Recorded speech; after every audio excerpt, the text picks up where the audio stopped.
learn about this crew flight test. So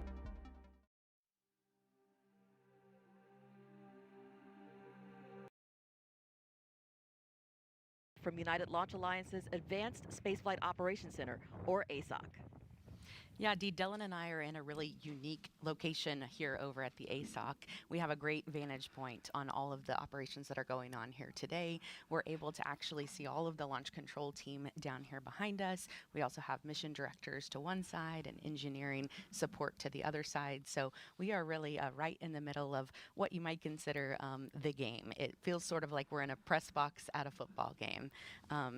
And so we're tracking everything that's going on with the countdown from here. And right now we're waiting for the pad team to start making their way back over to the pad because Dylan, fueling has been wrapping up. Well, Lauren, Atlas V and Centaur are fueled and ready to go. We rolled the rocket out to the pad this past Thursday where we connected it up to all the pad utilities. Countdown started at 1:05 this morning. We powered up the rocket, began all the final checks of our avionics systems and all the final preparations out at Launch Pad 41. All that work wrapped up around 5:30 a.m. And with the launch vehicle ready, we started cryogenic tanking at 6:25 a.m. after completion of our pre-cryo built-in hold. Cryogenic tanking takes just under 2 hours to complete. That just wrapped up here in the past few minutes, and the teams are now polling downstairs to initiate re-entry of Pad 41 so that we can bring the team out and start loading crew into Starliner. As you know, last time we got together, we had an issue with a liquid oxygen self-regulating valve on our Centaur upper stage.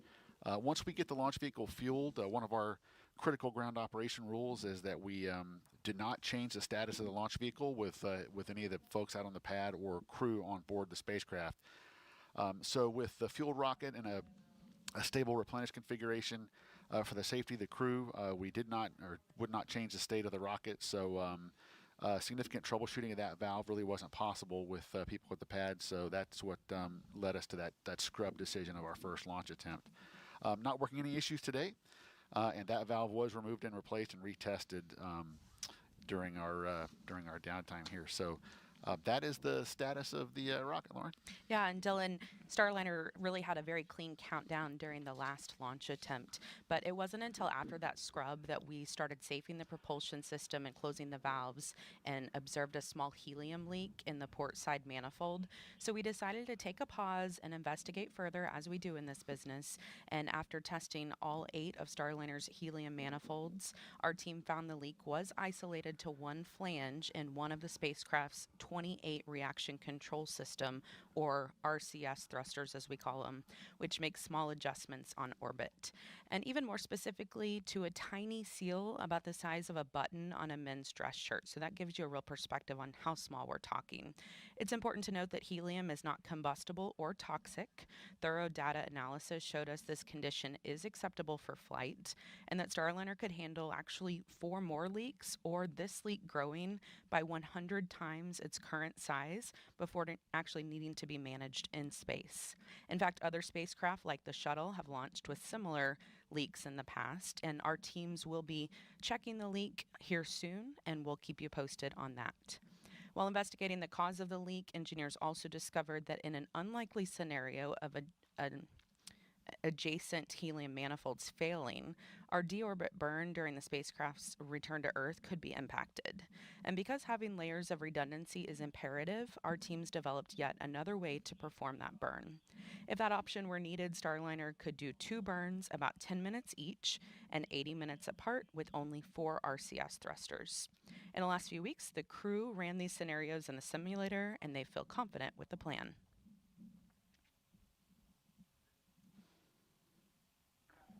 Butch and Sunny have been on a lot of our phone calls working through these challenges for the past couple weeks, and it's been really nice to hear their voices. You know, they've been voices of reason as we're working through these. Reminder that this is a test flight. We expected to find things both on the ground and in space. So our team really sees this as a positive to improve the spacecraft and its systems for the future. And we're already looking at a handful of long-term solutions for Starliner's post-certification missions. Now let's check in with NASA's Daryl Nail at nearby Hangar AE. He is keeping an eye on the weather for us and NASA's oversight of today's flight test. Daryl. That's right, Lauren. Thank you very much, and welcome here into Hangar AE, where we've got a lot of the CCP engineers and management folks behind me, monitoring, of course, our launch procedures through the day here with Atlas V and preparing the Starliner for launch, as you guys just talked about. Let's talk about the weather. Well, it is June 1st, and it's the beginning of summer, meteorologically speaking, on this day. It's also the beginning of hurricane season. But I can tell you neither one of those is a concern as we look outside and take a look at the sky and the sea. Here now the sky, you can see a few puffy cumulus clouds off in the distance. Overall, not a problem and not a concern for today. We are 90% go, according to the launch weather officer, for today, which is great. Conditions are fantastic. One thing they are watching, though, and we know our host desk knows this well, they're watching the ground winds, which are really they're stronger than normally we would have expected, but we've got strong onshore flow from a high-pressure system that's just off the coast of North Carolina, and so that's creating a lot of that strong flow, which is coming in directly from the east. So you can see those cumulus clouds as they go kind of whipping by the pad. They'll be watching that. That is the only concern, and that is the 10% possibility for violation. Overall, though, we couldn't be in a better position. We were in a similar position during our last launch attempt, and come to find out, even though it's the beginning of meteorological summer, we're not having summer conditions here at the pad yet, and that's a good thing. So we'll send it now back to the host desk with Megan, Mike, and Dee. Daryl is absolutely right. We know these winds very well as they are whipping around us right now. And Mike, talk to us about why these winds would be a concern for launch. Well, here at NASA, it's safety first.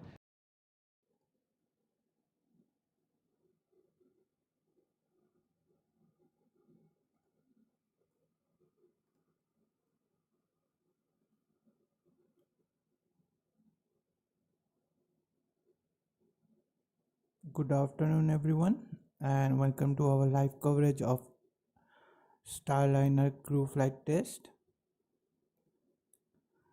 So, as you can see on your screen,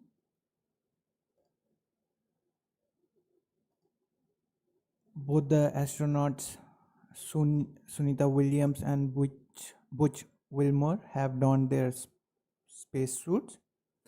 Previously, all the three cryogenic tanks on the rocket have been topped off to flight level.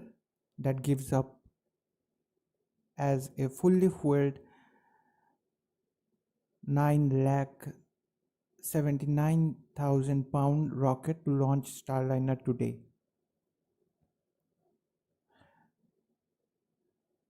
Just 7 minutes ago, we got go for pad entry. The launch team has pulled the go and given the go for the blue team to enter Space Launch Complex 41 to perform final task on the Starliner and perform astronaut loading activities.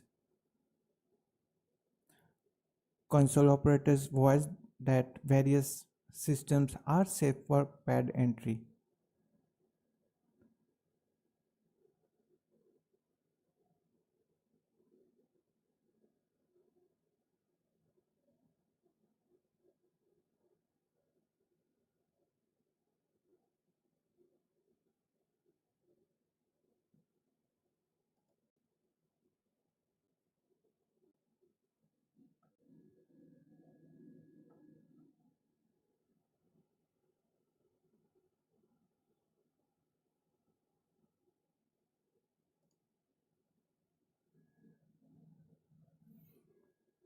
Would like to welcome our moderator Vlad, and yes, you are right, I just tuned in the timer, but I don't know why it got like this. Just hang on a second, let me correct it.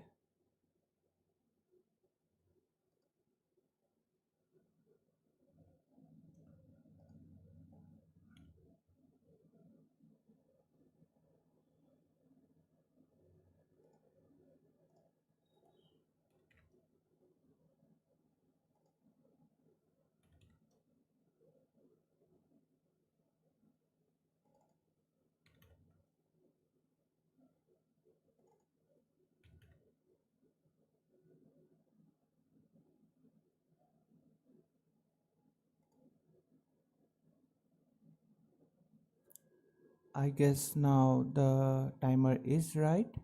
Now the liftoff is 3 hours and 53 minutes and 55 seconds to go.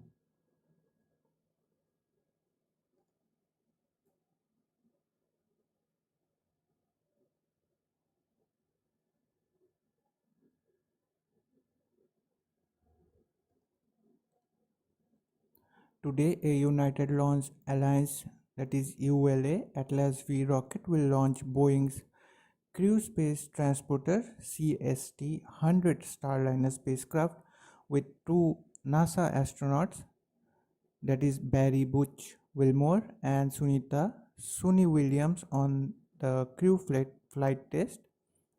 Following separation from Atlas V or Atlas V, Starliner engines will burn, taking it the rest of the way to orbit and onto the International Space Station. This launch marks ULA's, that is United Launch Alliance, first human launch ever, and liftoff will occur from Space Launch Complex 41 at Cape Canaveral Space Force Station, Florida. As of now, the launch time is 12:25 p.m. Eastern Daytime.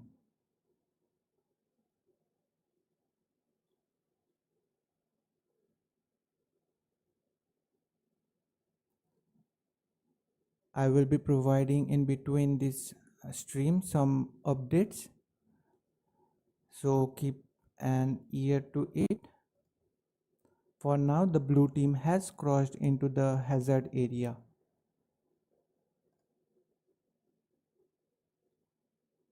U.S. Navy captain. NASA selected her as an astronaut in 1998, just 2 years before Butch. This will also be Suni's third mission to space, making her the first woman on a test flight of an orbital spacecraft. Her first trip to the ISS launched in 2006. She served as flight engineer for Expedition 1415. She then returned to the orbiting lab in 2012 and was commander of Expedition 33. Suni has more than 50 hours of spacewalk time, the second most cumulative time by a female astronaut. So far, she has spent 322 days in space.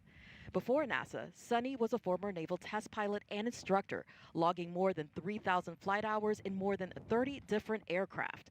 Williams grew up in Enid, Massachusetts, and is married to Michael Williams. She enjoys hanging out with their dogs, working out, hiking, and camping, as well as working on cars and houses. Both very experienced space flyers, and really why they were selected for this test flight, right, Mike? Oh boy, yes, they work really well together, and it's been really fun training with them. I think that they're a great team, and they're going to get a lot of, like we said, good flight test data. They're going to go back to the mothership, the International Space Station. They'll be able to experience space station.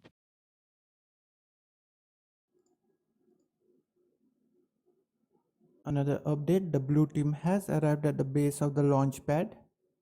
Spacecraft coordinator Glenn Davis, here in the Launch Control Center, will be responsible for monitoring and tracking the team's movement via pad cameras.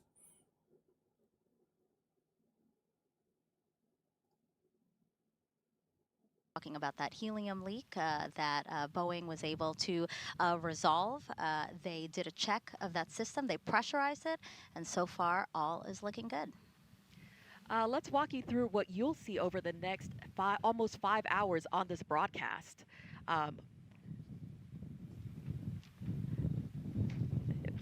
After suiting up, Butch and Suni will walk out of the ONC building to say their goodbyes to family and friends before their ride out to the launch pad in an Astrovan. And then once at the pad, the crew will ascend ULA's Crew Access Tower to board Starliner in a process we call ingress. Once ingress is complete, the pad team will close Starliner's hatch, and then they will make sure the spacecraft is sealed properly by conducting a cabin leak check. About 11 minutes before launch, the crew access arm, which is that long suspended walkway the astronauts use to get to Starliner, that will retract to the tower, and different teams will then pull to confirm they are ready and configured for terminal count before liftoff. Around 15 minutes after launch, Starliner will separate from the Centaur upper stage. And at 31 minutes into launch, the orbital insertion burn begins to get Starliner into a stable orbit. Now, if you have any questions about this mission over the next 5 hours, as we said, just send those questions our way using the hashtag AskNASA.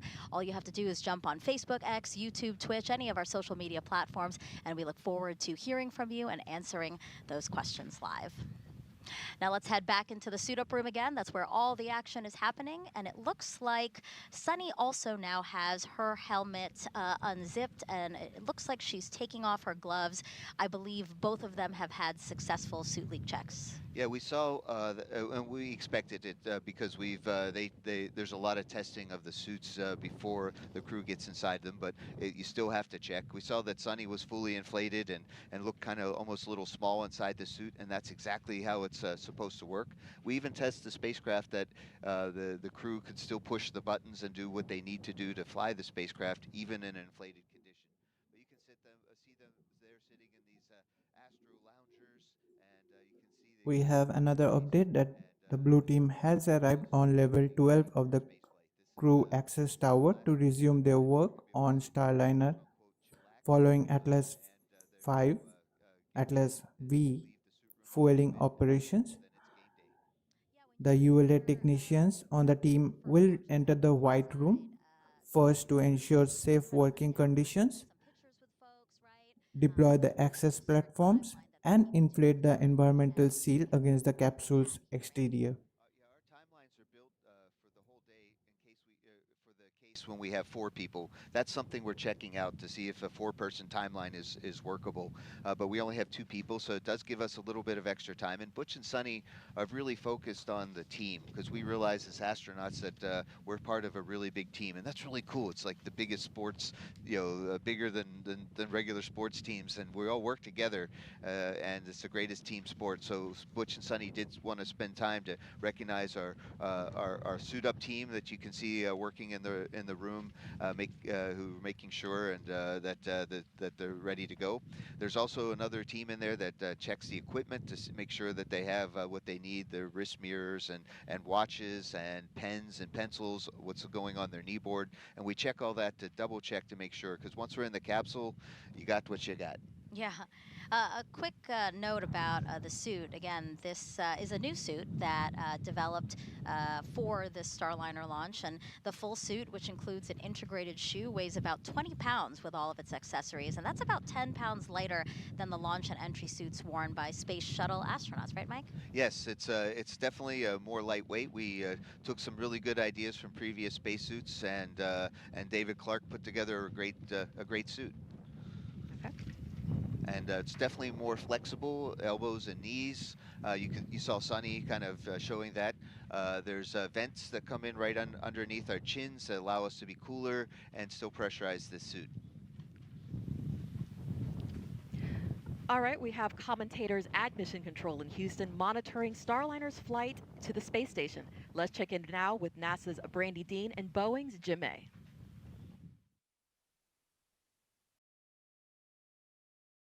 Thanks so much, Dee, and welcome back to Johnson Space Center in Mission Control, Houston. I'm NASA's Brandy Dean. And I'm Jim May with Boeing. We're incredibly excited to be here today with the flight control team that will be seeing Starliner safely through its first ascent with crew members on board. This team has been training hard for this, working through literally hundreds of simulations, and they're ready to get Starliner to space. Yeah, the team that was here on May 6th is back again today to see Starliner into space and on its way. And they are led again by Flight Director Mike Lammers, with Flight Director Rick Kempfling working alongside him to assist with keeping an eye on the weather. And on Lammers' other side, we have Canadian Space Agency astronaut Joshua Kutrick, who's acting as today's Capcom. He'll be speaking with Butch Wilmore and Suni Williams on the team's behalf. And he has even more than the usual level of Capcom interest in the flight, since he plans to be on board Starliner the next time it launches as mission specialist on the Starliner 1 crew. This team has been on console since around 5:30 a.m. Central this morning, working closely with the teams in Florida. Just under 4 hours before launch, once everything was activated and ready for them, The Boeing Mission Control Center ground control team handed over control to these folks here, and they'll be the ones sending any commands to Starliner from now on. And that said, although they'll be busy, you won't actually hear too much from them as they move through the countdown with their colleagues in Florida. Some of the key calls they'll make include switching Starliner from ground power to battery power, and with the crew's help, activating the launch abort system. And of course, Lammers will speak on behalf of his team when he gives his go or no go to the launch conductor during the final poll 7 minutes before launch. And at liftoff, they'll work hand in hand with the ULA team, who will be controlling the Atlas rocket, which is lifting Starliner into orbit. For the first minute and a half of flight, we'll have Atlas and its solid rocket boosters providing the initial lift to get Starliner going. And then the final stretch of launch, we'll see the second stage Centaur engines finish the job of getting Starliner into orbit. And they'll be done with the job about 12 minutes into Starliner's flight, then be jettisoned 3 minutes later. And after that, Starliner will be on its own to make its journey to the International Space Station. So let's take a closer look at the details of what to expect during Starliner's ascent coming up at 12:25 p.m. Eastern this afternoon.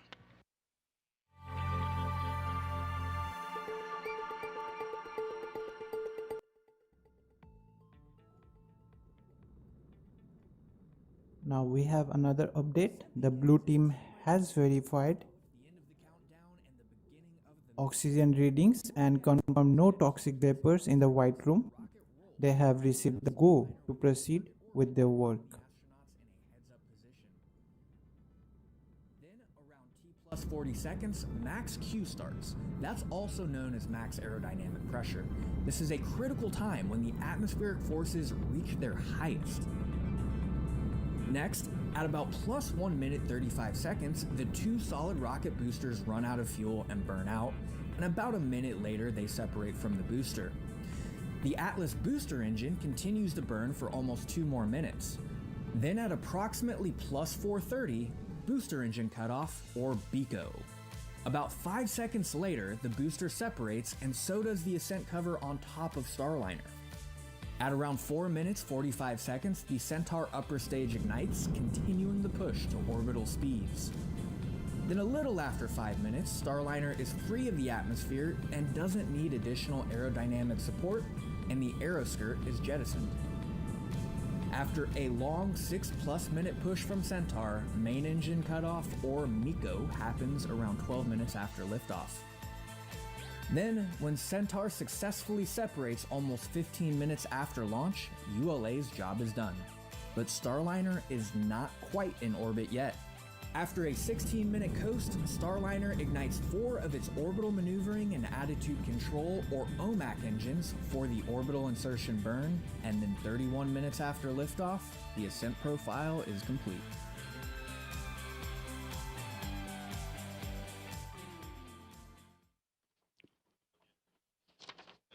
That was a look at the first 30 minutes of Starliner's journey into space, but of course that's just the beginning on getting it on its way to the International Space Station. So next we're going to check in with NASA's Rob Navius, who's waiting on launch just down the hall with the Space Station Flight Control Team.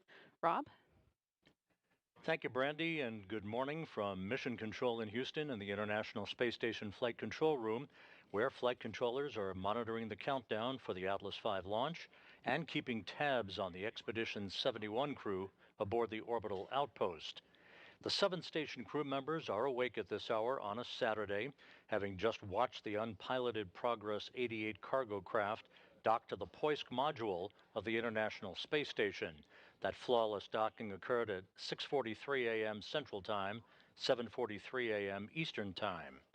With that milestone having been completed, the crew's full attention can now turn to the expected arrival of the Boeing Starliner on Sunday afternoon. Early Sunday morning, there'll be a pair of mission management meetings, first by Boeing management to assess Starliner's systems following launch, and the initial series of OCCs. Those are the operational checkout capabilities the Starliner crew will conduct to ensure that the vehicle is ready for docking.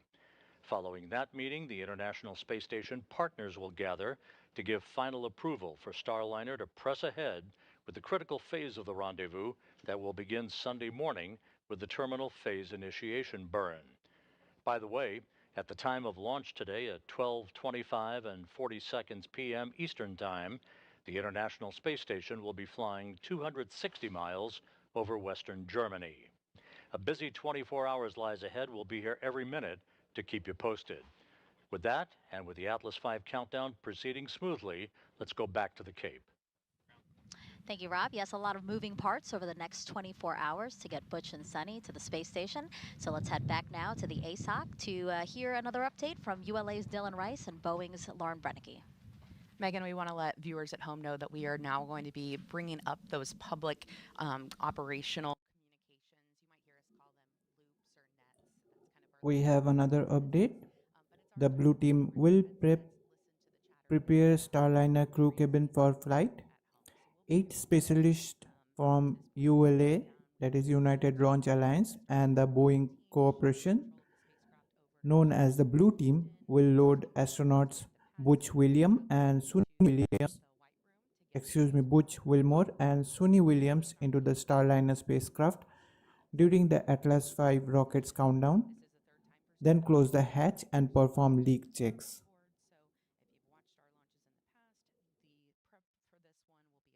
Different. That's why we're coming to you a lot earlier before launch today.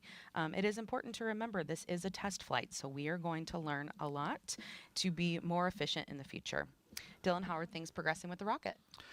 Well, Lauren, things are continuing to go very, very well. The ULA team is up on the crew access tower now, configuring the white room for what happens next with the crew's arrival. So we are standing by at T minus 4 minutes. That's the T is the terminal count clock. All the rocket activities are sequenced to the terminal count clock. As you can see on the screen there, the L count clock or launch count is counting down to our T0 at 12:25:40. So that T clock holding at T minus 4 minutes, indicating that the rocket activities are basically nothing happening right now with the at your convenience. Roger. Nothing happening right now with the launch vehicle, but we are configuring the pad for loading. Go ahead, flight. This is the 100th launch of the safe and reliable Atlas V rocket and the third flight of the 172-foot tall N-22 configuration. This rocket's configured with a dual-engine Centaur upper stage, which is uniquely capable to deliver that performance that we need to shape that trajectory to maximize crew safety on the ride to the space station. And of course, from this point on, as you hear some of those operational communications, the nets or the loops come across, we will pause in our commentary so that you can hear them. So if you notice us pause, that's what we're doing. We just want to make sure you can hear everything. So now let's check in with NASA's Daryl Nell over at Hangar AE. Daryl. All right, thank you very much. And as you can see on your screen here, this is the card game. LC, SMD on channel 1 for a comp check. Cuddy here. I have you loud and clear on channel 1. I have you the same, LC, SMD out.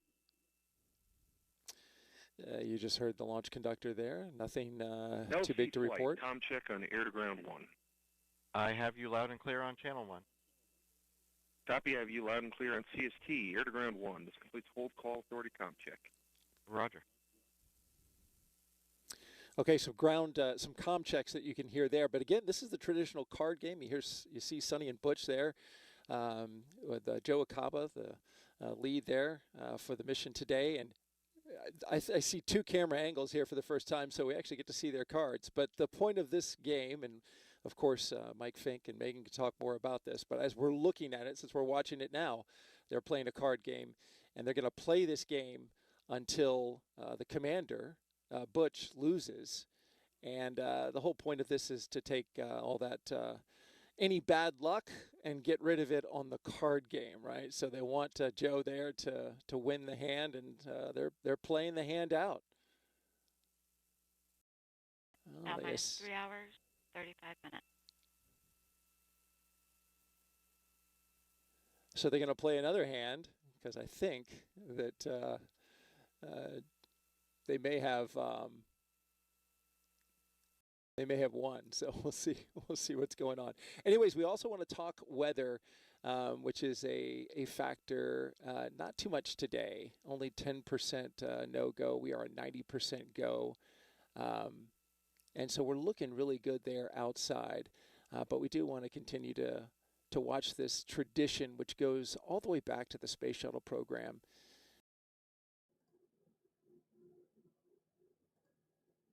Now we have another update, ULA members of Blue Team have completed their task to verify the white room integrity and set up equipment. That has resulted in the go to the Boeing members of the team to proceed with opening of the Starliner hatch.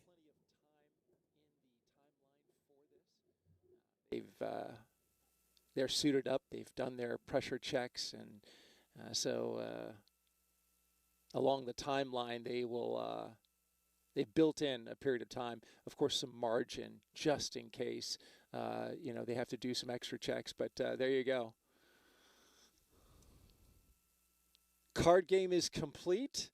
The bad luck, they've gotten rid of it, and Suni gives 2 thumbs up to say, hey, we've got the good luck on this one. We're going to have hopefully a good flight today. All right, as we look outside at the Atlas V rocket with the Starliner atop the rocket, you can see there in the sky just a few clouds, not a concern. Offshore winds are driving some of them onshore, but the radar, there is no convective activity, no storm activity is basically the term there in any of these clouds. So that's not an issue at all. We are 90% go and looking good there.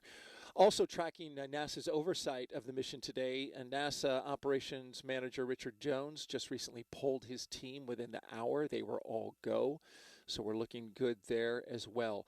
If you're wondering whether or not you can see this launch from an area of the southeastern United States, we actually have a graphic that we can show that gives you an indication of where you can see this rocket at what point in time in the launch. So as you're looking at this here, if you're in the southern area, if you're in Florida along the coast or southeastern Georgia, you can see that at certain stages, the plus 30 seconds, you can obviously see that all along the Space Coast. But as you get to level 2 and level 3 and level 4, this then expands your area to be able to see this rocket. We have clear skies in the area thanks to the high pressure system. So most of the folks along the eastern seaboard should have a view. But again, as we start to go along the timeline, you see the separation events that will expand out to southeastern Georgia. And then we even have sometimes pictures coming from coastal Carolina.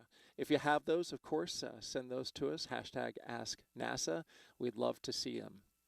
That's our report from here at Hangar AE. Now we'll send it back to Megan, Mike, and Dee. You had a lot of interesting commentary here at the host desk while we were watching the card game. What is that game?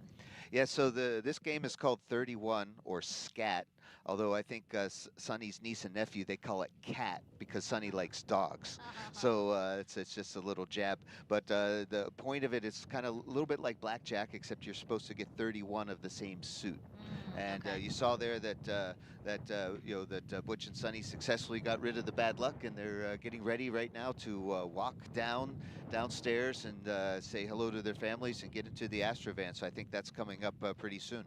Yeah, we are watching the clock here in about 2 minutes because 3:28 is when we expect them to depart the suit-up room. So in those few minutes, let's actually head outside and take a look at the Astrovan that Mike just mentioned. The update we are getting right now is the Starliner hatch has been opened and we are standing by for the astronauts to depart their quarters. Great view there of, again, their ride to Launch Pad 41 on Cape Canaveral Space Force Station. Now, NASA chose the company Airstream back in the 60s to create a crew quarantine vehicle for when astronauts returned from the moon. And that picture you see there, President Nixon talking to the Apollo 11 astronauts inside said quarantine vehicle. And then during the shuttle program, Airstream created the first generation Astrovan, a 27-foot motorhome that transported astronauts across 3 hours, 30 minutes. KSC to their launch pads. And both Butch, who you see there in that picture in the front, and Suni rode in that Astrovan. And now, here's a closer look at the new Astrovan. It's wrapped with pictures of Starliner, has a license plate that says Ride to Space. When the door opens, steps fold out.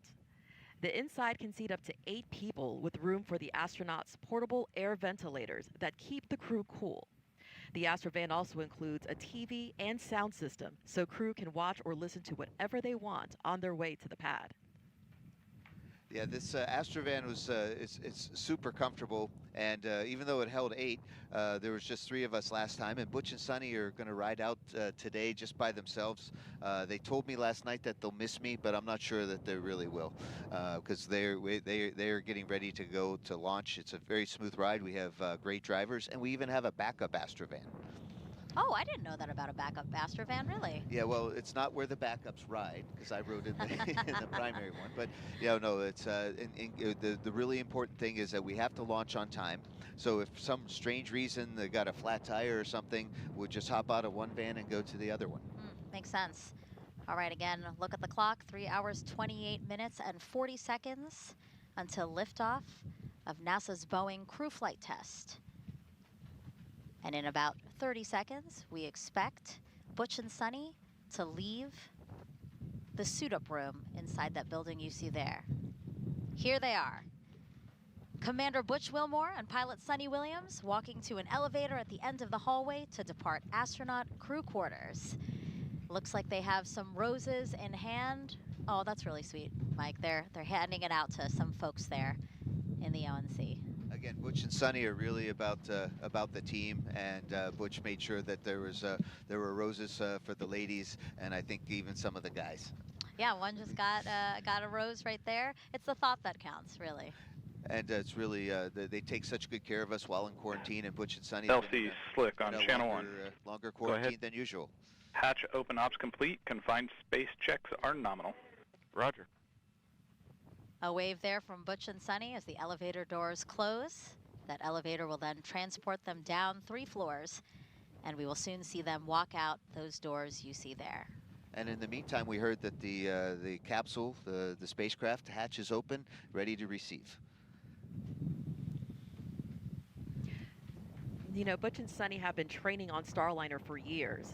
And Starliner training takes place at Johnson Space Center, where they can simulate just about anything they might experience in space, even zero gravity. They performed a lot of their training inside a real-size mock-up of Starliner at JSC, which just happens to be right across the room from a real-size mock-up of the International Space Station. And just down the road, they spent hundreds of hours inside Starliner's simulators, running through various possible scenarios they could face during this flight test. Now, Mike, when they returned to Houston after the first launch attempt, they actually did get back into some of these training simulators, right? To walk them through some of the procedures that they were testing given some of the issues that were found? Oh, very much so. Butch and Sunny, as consummate professionals, insisted that they keep up their skills, and not just their own skills, but the skills of the entire team it takes to go fly the go fly the spacecraft. And so as we looked at how to handle a helium leak, we came up with new techniques and procedures. And Butch and Sunny, we're helping work with the team to make sure that we have everything in place in case we ever need it. So great resources available to them, again, back in Houston. All right, so we asked you for some social questions. We have one right now. Why don't we take that up on the screen there? So this one is from a Bebuk on Instagram asking, what are you testing on this mission? We are testing the whole thing, right? So we have all the little pieces work together, but how does Starliner fly with humans on board? Is the ECLIS system, the environmental control system, working? How do the spacesuits work? Can we push all the buttons? Does it fly like it's supposed to? All of these things are really important. How does it dock? And then can we use it for its purposes as a rescue spacecraft? And Butch and Sunny are get a chance to check a whole 6-month mission in a compact several days aboard the space station.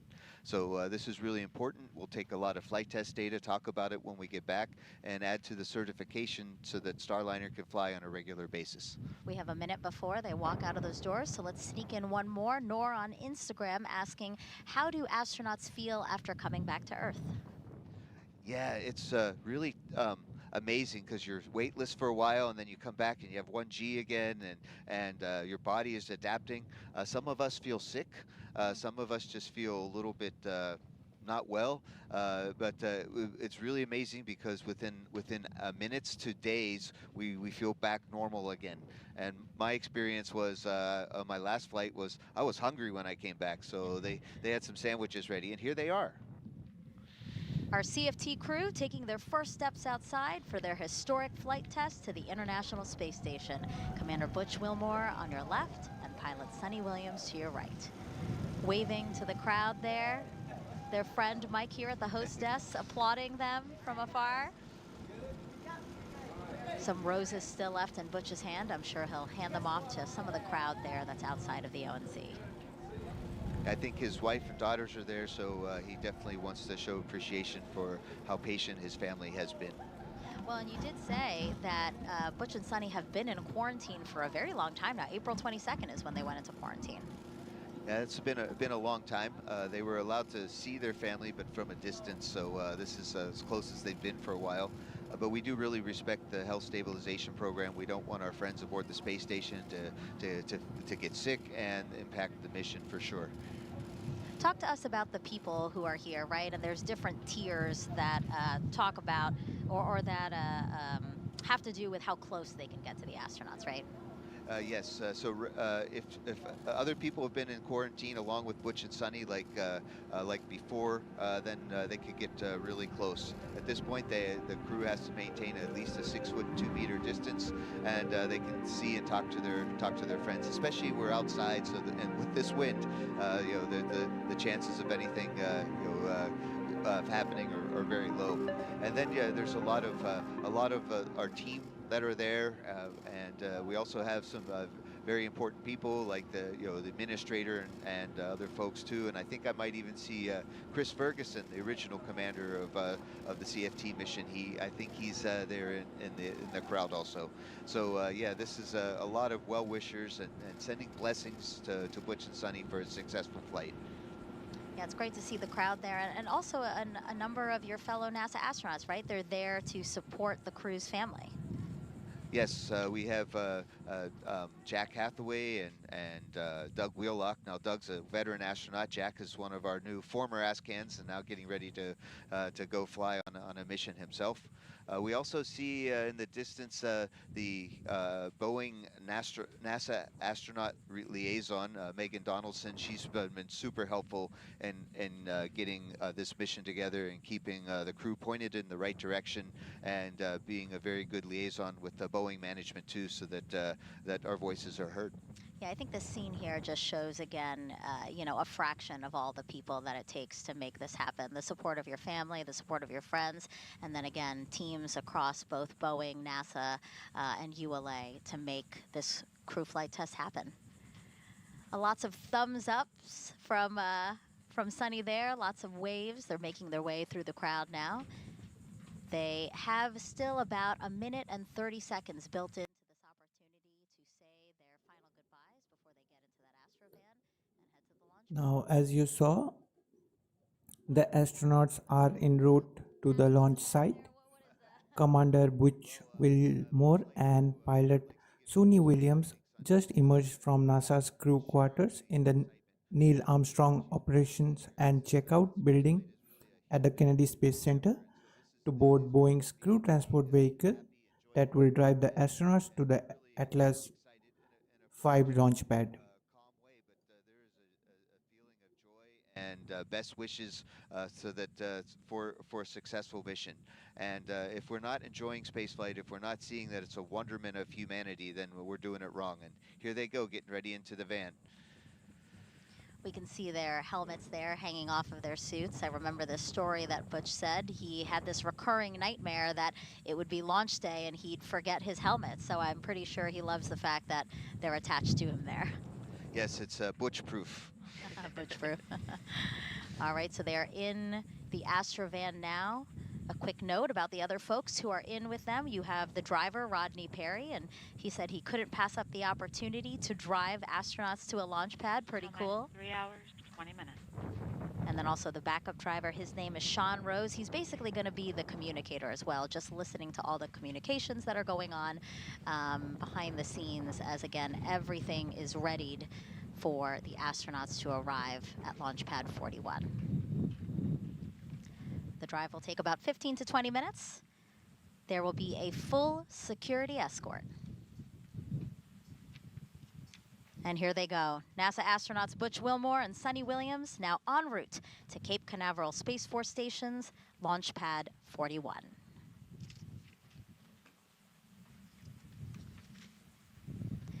And as both Butch and Suni make their way out to the pad, there's only one way for those two to get amped up for launch. And I know that Mike knows because he was inside the Astrovan with them on their first ride out to the pad on the first launch attempt. They will be watching the Top Gun Maverick movie, or at least highlights from that movie. And they should be doing that right now inside the Astrovan, right, Mike? Oh boy, yeah, that's one way to certainly get excited for the mission and to remind Butch and Suni that yeah, hey, they're on an important mission and they're test pilots, and that there's a wonderment to flying both aircraft and spacecraft. And of course, I think the Maverick movie brought that excitement of flying to everyone. And so Butch and Suni are going to have a few clips there, the funny parts of the movie. LC Slick on Channel 1. Go ahead. Crew transport convoy is en route to LC-41. Estimated arrival to roadblock at L-306. Roger. And a fun fact was on the last ride... OSM, LC. OSM, go ahead, sir. Crew transport convoy is en route to pad. Permit entry into FHA. Roger. Yeah, that was important call there because yeah, the crew needs to get to the rocket, and if they weren't allowed to, if they didn't have permission to get inside the hazard area, then that would slow things down. But Butch and Suni handed me the remote control and said, "You play it," and I had to figure out how to play an old VCR really fast. Oh gosh, well I'm sure they appreciate it. You probably figured it out because they were able to watch it. So again, as mentioned before, they probably really relate to the movie. They're both experienced naval aviators. And here's actually a picture of Suni back in the day. She initially wanted to be a diver in the Navy, but said she watched the first Top Gun movie and decided to go to flight school. And here's a picture of Butch. Fun fact, he was actually a real Top Gun pilot. So you see him there on the far left of the photo. To the far right, actually, is Chris Ferguson. We were talking a little bit about him, right, Mike and Dee? Absolutely. And another fun fact is, you know, these aren't the first Boeing products that Butch and Suni have flown. In that picture, Suni was standing in front of a CH-46 Sea Knight, and Butch was standing in front of an F-18 Hornet. And of course, today, you know, they'll both be... 17 minutes. And of course, today they'll be the first to fly Boeing Starliner. Now let's check back in with NASA's Brandy Dean and Boeing's Jim May, who are monitoring things at Mission Control at Johnson Space Center. Thanks, Megan, and go Butch and Suni. Here in Houston, things have been going smoothly for the flight control team and Mission Control. The team here took control of Starliner a little less than an hour ago, and they've been working through a number of steps in the pre-launch checklist since then. But even before that, one of the first things they did after coming on console was a weather briefing with the crew and crew quarters, and that was a quick conversation because the weather's looking very good for today's launch opportunity. The team here in Houston is continuing to work through their pre-launch checklists. Right now they're working in a little bit more of a monitor mode, keeping the spacecraft stable while Butch and Suni head to the pad, and the teams in Kennedy Space Center are preparing Starliner for their arrival. Once the crew gets strapped into their seats and the hatch is closed, things here will start to pick back up as we perform cabin leak checks and monitor Starliner's life support systems, hosting crew for the first time to space. And then in the last 20 minutes before launch, there are a few important actions they'll work through, switching Starliner to internal power and working with the crew to activate the launch abort system. This carefully choreographed pre-launch process has been practiced many times as a fully integrated team. We capped off our training with a mission dress rehearsal just a week before our May 6th attempt, and we got some bonus live training from that attempt as well as our final preparation for Butch and Suni's mission today. And of course, all of that aiming to get the crewed Starliner to the International Space Station for its crewed flight test. So let's check in with the destination, the International Space Station. Rob Navius is with the Space Station Flight Control Team standing by to give us an update. Rob? Thank you, Brandy. Mission Control, a busy place today, with the white flight control room down the hall where you are, poised to take over Starliner mission operations at liftoff of the Atlas V rocket. And in this room, the International Space Station Flight Control Room, we are ready to collaborate with our colleagues once Starliner moves into integrated operations around 11 a.m. Eastern Time tomorrow. That's about 3 hours prior to Starliner's scheduled docking. Once the new spacecraft is docked to the station's Harmony module, There'll be a period of around 2 hours to conduct leak checks on both sides of the Starliner Harmony docking interface before the hatches will swing open, allowing Butch Wilmore and Suni Williams to enter the station, which has been home for both of them on previous missions. Wilmore and Williams will configure Starliner systems for docked operations, then will join the 7 Expedition 71 crew members for a typical safety briefing. That will be conducted by Station Commander Oleg Kononenko of Roscosmos. The Starliner crew will then begin to transfer equipment to the station from their spacecraft and begin to settle in for this historic visit. Among the cargo items being transported on Starliner to the station is a spare pump module for the station's urine processing assembly. That's the unit that converts urine into potable drinking water. So this is a timely delivery by Wilmore and Williams. Countdown clocks are ticking backward as we close in on the launch of this test flight, and we're ready here in Houston. So let's turn it back to the Cape for our continuing coverage. Thank you, Rob. 3 hours, 13 minutes, and 30 seconds from only the 6th time NASA astronauts will launch on a new spacecraft designed for crew. And if you're curious about the first 5 crewed test flights, here they are. First, Mercury Redstone 3, Alan Shepard, May 5th, 1961. Next is Gemini 3 with Gus Grissom and John Young, which launched on March 23rd, 1965.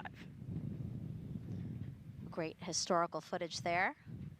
Then we had Apollo 7, Wally Schirra, Don Isley, Walt Cunningham, launched October 11th, 1968. Then we had STS-1 with astronauts John Young and Robert Crippen, which launched April 12, 1981. And then NASA's SpaceX Demo 2. You see Doug Hurley and Bob Behnken waving there. That launch was May 30th, 2020. And then, of course, today you've got NASA's Boeing crew flight test with Butch Wilmore and Suni Williams. And as Butch and Suni's convoy passes the historic vehicle assembly building here at Kennedy Space Center, we should, of course, acknowledge what will be the 7th time NASA will fly crew on a new spacecraft off our planet. And that will be the Artemis II mission next year. You see the Astrovan now passing by where we are at the press site across the street from the vehicle assembly building. Again, the Artemis II mission next year, that'll be NASA astronauts Reed Weissman, Victor Glover, Christina Cook, and Canadian Space Agency astronaut Jeremy Hansen. They will orbit the moon, and their Space Launch System rocket and Orion spacecraft will be assembled in the vehicle assembly building.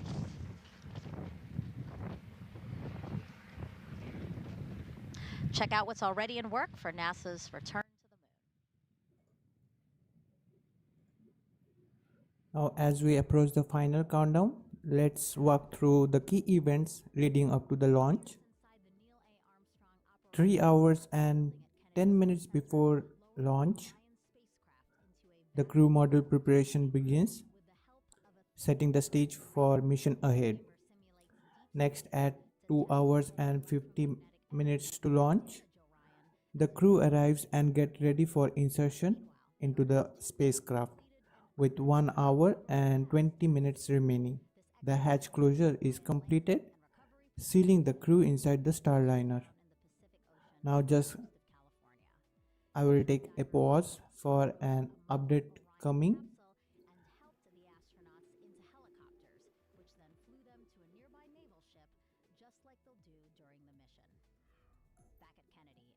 No, so for now there is no update. So moving forward to 50 minutes before liftoff, cabin leak checks and cabin pressurization are completed, ensuring the spacecraft integrity. Then at 35 minutes to launch, the crew conducts the S&G communication checks. At 22 minutes before launch, we have the FD poll, where flight director team gives a go, no-go decision for the terminal count. This is a critical moment in the pre-launch sequence. Following that, at 20 minutes to launch, the crew configures their visors for the launch phase. As we edge closer, 18 minutes before liftoff, the Starliner undergoes its poll for terminal count and switches to internal power. This signifies that the spacecraft is now operating independently. Just 3 minutes later, at 15 minutes to go, the countdown net 1 switches to AG1. 11 minutes before the launch, the crew access arm is retracted, clearing the way for the final countdown. At 7 minutes to launch, the Atlas V rocket undergoes its pole for terminal count, and simultaneously the Starliner is configured for terminal count. With 5 minutes left, the Starliner is now configured for the ascent. As the clock ticks down to 4 minutes, the T-4 minute hold is released, marking the final preparatory step.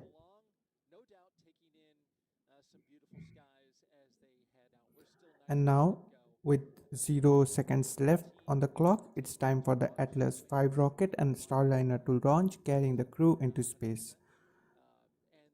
Now, let's hear back to the webcast. 41 tower where they're headed right now, and the winds have come down a little bit. They were gusting between 20 and 25 knots, and they're down below 20 now. That was expected. Launch weather officer said that could be the case.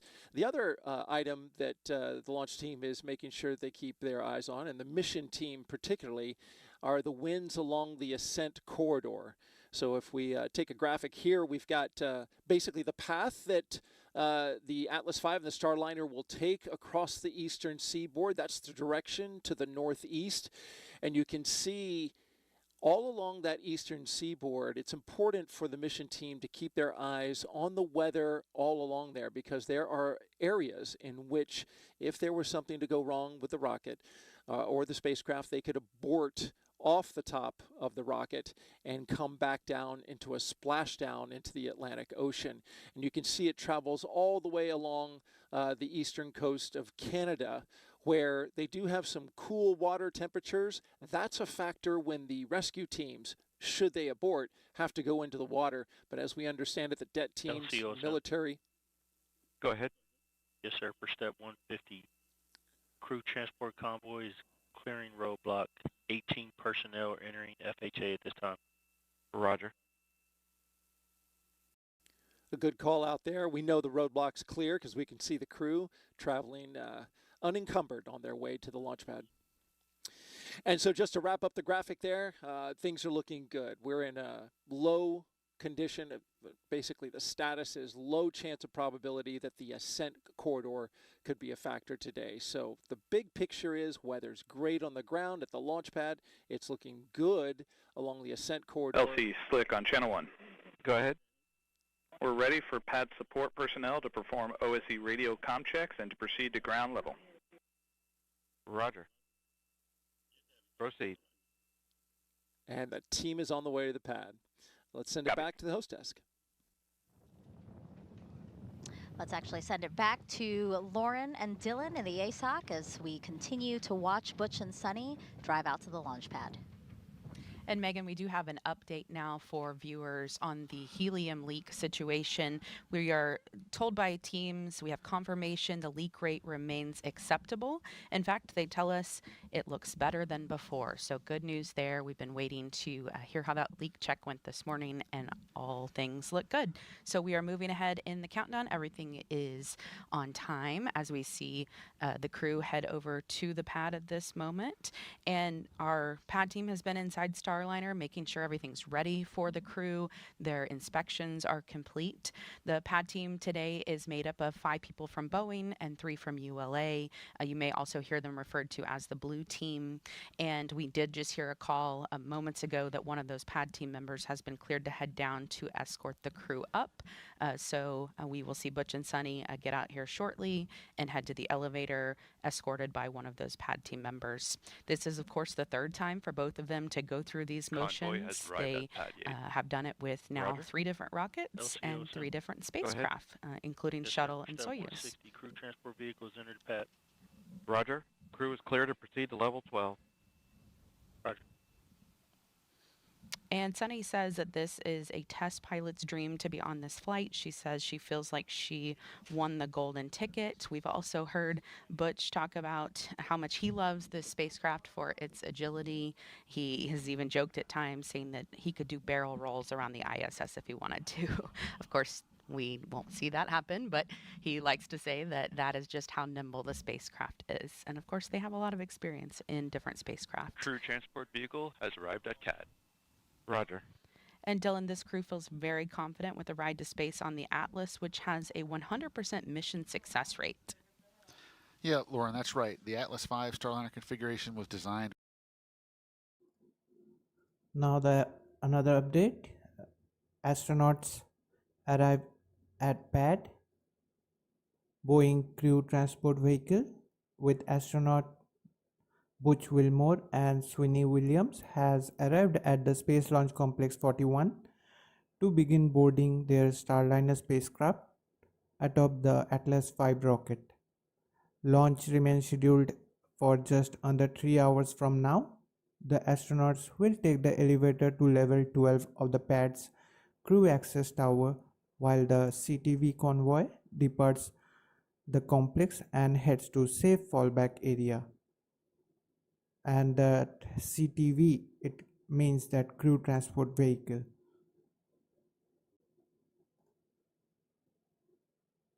Providing real-time telemetry data from the rocket and provide continued situational awareness. Crew is entering CAD elevator.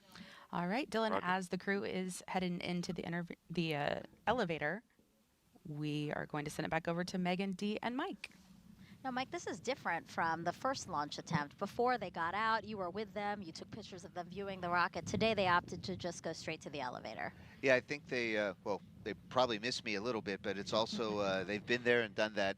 And today is really about focusing on the mission. So they took a few, they didn't take a few extra moments to appreciate the Atlas and Centaur, breathing and living, and they went straight to the, and they're going straight up the elevator right now, straight to the rocket. And I just know what it feels like stepping out of the Astrovan, and here they are getting ready. On level 12. Getting ready to get inside, and it's just it's a great feeling of satisfaction and accomplishment to be here at this day, at this time. This is something that the whole team has been working for many years. And you know what's different, obviously, since we're launching during the day, they had great views of the rocket on their way to the pad. So, like you said, they probably had their opportunity to look at their ride to space, and now they just want to get in. So now on level 12 of the crew access tower, we see Sunny there with some of the pad team members. Butch went into that door there. That's a bathroom, and this is an important step in the countdown, obviously. Yeah, well, I was on Daniel Tiger, a TV show, and we had an episode called "Go Before You Go," and so this is what we teach all of our kids: is before long missions, you should go to the potty. And you know this from the last time. So on their ride out in the Astrovan to the launch pad, they stole your phone, right? And they made some phone calls. I just heard that they also made another phone call while on their way out. They called Mark Sorensen, the crew module lead for the crew flight test, again, while in the Astrovan. Pretty cool that they are taking these opportunities to acknowledge, again, all the folks who have helped bring them to this moment. Yeah, Mark was a production manager, and he made sure that Starliner was ready for flight. Great teammate, and I'm glad he got a phone call. Yeah. A view of the crew access arm.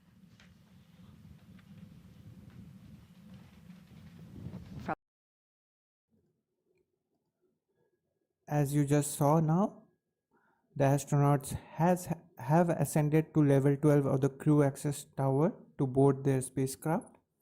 And also we are getting a new update that we are now exactly 3 hours away from liftoff. Blue team operations continue to progress smoothly at the pad, while launch team members are here at the Advanced Spaceflight Operations Center monitor the health and status of the rocket systems. The astronauts are making their way from Kennedy Space Center to the launch site. For now, liftoff remains targeted for exactly 12:25 p.m. Eastern Daytime, which will be 16:25 hours UTC. Roger that.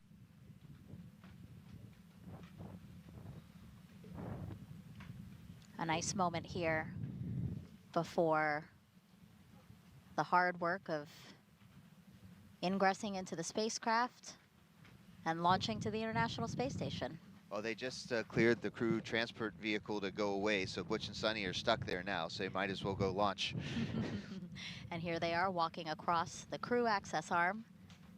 Butch stopping to take a quick look at his spacecraft and launch vehicle.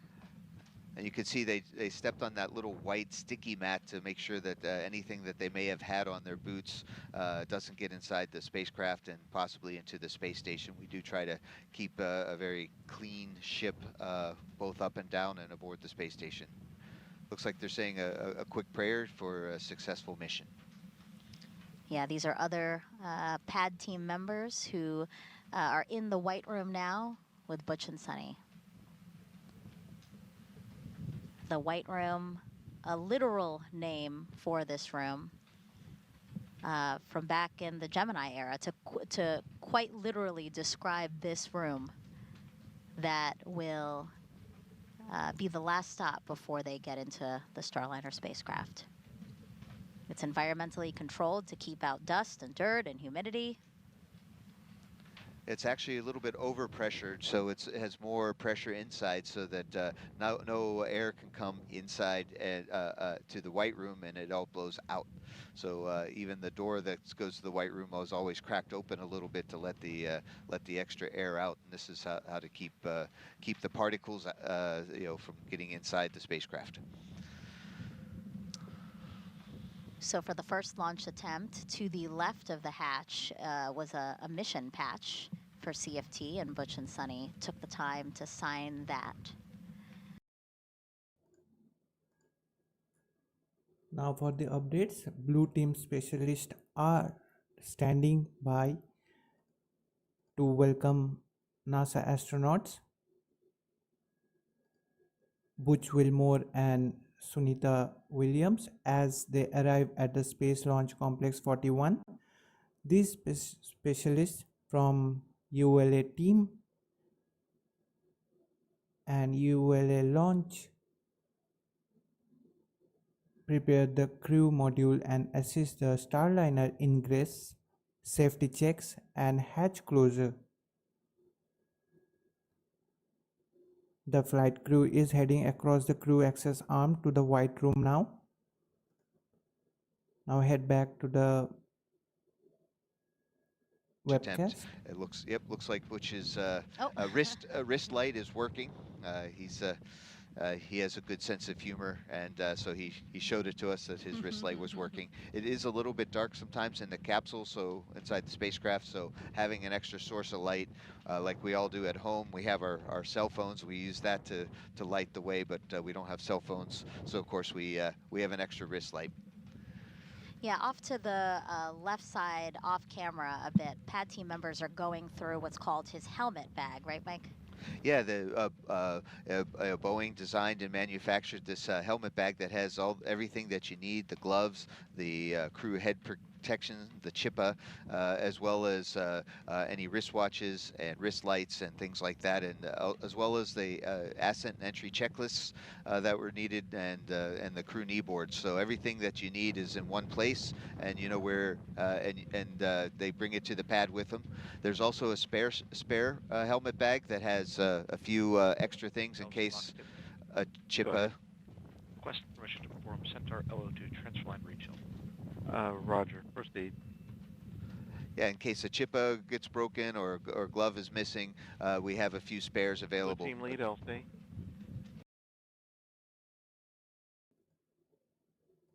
Now, as you can see, for today's commander, that is Butch Wilmore, is going through the ingress procedure.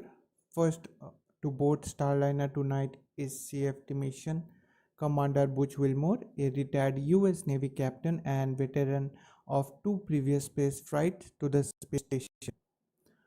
Wilmore earned degrees from Tennessee Technological University in electrical engineering and the University of Tennessee in aviation systems. He is married with 2 daughters. Fully ingress and get himself situated before Sunny ingresses. So to walk us through what we're about to see with Butch, let's head back over to the ASOC with Lauren and Dylan. Hey, Megan. Yeah, we just saw a Butch sort of slide across the seats there to get into his captain seat. That is what this first position is known here as. And Sunny, of course, will ingress second because her seat is just a little bit closer to the door. She will sit right there next to him. And they actually showed us how close they sit. And it was an interesting demonstration because for them, it felt like a lot of room. For us, it may not, but they just kind of showed us like, if you were sitting in 2 chairs side by side and you had plenty of elbow room, that's how they feel. In other spacecraft in the past, they've been a little more jammed in there. So they're really happy about the extra space they have in there. And Sunny won't start that ingress process until Butch is completely in and ready to go. This whole process takes about 20 minutes or so. These seats that they are going to be sitting in today are built to accommodate astronaut height ranges from as small as 4'11" all the way up to as tall as 6'4". They're made of aluminum, and Sunny's even told us that she and Butch were part of the process to make them a little bit more comfy. And another thing they really like about these seats is just the orientation of them. She said on shuttle, when you land on shuttle, you're in a upright position as you're sitting almost in a chair, but they will be landing on their backs in Starliner when they touch down on the ground, which has, since the shuttle days, been determined to be just a little bit of an easier way to land. So she and Butch are very happy about that. We do have other seats in Starliner. The 3rd and 4th seats are filled with cargo today. The 5th seat has a flat plate on it to give them just a little bit more space in there. And you see Butch he has some paper procedures in his hand. They will both be using those paper procedures as they make that ride up during the ascent process. And then once they get into orbit, they'll be able to pull out their tablets and use those. The console there in front of Butch, you could probably see him reaching around and doing some things in front of him. That is a display that is a mix of screens and switches and knobs. It has 2 hand controllers, which make this spacecraft a very unique spacecraft. They have the ability to take the control of the spacecraft literally into their own hands if they want to. We have heard him talk in team weeks lead LC. coming up to this point about how they are able just be to advised, do. we're going to perform a LOX rechill at this time. Roger that. I'll alert the crew. Roger. How they're able to do what they call a backup mode or also a manual mode. So we'll hear a little bit more about those things later. And LOX 2, you have a go to proceed. Roger. And the console's been simplified for maximum efficiency. Anyone who followed along with the shuttle days, the shuttle had thousands of switches and indicators, but Starliner only has 85. And the crew has told us they really like to be able to get their hands on those switches and of course on the hand controllers as well.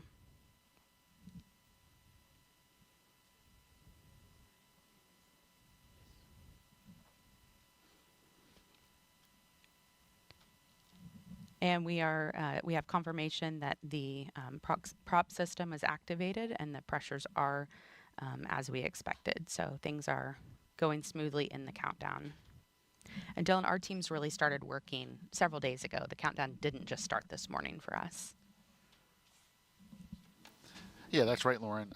The countdown actually started back on Thursday when we rolled the Atlas V at Centaur with Starliner atop. We rolled it from the VIF out to Complex 41. The VIF is a vertical integration facility. It's just about 1,900 feet to the south of the launch pad there. So once the rocket arrived at the pad, we started connecting it to all of our pad utilities. So that's the pad air conditioning system, the pad electrical systems, and all of our propellant transfer systems. So the hydrogen and oxygen for Centaur, and then oxygen and kerosene for the Atlas booster. Once all those connections were made, we powered the rocket up, gave it a health check, and did a little bit of testing on that on Thursday afternoon.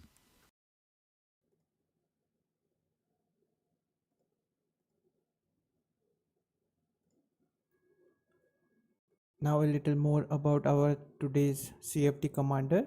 Wilmore has accumulated more than 8,000 flight hours and 663 carrier landings and in tactical jet aircraft, and is a graduate of United States Naval Test School. During his tenure as a fleet naval officer and aviator, Wilmore completed 4 operational deployments, flying the A-7E and FA-18 aircrafts from the deck of USS Forrestal, USS Kennedy, USS Enterprise, and the USS Eisenhower aircraft carriers. The atmosphere inside the White Room is safe to breathe, and when all that is done, they'll start to prepare the White Room for the arrival of the team, which, as we saw, has gone very, very smoothly so far. Once the astronauts are loaded and the Starliner crew is ready for the hatch to be closed, and once all those closeouts are done, then our team will pick back up and start to configure the crew access tower's hydraulic systems in preparation for retracting the arm prior to launch. But for now, our team is really just kind of just standing by as Butch and Sunny get situated in the Starliner and waiting on the opening of our launch window today at 12:25 and 40 seconds. So there on the smaller screen where we're still watching Butch get strapped into his seat and getting his gloves on, as you can see there, we have 2 pad team members working with him, and one is Armando Lally, the other is Garrett Pender. So these 2 work the entire time inside with both Butch and Sunny to get them ingressed into the spacecraft. You may have seen a few seconds ago, Butch was sort of moving his legs up and down. They have stirrups there for their legs to go into with straps that one goes over their foot and the other goes over their knees. And you can see he's getting a good adjustment on his gloves at this time. I actually have had the opportunity to try these gloves on, and you'd be amazed at just how much you could do with them. They're very flexible, and of course, that's important when they have so many things to be controlling there with their hands. They also have a 5-point harness seat belt that they're going to be helping them get into. There's a little bit better of a shot, a close-up shot. The cameras that we're using inside the spacecraft, we refer to them as the Mustang cameras. It's a system of 4 cameras, so we have some different views where we can monitor what is going on inside the spacecraft. Those views will not be live today, but as soon as we get to the International Space Station, we'll be able to download what is taking place with the crew as they are on their way up, and get a great look at that. The countdown is still going smoothly in the background. Dylan and I, of course, are listening to all the chatter on the loops. Yeah, and thankfully not much to talk about right now. Actually, everything is cooperating, and the team is really just watching the vehicle, make sure it remains stable as we get our astronauts loaded. We like when it's quiet. You can see there at the bottom, sort of right side of your screen, the Now, as you are seeing the ingress procedure going on, just let me allow to go through the key moments during the mission, starting with the launch and extending into orbit. 12 seconds after liftoff, the roll program begins, orienting the rocket for its trajectory to space. Just 30 seconds in, the engines throttle down to reduce stress on the vehicle. At 45 seconds, we reach max Q, the point of maximum aerodynamic pressure on the spacecraft. Shortly after, at 1 minute and 7 seconds, the engine throttled back, resuming full power.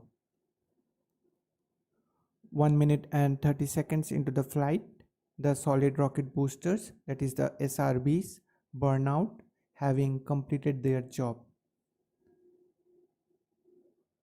At 2 minutes and 40 seconds, the SRBs are jettisoned, followed by a pitch maneuver to optimize the rocket's path. Now moving on, at 4 minutes and 29 seconds, the booster engine cutoff, that is BCO, occurs, shutting down the main engines. 6 seconds later, at 4 minutes and 35 seconds, the booster is separated from the spacecraft. At 4 minutes and 42 seconds, the ascent cover is jettisoned, and just a few seconds later, at 4 minutes and 48 seconds, the center upper stage engine ignites. Moving on, at 5 minutes and 5 seconds, the aero skirt is jettisoned, streamlining the spacecraft for its journey to orbit. 11 minutes and 58 seconds into the flight, the main engine cutoff, that is MECO, occurs, completing the powered ascent. Then at 14 minutes and 58 seconds, the Starliner separates from the center upper stage, beginning its solo journey in space. At 31 minutes, the orbital insertion burn starts, placing Starliner into its intended orbit. By 31 minutes and 42 seconds, the orbital insertion burn is complete and the Starliner is in a stable orbit. 1 hour and 15 minutes into the mission, the NC burn is complete, circularizing Starliner's orbit for rendezvous.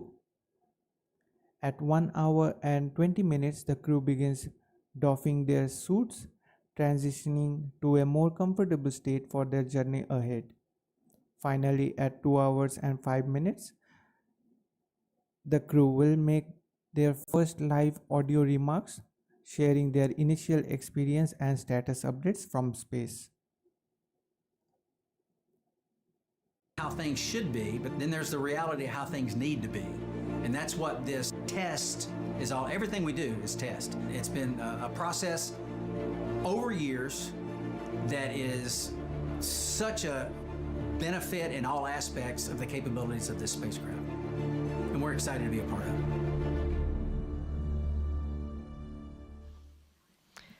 And, hearing Butch talk about this is a test flight, he and Suni have been an integral part of really every aspect of the development of Starliner. They are so integrated with our team and, are able to make changes, say if they don't like something or they want something to be different. They really are the first two to pave the way for their comrades in the astronaut office. So when they get up into space, they're going to put the spacecraft through the ringer.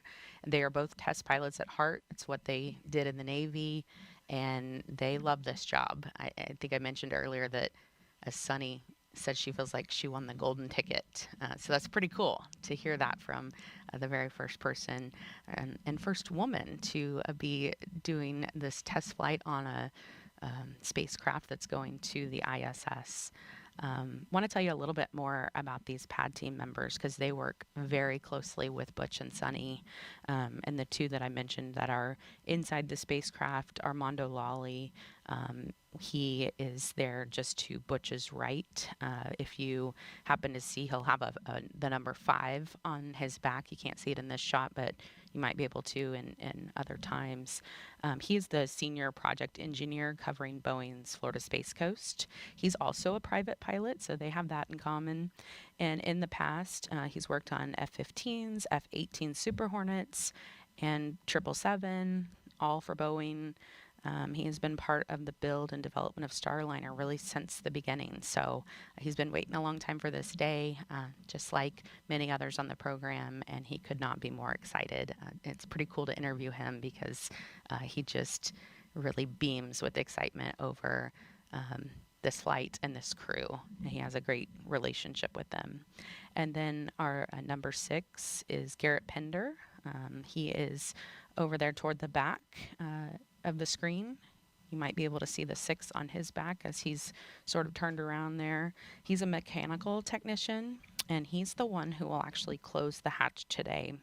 He helped build the rig that opens and closes the hatch, so he has a true attachment to it. And you can see him there. Armando just passed something over to him. And his teammates say that he's really the guy who can just fix anything. So great to have him on the team. We see number 4 there. That's Nate, and he is the pad team lead. He's a test engineer manager. He manages the fluids team, who performs a variety of tests from leak checks to acceptance testing of integrated vehicle subsystems. You can see another look of him there. Number 7, that is there close to the capsule, that is Michael, and his teammates call him the Chief. He's a systems engineering technician. He performs all the final cabin leak checks, and this is an amazing stat about him. He has worked 110 launches, including this one. So he's been around the space program for a while. He said that he is a child of the 70s, and he said when Butch and Sunny take off on their ride today, he's going to tell them it's time to rock and roll. You see Sunny giving them all hugs there. And she is starting to get into the spacecraft now, so as they check her feet to make sure there are no foreign object debris, or FOD as we call it, we are going to send it back over to Megan, Dee, and Mike to walk you through Sunny's ingress. Yeah, so right now we see Sunny stepping over the seal around the hatch there carefully, and the 2 pad team members that are inside the capsule who have been helping Butch get in will now do this exact same steps for her, essentially. Exactly. It's a little bit easier here because Butch is fully ensconced behind the integrated crew control panel.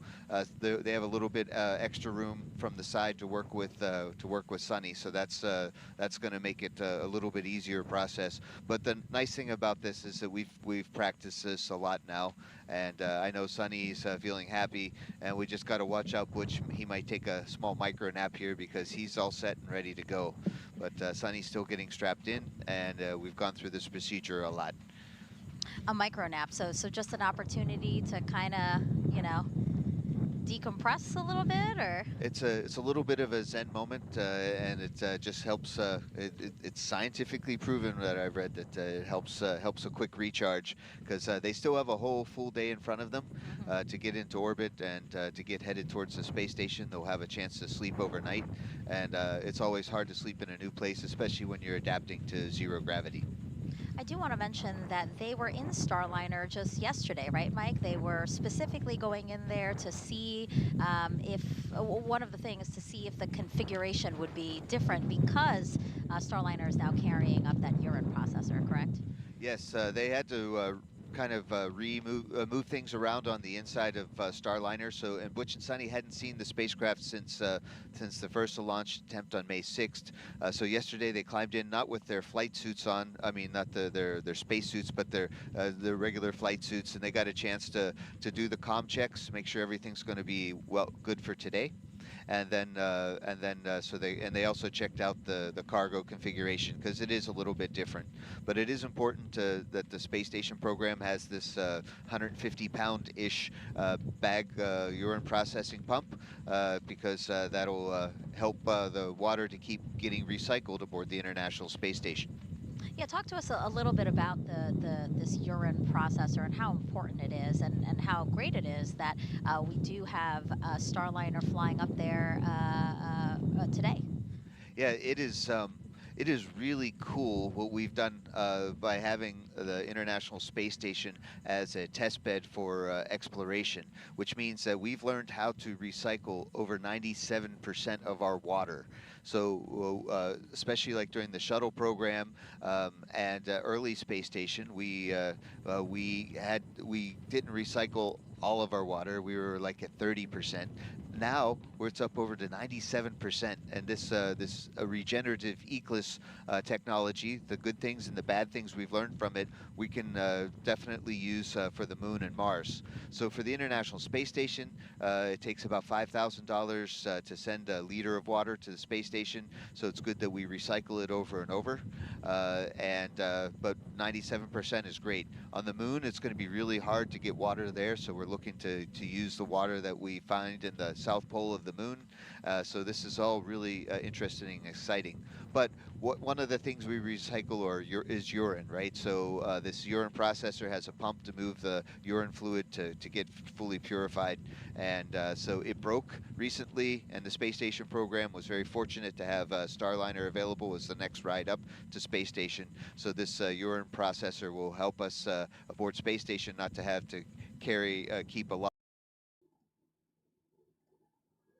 Right now, for the pilot ingress, now boarding Starliner is CFT mission pilot Suni Williams, a retired UAV captain and veteran of 2 previous space flights as a long-duration resident aboard the space station.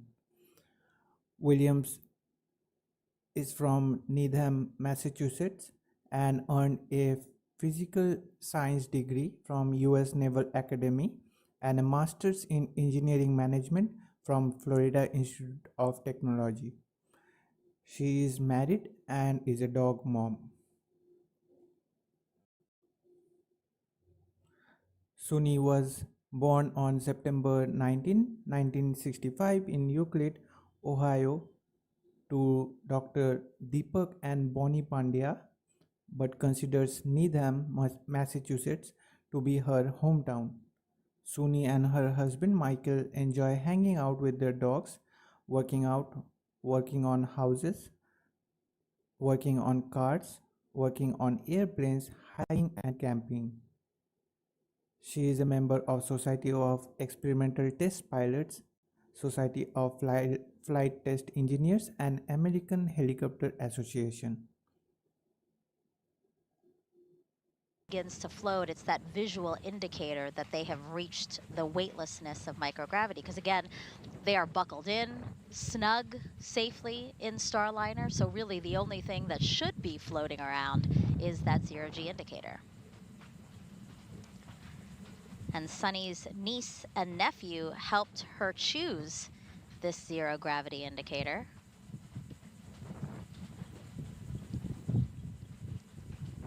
You see it right there. She's holding it. A narwhal. It's a kind of toothed whale. Male narwhals are the ones with the signature single straight tooth or horn. Sunny wanted to choose an indicator that raised awareness for how space and ocean research go together. After all, you know, space gives us a unique vantage point of our oceans. This particular narwhal toy was coincidentally also named Calypso, which is part of the reason why they chose the toy. And just so we get a better view for it, because it is kind of hard. So what we expect to see, right, is Sunny after she is buckled in and she does her comm checks as well, her communication checks as well as her suit leak check. They will pull the zero gravity indicator out of her helmet bag, and they will then tether the toy. And here is, here is a closer look at that zero gravity indicator. It is very sparkly. Very sparkly. I love it here. And yeah, like I didn't know that it was actually already named Calypso, and that was why I thought Sunny also named it Calypso. But really, I mean, this is great because she does have a love of oceans, right, Mike? So this is just serendipitous, right, that we found a narwhal named Calypso already. It was meant to be. Yeah, talk to us about her her love of the oceans and ocean research.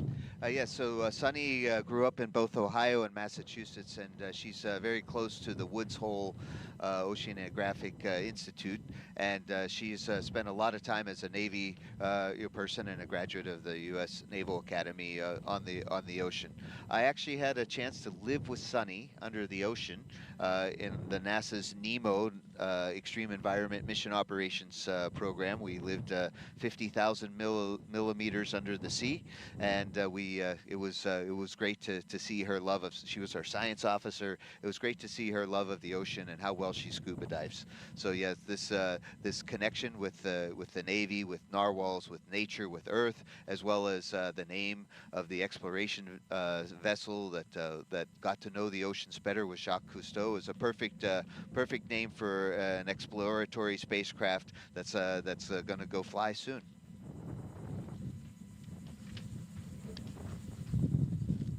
And you mentioned the fact that Suni once lived underwater for 9 days while working within the robotics branch of the International Space Station. So why don't we learn a little bit more about her journey? Again, the retired U.S. Navy captain, Boeing CFT pilot, Suni Williams. Exploration is curiosity. It's asking the question why. It's taking that next step. Every time we do something for the first time, we're expanding our knowledge. My name is Suni Williams, and I'm the pilot for NASA's Boeing Crew Flight Test Mission to the International Space Station. I feel really lucky to have grown up in a small town outside of Boston, Needham, Massachusetts. It was a great town because we were able to ride our bikes everywhere we went. My brother, sister, and I, we were all swimmers, and it was just a great childhood. My dad was a doctor and also did neuroscience research. We were the strange family who had pictures and diagrams of brains on our dining room table. My older brother went to the Naval Academy. I started researching a little bit, and I thought, well, what the heck, I'll try this out. And when I went, I found that I really loved it. Teamwork, followership, leadership, those opportunities that we had right from the very beginning, and to accomplish something a little bit bigger than yourself. And I think that paved the way for the rest of my career. Got a basic engineering degree from the Naval Academy. I really didn't know what it was all about when I went through that course curriculum, but when I went to test pilot school, all of that stuff sort of gelled together. I was like, oh wow, this is why we do math modeling. This is how we try to predict how change in an engine is going to affect the way the helicopter flies. Time on the International Space Station is priceless. People always ask, do you get bored, or, is it terrible being up there for a long period of time? And for me, I loved every minute. There was always something to do. You wake up, you look at your timeline like, wow, I got to do this experiment today. I got to get ready for a spacewalk. Every day was different. And just life on the space station becomes routine, which is sort of crazy to think about it. At one point in time on my first mission, I was like, I don't even remember really what it's like to walk. I've been flying around for so long. I don't even know what it's like to sit down. I got assigned to the commercial crew cadre in 2015. We went to the companies, found out the shell of their programs, and then actually started working with them to make them what they are today to accommodate astronauts. For Starliner, we've been heavily involved in the last couple of years in the software with the folks doing the development to make sure its capability will allow us to come home. And we've been involved with all the suit development, making sure every different size of person could fit in all these suits and they could operate the spacecraft adequately. We've had our fingers on every single procedure that we work inside the cockpit, as well as operated it with our mission control team to make sure that everything that future crews will do will be right. We haven't had the classic training as we had for Shuttle and Soyuz. We've sort of helped develop the training as well as the hardware. And this is sort of the shape of things to come as we get ready to go back to the moon. All of that is going to be developmental, and we're going to have the same mindset. It's not already established. We all have to be part of this big team to help develop it and make sure that integration, as the astronauts use all this equipment, is going to be top-notch and ready to take us even further.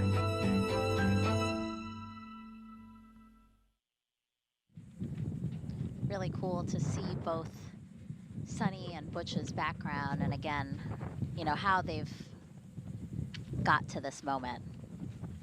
And they're different backgrounds, right? Absolutely, even though they were both. Now a little more about today's CFT pilot. Williams has accumulated 3,000 flight hours in over 30 different aircraft. She has received her designation as a basic driving officer and later was designated a naval aviator. Williams was selected for United States Naval Test Pilot School, and after graduation, she was assigned to the Rotary Wing Aircraft Test Directorate as an H-46 project officer. She went back to Naval Test Pilot School as an instructor in the Rotary Wing Department and the school's safety officer. Selected as an astronaut by NASA in June 1998, Williams has spent a total of 322 days in space on 2 missions and accumulated 50 hours and 40 minutes of cumulative extravehicular activity time on 7 spacewalks. Williams worked with Roscosmos on its contribution to the space station and with the first expedition crew. After her first flight, she served as Deputy Chief of Astronaut Office. She then performed another long-duration mission that included serving as station commander. Her first space flight was Expedition 14-15 from December 26 to 27, launching on Space Shuttle Discovery STS-116 mission to reach the station. While on board the outpost, Williams established a world record for females at the time with 4 spacewalks. She concluded her tour of duty by returning to Earth with Shuttle Atlantis STS-117th flight. Williams launched from the Baikonur Cosmodrome in Kazakhstan on a Soyuz with a Roscosmos cosmonaut and Japanese astronaut for Expedition 32-33 from July to November 2012. Williams spent 127 days in space conducting research and exploration aboard the orbiting laboratory. She performed 3 spacewalks to replace a component that relays power from the space station's solar arrays to its systems and repaired an ammonium leak on a station radiator.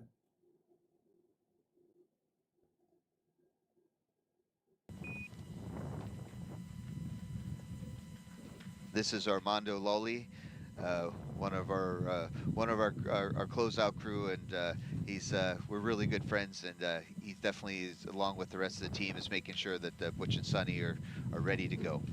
Yeah, for those just joining us again, if we look at the clock, 2 hours, 21 minutes, 45 seconds until liftoff. And yes, the team is ahead of schedule in a nominal timeline, as we call it. You know, they were expecting to maybe be done with the crew ingressing or getting into the spacecraft at around 1 hour and 37 minutes before launch. And as you can see, they are done well beyond that time. LC Fuel 2. Go ahead. Just wanted to make you aware that my topping valve I to P has failed and dropped to 0. Roger. AC, LC. AC on 1. Roger. Fuel 2's reported a I to P has given an anomaly. Please screen the anomaly team and provide a recommendation. We'll go. LC LOX 2. Go ahead. I've just experienced a similar anomaly with my LOC 669 FCV I to P as well. Topping valve LOX also commanded and is currently 0. Okay, so you're in a stop flow effectively? That's a firm, not flagged, but the valves are all closed in the skid, Valves so we're are not flowing closed. into the vehicle. Copy that. Yeah, AC also for LOX 2. Copy that. Yeah, we can hear the launch conductor Mr. Doug Lebo, working some small anomalies right now that just popped up, some sensor indications for some loading valves. We'll see how the anomaly team works on it, but this is kind of how launches go. They receive some data and start looking at it and see what's possible and what to have to work on. So we'll hear more about that. In the meantime, it looks like they're getting ready to close the hatch. Starliner Houston for the entire crew, comm check on air to ground 1. CDR, loud and clear, air to ground 1. TLT, loud and clear, air to ground 1. Starliner Houston has... We have another update. Communication checks between the astronauts and the mission control is underway while suit pressure tests are performed.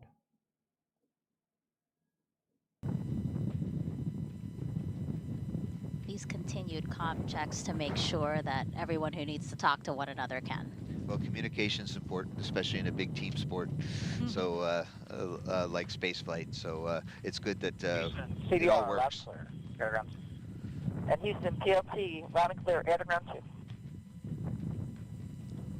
And just to set expectations for our viewers, they will continue to hear comm checks almost up until liftoff. Like we hear them even within that final half hour, just to make sure that everything is still working as it should. And right now we're talking through a bit through the umbilical, the T0 umbilical that connects, and after that, after a while, they're going to take that umbilical away. So it'll be good. It's good to know that they're ready to talk over the satellite system, TDRS. Right, there's different pathways of communication that they have to Houston test. on air to ground 1, audio system checks complete. In 10 seconds, it will be L minus 2 hours, 18 minutes. 3, 2, 1, mark. L minus 2:18. Good check. Copy, good check. LC Slick on channel 1. Comm panel, lift Go ahead, off Slick. on air to ground 1 and 2. Crew insertion is complete. On air to ground 2. Roger. All right, you heard that call out. Crew insertion is complete. Listen only on air to ground 2 just makes it a bit easier for us. That's what I figured. Okay, there's air to ground 1 only talk.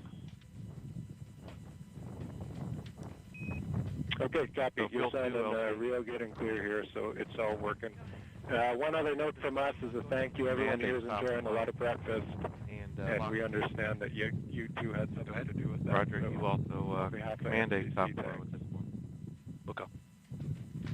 Field 2 is complete. Hey, it's our pleasure.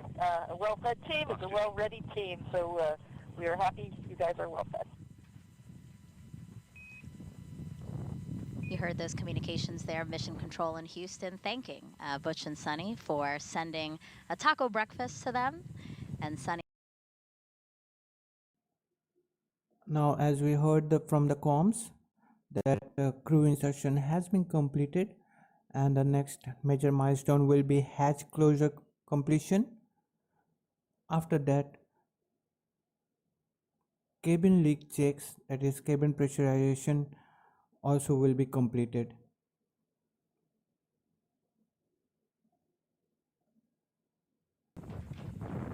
Roger. Flight copies following on channel 6. Roger. So those communications between members of the launch team acknowledging that they are currently watching an issue with a control center, with the control center locks and hydrogen topping valves.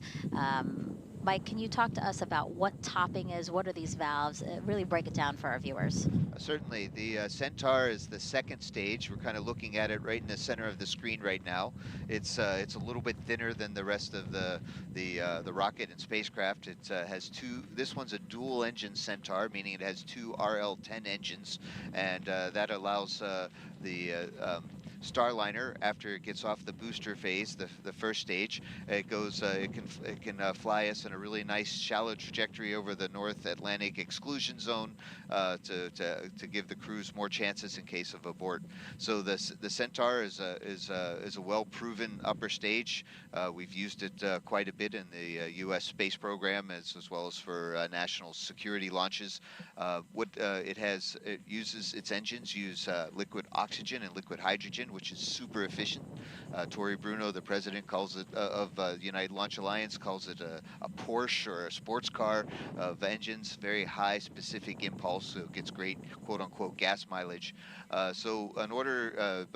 Liquid hydrogen and liquid oxygen are wicked cold, as they would say in Sunny's Massachusetts. They're very cold, and so you can see it kind of some liquid oxygen right now boiling off right under the bottom of your screen there. And what they do for topping is that as the liquid oxygen normally boils off, just because even no matter how insulated you make it, it's still going to turn from a liquid to a gas. That they top it off, and it sounds like both for liquid oxygen and liquid hydrogen.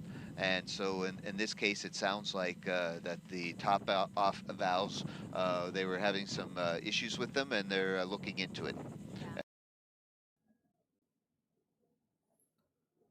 Referring to Vlad, yes, they did say about that, and the launch team is troubleshooting the indication of a problem with the topping of Centaur's cryogenic tanks.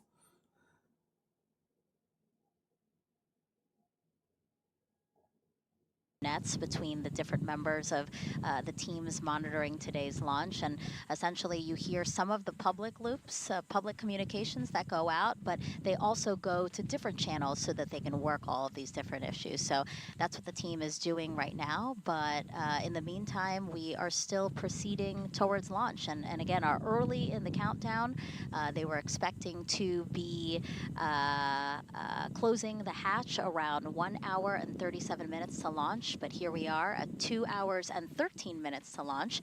We see Butch and Sunny inside Starliner, and I don't see any pad team members because I believe they have, yep, they're all outside there of the white room. So basically what's happening now are hatch closure preps. So the pad team has gone through the Starliner spacecraft to make sure anything that isn't supposed to be in there is taken out. And now, Mike, they are outside and making preparations to close the hatch. Yes. One of the things that we have, or the seal around the hatch, is really important to maintain a hermetically sealed capsule so it can keep the air inside. So we have I think you can see it in the picture, a golden frame that goes around the hatch seals to protect them as people go inside and out, that they don't harm the seals. So they're going to take off the hatch seal cover and then do an inspection and then close the hatch. They've perfected the procedures over time, so this is something that the pad team is really good at. And there are methodical steps to hatch closure, as you were saying. Again, you know, making sure that they're checking the seals, the framework. There's also like support structures, right, that they need to move out of the way before they actually close the hatch. That's exactly it. And that's pretty important. But the really neat thing is that once they close that hatch, it will not open again until they land somewhere in the southwestern desert of the U.S. Yeah, that's so crazy, huh? They need to make sure it's leak tight. Again, beautiful shots there of our Space Coast. You know, this is the first time I'm going to see a Starliner launch. I missed the first two. I was in helping support the mission in the Boeing Mission Control Center. So I'm personally looking really forward. It's right behind us, and looking forward to seeing the beautiful rocket launch. Again, a big thank you to you for being here. I know that the first time around you had a pretty cool role as well. But again, all of that insight, your intimate knowledge of both the crew, but also the procedures, the mission, really invaluable to our viewers, and really explaining why this launch is so important. Well, thank you. I enjoy my job. I've been an astronaut for half my life, and I love it. And I'm hoping that we're talking and reaching out to future astronauts out there, because there's more and more with commercial crew program and other things. We're able to send more and more people to different places in space, and this is a great mission to be part of. And I'm enjoying sharing it with Dee and you, Megan. 2 hours, 10 minutes, and 8 seconds to launch. Again, this flight test is a big deal. It's only the 2 hours, 10 minutes. 6th time that NASA ECS astronauts... LC. Go ahead. Adjust the ISA flow rate to 170 pounds per minute. Roger. Only the 6th time that NASA astronauts will fly a new crew vehicle. And here on NASA TV, we're all sharing this adventure together.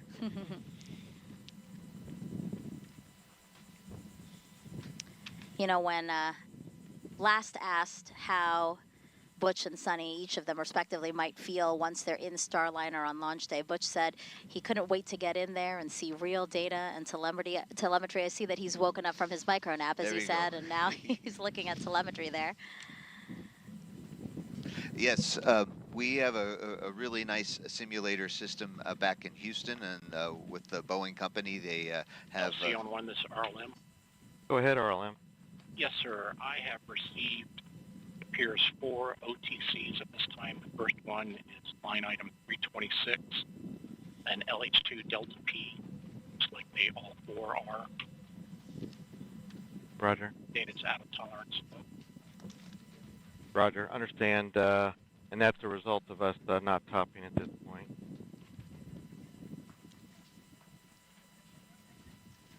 Are all 4 of those OTCs Delta P related? Yes, sir, they are. Yes. Okay, let's continue to monitor that while we're troubleshooting the topping valve situation. I copy. Roger.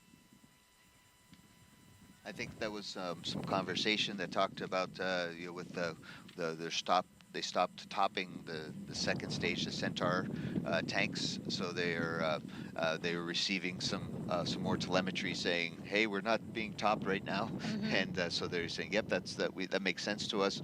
They're gonna continue troubleshooting and see how it progresses. Communication is so important because for people who haven't been in a launch control room or really followed us to this degree, there are so many people who are specialized in certain fields and certain parts of what it takes to launch a rocket to space, a crewed spacecraft as well, that you really need to be communicating as much as possible so that we can troubleshoot any issues. And that's something that I've noticed as my kids have gone through school, is that they've learned how to, been focused more not just on reading and writing and arithmetic, but also on how to work together in teams and how to communicate with each other effectively. And these are great skills that we need in the space program, and certainly great skills that we need as fellow human beings on any team that we're on. Yeah.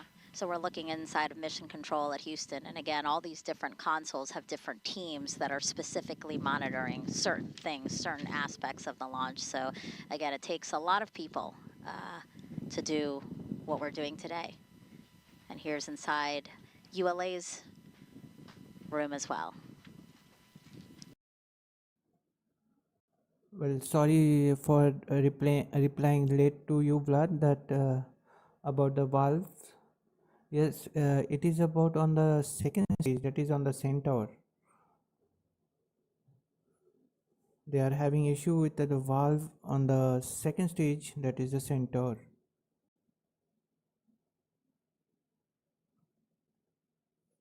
And as of now, there is no more updates coming about the progress of this troubleshooting they are doing. The last update we got that the launch team is troubleshooting the indication of a problem with the topping to Centaur's cryogenic tanks. To begin closing the hatch, I do want to take a moment to acknowledge a phone call that Suni made. So if you remember, Butch, ingressed first, and then Suni stayed in the White Room. While she was in the White Room, she made a phone call to Zach Brandon, and he's the lead technician on Starliner's crew module. He's been working on Starliner for 7 years. The team says he takes great pride in his work, which is evident to Butch and Suni, and why they chose to call him LC Slick today. on channel 1.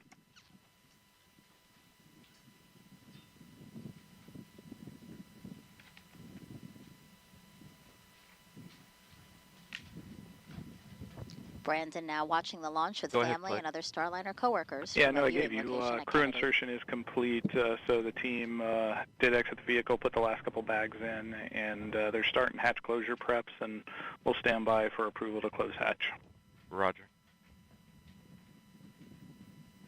I bet Zach was surprised to get the phone call from Butch and Suni. He's like, hey, what are you guys doing there?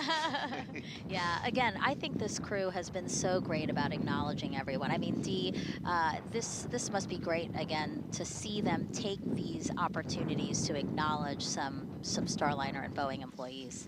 Absolutely. You know, they have been working closely with this team, as well as Mike here, for many years. And so it's extremely thoughtful. I'm sure, you know. Now we are standing by for the hatch closure and the troubleshooting of the problem with the Centaur's cryogenic tanks are still in progress. We will update you with any upcoming updates. So right now we got an update about initial steps by the blue team are underway to close out the crew module of the Starliner and seal the hatch, as I mentioned before. Control, so for that first launch attempt, we were actually able to see him receive the phone call. As you said, Zach, we were not able to get him on camera as he is at a launch viewing site here at Kennedy watching with family and friends, but I'm sure he was as thrilled and excited as Bill was on the first attempt.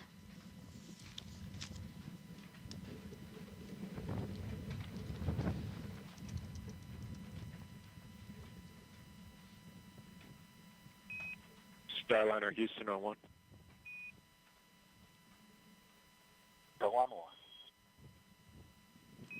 Just giving you an update, ULA is working an issue with a Centaur topping valve.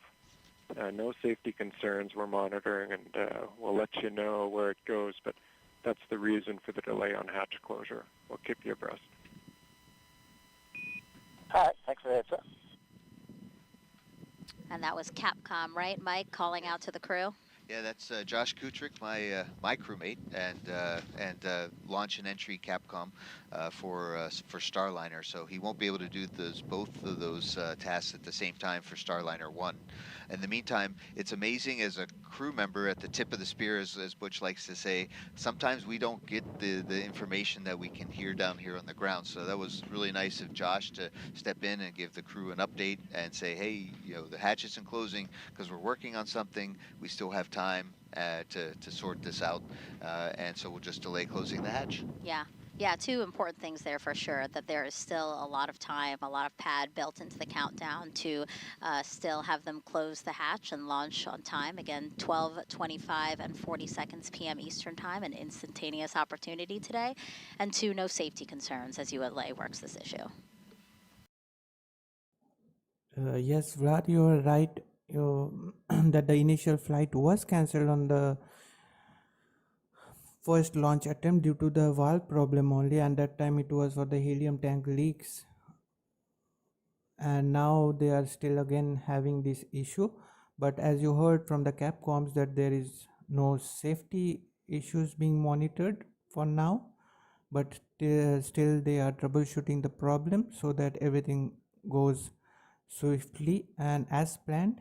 Let's hear them for next few updates about this troubleshoot they are having now.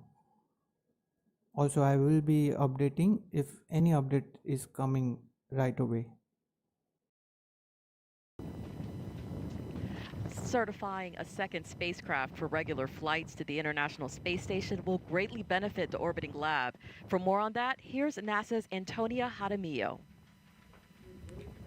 Thank you, Dee. We are here at OSB-2, one of the viewing locations for this launch here at Kennedy, and joining me is NASA Deputy Administrator Pam Melroy.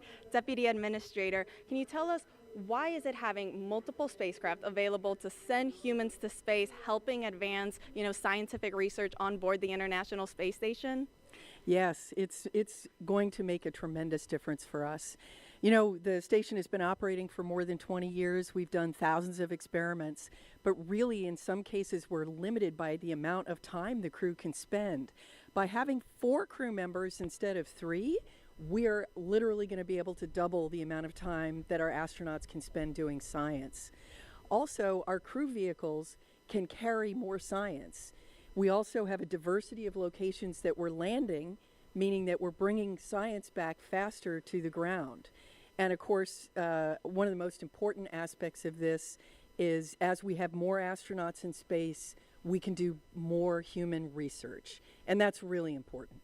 Absolutely. Always having more is better for this. As a former astronaut yourself, you have firsthand experience on the effects of spaceflight on the human body. Can you tell us a little bit more about the human research experiments that Butch and Suni will get to participate in for this mission? Yeah, we will never waste an astronaut in space. I will say that. So when Butch and Suni get up there, even though it's a shorter trip, they're going to join our astronauts that are up there right now, Tracy, Mike, Jeanette, Matt, and join in some of the human research. So the larger of a pool of data we have, the better it is. So they'll be participating in those experiments. But in addition to that, literally, this is a brand new trajectory. We're going to find out. I mean, the first question we're going to ask, how did it feel? Did it feel like the shuttle? Did it feel like the Soyuz? What's different? What's the same? And I think the other key aspect of this is we know eventually when we go to the moon and Mars, we're going to have astronauts get outside of the vehicle by themselves when they land. And so every piece of data that we can get on their experiences on these new vehicles is going to help us do that better. Absolutely. I know we all definitely cannot wait to hear how this mission goes for them. And you briefly touched on this, Deputy Administrator. How do flight tests mission like this help contribute, to future crewed missions to the moon and eventually onto Mars? We are going to be doing a lot of flight tests, and this is really core to what NASA does. If you're going to stay at the cutting edge of development, you're always going to be developing new technology and you have to test it. And so what that means is it's adding to our body of knowledge. So in this specific case, the Boeing Starliner vehicle has parachutes that have commonality with Orion. The docking system is similar to the one that will be used for exploration. So the more data we have on a system and the more experience with it, the safer we will be and the better operationally we'll be.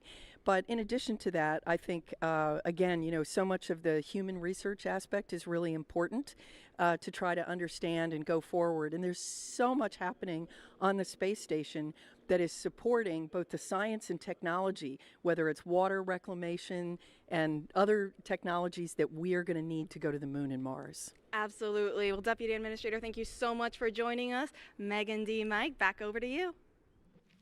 Thank you so much, Tony and Pam. Okay, so for the last 20 minutes, the ULA team has been tracking an issue with the rocket's upper stage. So let's head on over to the ASOC now, where we have Dylan Rice standing by to give us an update. Hey, Megan. So yeah, you heard on the net that there was a stop flow reported, and essentially what happened was some instrumentation. We stopped getting some data from a couple pieces of instrumentation on the Centaur upper stage, and some automatic protections kicked in and stopped the propellant replenishment process to Centaur. So for the past few minutes, the engineering team has been talking through the process of switching to our redundant instrumentation data stream. Been received as alarms as well. Roger, thank you.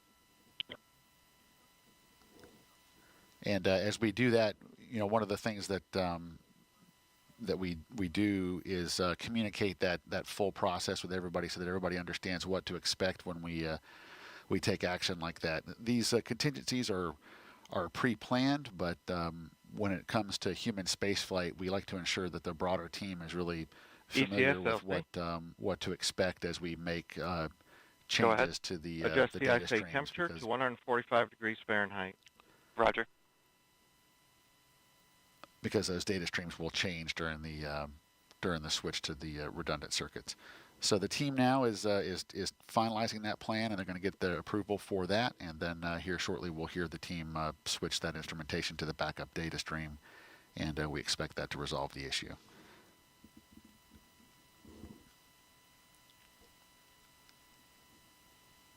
A path forward to allow us to continue to launch. Basically, what Dylan is saying is the fix is to move the 1 hour, 55 minutes. The operation of needing to top off to move the that operation to another valve, right? A redundant valve that will do the exact same thing. I think it's going to be really actually the sensors, right? Because you don't want to fill something and not know how it's going. So I think what I think I heard was they're going to switch to a different telemetry system. So then they can reopen the valves and monitor how the top-offs are going. Yeah. But we'll find out in just a few minutes as they go forward. But that's really what is important in aerospace engineering. And for all you future aerospace engineers out there, that's really what is to know that if you really want your things to work, you build them as best you can, and it's really good to have redundant systems. And as a backup, I totally support that. But I mean, it's good to have other ways to do things, and that's why we are looking forward to at NASA, as Pam Melroy said, is flight testing is what we do, and getting new spacecraft are really important, so we have redundant systems to go up to the International Space Station.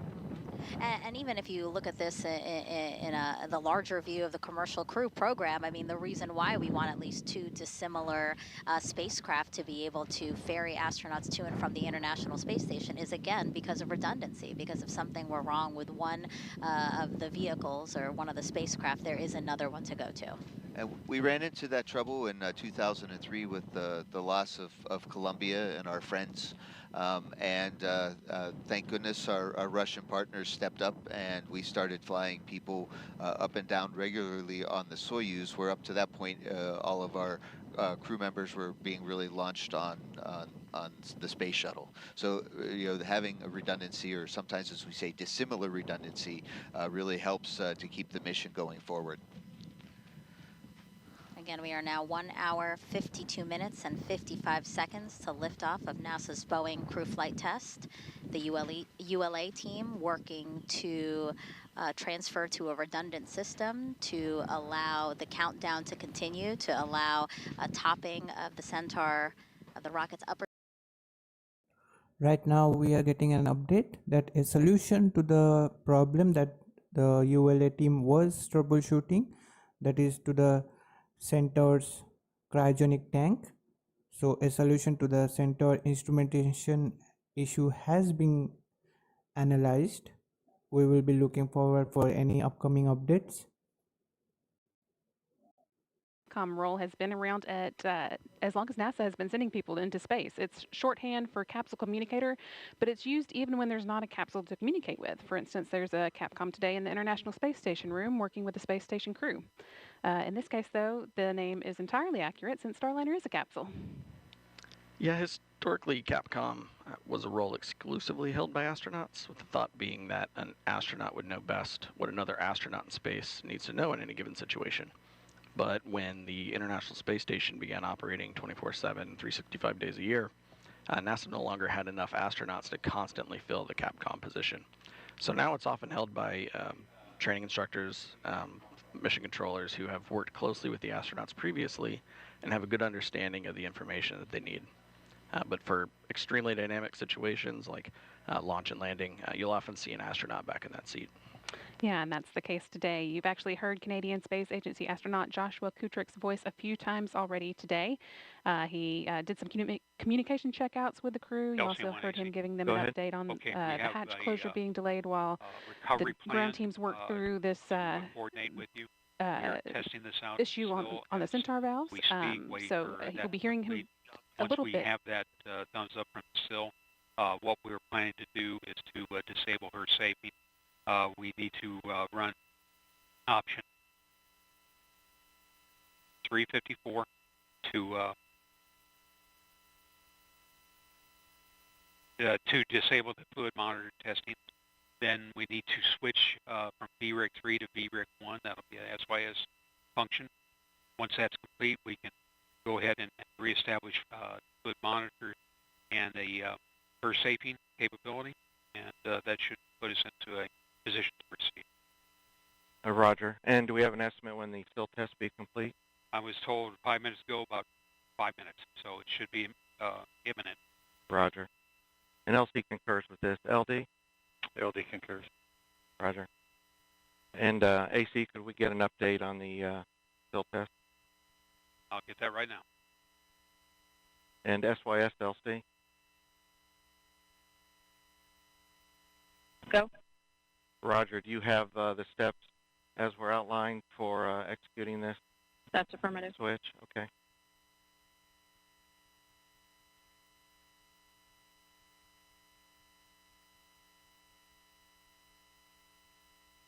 Okay, let's see, flight channel one?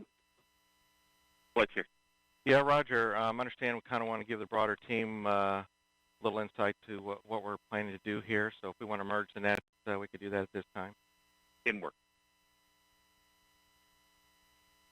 NLC, the pad team is on channel 1. We'll be listening in. Roger, thank you. LC flight and Starliner flight, we merged channel 1 and air-to-ground 1. So LC, give the crew and the pad team an update. Roger, and Starliner, can you copy me? Catch it loud and clear, LC. Roger, so at this time, what we have is a control issue going to the LOX and hydrogen topping valve. So they are both closed this time, so we're not topping Centaur at this time. So we put in a troubleshooting plan together, and we're going to switch the control logic from VRIC 3 to VRIC 1 because we have redundancy in our control system. And so we're going to switch to VRIC 1 and hopefully restore this topping control and get the vehicle back into topping mode. Great, copy all, standing by. Roger. Pad copies as well. Blue team lead copies. Roger. And flight, let's go ahead and leave this, if you can, leave this merge till we're done. Should take about 5 minutes to complete this operation. I'll see you copy, leave your merge. Roger.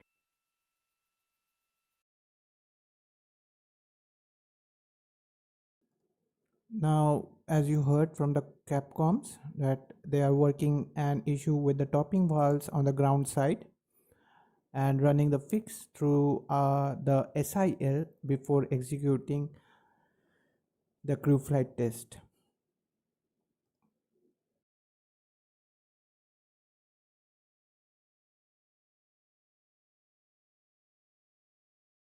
Heard some more communication about the topping issue on Centaur.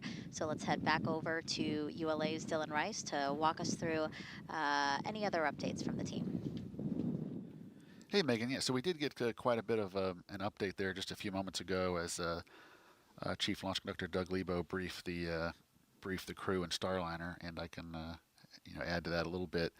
But basically, what has happened is the communication to the Centaur topping valves, which are on the mobile launch platform. These are the valves that control the replenishment of oxygen and hydrogen on the Centaur upper stage as it warms up and evaporates.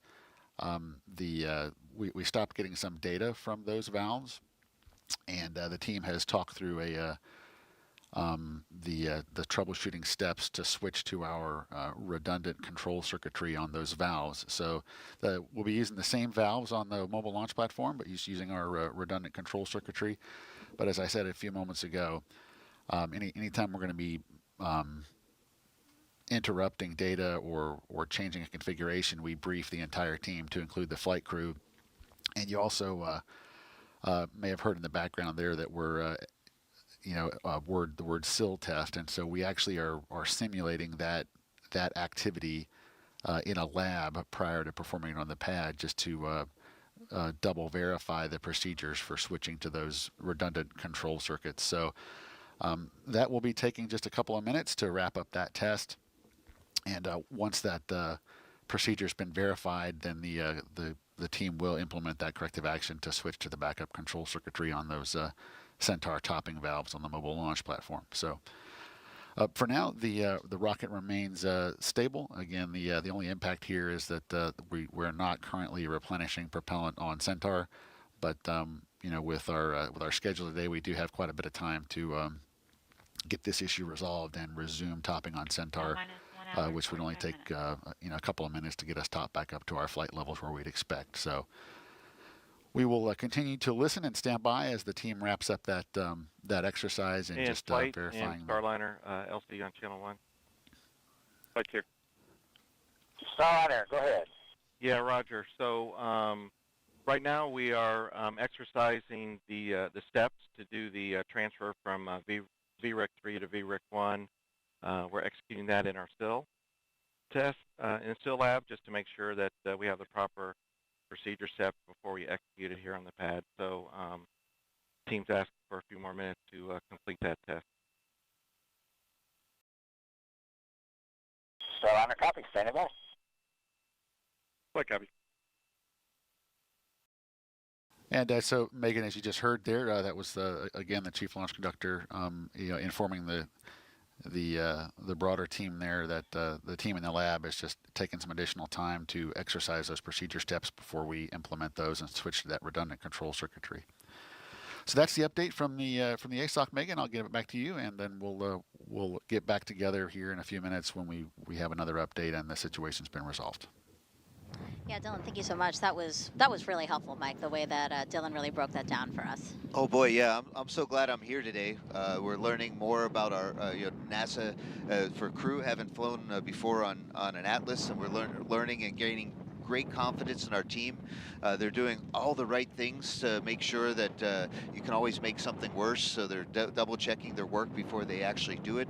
They let everybody know what they're doing. They got concurrence, so we're on a really good track, and in a few minutes we'll get reports to see if switching to a different telemetry control system does the trick. We are highly optimistic, but we won't know until we hear the results. But then that means that the Centaur will get retopped, and the crew will have gas, so to speak, so they can fly into orbit. So this is really a great example of launch operations and aerospace engineering in work real time. For those who might have joined in the middle of all of that explanation from Dylan, again, the ULA team stopped getting data, right, from a ground valve that controls the topping of liquid oxygen and hydrogen into Atlas V's upper stage, the Centaur.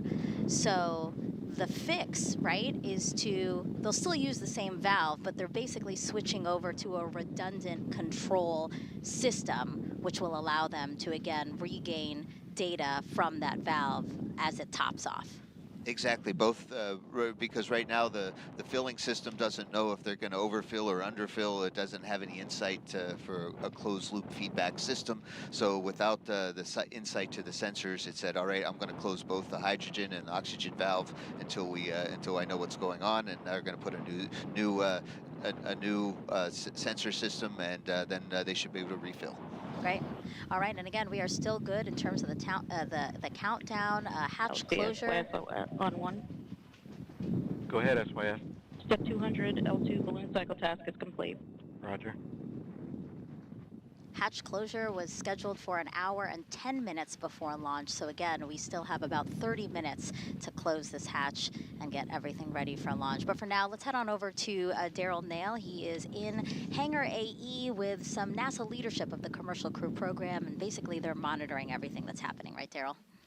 Yeah, that's right, Megan. NASA Operation Manager Richard Jones is listening in and talking to his team about the operation that's currently underway. You heard Dylan describe it, going to that redundant control system in order to get data from the LH2 valve, topping valve, and the LOX topping valve in the Centaur upper stage.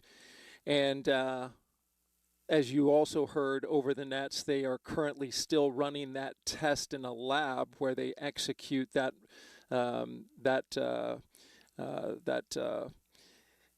basically that operation to move to that redundant system before they do it in real life. And so we're currently waiting for the completion of that test before they go ahead and do it. One indicator, talk this over with Dylan, that kind of gives you an idea that it's not the valve and it is the instrumentation kind of led them in this direction, is that when you get stop getting data control from both LH2 hydrogen and the tank liquid oxygen at the same time, that points towards an instrumentation issue 1 hour, 40 minutes. rather than a valve issue. So all of that was a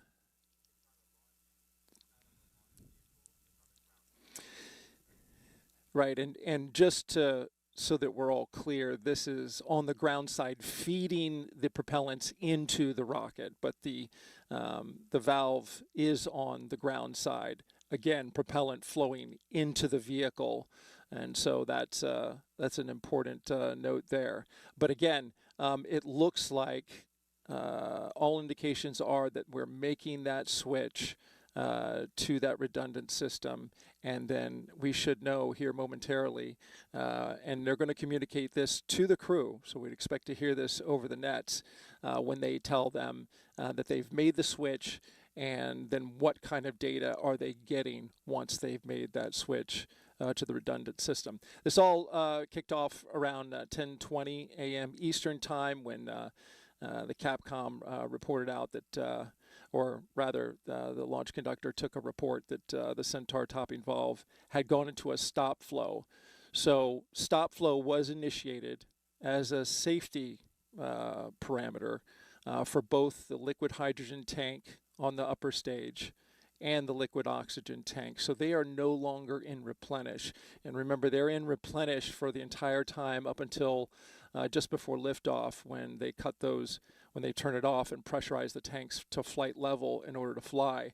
So as we're speaking, the levels are coming down ever so slightly in those tanks due to the natural boil off, a little more in the hydrogen tank because it's substantially much more colder than the liquid oxygen. But they'll get those replenish valves open back up and feeding that propellant back into the launch vehicle if, as expected, they get the redundant system to tell them. So Vlad, as you asked, what is the difference between the topping and the fueling? So as of the Atlas V rocket is concerned, topping refers to the process of adding the final amount of propellant, usually liquid oxygen, that is LOX, to the rocket's tank just before launch. In case of Atlas V, the first stage uses a Russian-built RD-180 engine that I think you must be knowing already, that burns a combination of liquid oxygen and RP-1, that is rocket-grade kerosene fuel, and the topping involves filling the first stage tanks with the remaining propellant needed for liftoff. This step ensures that the rocket has the necessary fuel to achieve its mission objectives, and as of the fueling of the Atlas V rocket is concerned, fueling encompasses the entire process of loading propellant, both LOX and RP-1, into the rocket's tank. For Atlas V, the first stage is fueled with RP-1 and LOX, while the upper stage Centaur uses liquid hydrogen and LOX. Not only is Starliner flying The Atlas V's, the Atlas V's first stage can produce a liftoff thrust of, as I said before, 9,33,406 pounds of thrust, and it can be augmented by up to 5 Aerojet strap-on solid rocket boosters, that is the SRBs. Fueling is a critical step that ensures the rocket is ready for launch, and it occurs well before the actual liftoff. So in a layman terms, you can say that topping is the final step of adding propellant just before the launch, while fueling encompasses the entire process of the loading propellants into the rocket's tanks before the both are essential for a successful launch. Yesterday, our teams packed a new pump for the space station's urine processing assembly, which is part of the water recovery system on the ISS. The 150-pound pump replaced 2 non-essential cargo bags. Now, it's all methodically packed weeks in advance, 25 bags for Boeing. Now we are getting a update that the software laboratory test is complete, and I think this update is concerned with the instrumentation troubleshooting that they were doing. Previously they were saying about the valves, now they were saying about the sensors, and they are not getting enough data from that sensors. So I think a software, they are saying that a software laboratory test is complete, now awaiting its results. Let's see what they say. Lauren, that's correct. And so one of the big differences between a countdown for a regular, what I'll call a regular satellite, a payload that doesn't talk back, yes, is the length of our built-in hold. So typically for a robotic mission or a communication satellite, we would use a built-in hold of 15 minutes or 30 minutes, depending on the length of the launch window that we have. So the launch window for today is, the built-in hold for today is 4 hours, and that really accommodates that crew loading. So that's the big difference between a countdown for an uncrewed mission versus a crewed mission. During that hold, normally we're into our propellant replenishment, which is the anomaly that we're about to hear an update on.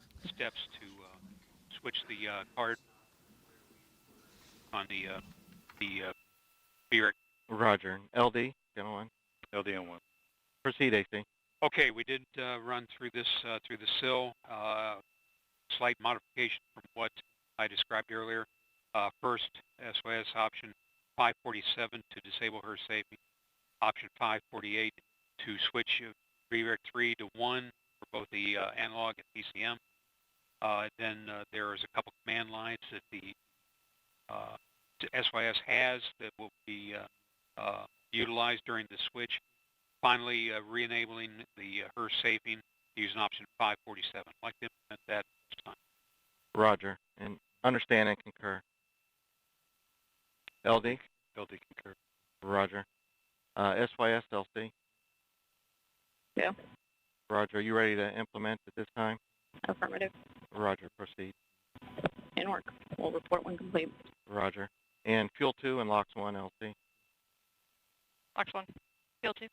Roger. So during this transfer, you may pick up Flume number 29 and 31 due to a miscompare, but there's no issue with that, and we'll just clear that after the switch is complete. Copy. Roger.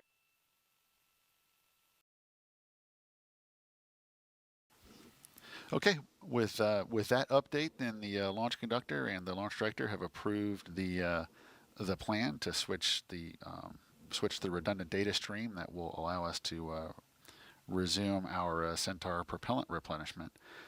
So with that, we'll let the team get back to that, and Megan, I'll send it back to you at the host desk. Thank you so much, guys. All right, so of course this is a historic day for all teams involved, particularly for employees of United Launch Alliance. So why don't we head over to Antonio Jaramillo, who's joined now by ULA's CEO, who has more on the significance of this flight test, but also can talk us through a little bit of the troubleshooting that they're doing today. Thank you, Megan. Joining me is Tori Bruno, CEO and President of United Launch Alliance. Tori, this is a really historic day for ULA, but before we dive into that, we've been hearing a lot of discussion on the replenishment valve. Can you tell us a little bit more about what's going on? Yeah, absolutely. These are ground valves that are topping off the propellants in the Centaur, so both the LOX and the liquid hydrogen. It's part of a triple redundant system, and so the fuel levels are being maintained, the crew is in no danger whatsoever, and we will still have enough propellant to go. But we like to have redundancy, and so they have a common controller, and what we've just done is come up with a plan to recycle that controller and see if we can get that third redundant valve pair working. It's come through the SIL, it all looks good, there's no unintended consequences with that. Procedures are written up, and they're just being reviewed right now with the team out here at the Cape. And so once we're satisfied, those ground valves will be cycled, and we'll see where we are. Sounds good, and we'll definitely keeping our eyes and ears tuned for that. You know, as we were mentioning, this is a really historic day for ULA, getting to launch humans to space, and also the 100th launch of an Atlas V rocket. Why is this such an important milestone for the company? Oh, it's so exciting to be back and be part of the human spaceflight community. And as you said, it's a really cool event for Atlas because Atlas's great-granddaddy was on Mercury Atlas. John Glenn, first American in space, and then of course ended that, you know, with Gus Grissom there with Mercury Atlas 9. So we're super excited about that. This is a very special configuration of Atlas and flight configuration. And of course, you know, we fly a lot of really critical payloads, but there's just nothing quite as precious as this crew. And it's just very, very different for us to be able to shake hands with our payload, if you will. Absolutely. Tori, thank you so much for joining us here today. We're very much looking forward to this launch. Megan D. Mike, back over to you. Yeah, that was really great to be able to hear from Tori Bruno again from ULA. He again recapped for us that the team is currently working. Go ahead. Complete. Roger. So LOX 1 and Fuel 2, go ahead and reestablish topping at this time. Roger. And LOX 2, LC. Go ahead. Roger, you can reestablish topping also. Roger. And with that confirmation that the ULA team is able to... Go ahead.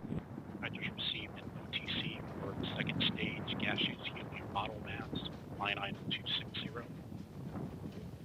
Date went out of tolerance mode. Okay, copy. The ULA team is able to Go ahead. continue topping off. Since our helium bottles are venting. Can you hit a stop flow on that? Or do you understand why they're venting? Looks like I've got a valve failed to verify.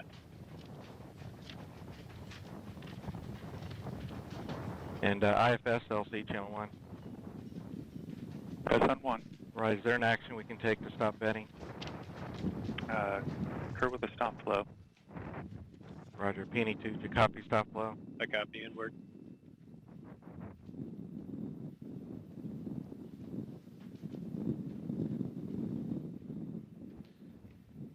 Yeah, well, it sounds like the United Launch Alliance engineers. LC, that's complete, and it did stop the vent. Roger. They re-enabled the ACLC channel 1. AC1. Roger. During the transfer, it appears that we did pick up Centaur helium bottle venting command, which looks like, I don't know, we vented about 1,000 PSI. If you would please convene the anomaly team and provide a recommendation. We'll go. And as they re-enabled comm with the valves, it looks like they had some startup transients, and they're looking into what happened, including the helium pressurization tanks. So they definitely are looking at it with the anomaly team, and they should have some recommendations soon. So basically, they had transferred to that redundant data tracker.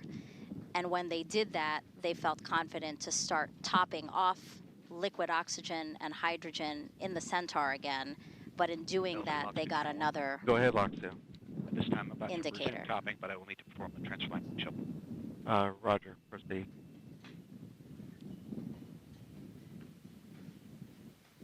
And so that call, they said that they can continue topping the liquid oxygen, and we'll see how the rest of it goes. But yeah, when you start something new, you get these new transients, you get some messages and alarms, and you have to look at each one to make sure that that you're in a good configuration. And SYS LC. Roger, just as a result of the switch there to VRIC 1, you're seeing all normal operation at this time? That's affirmative. Roger.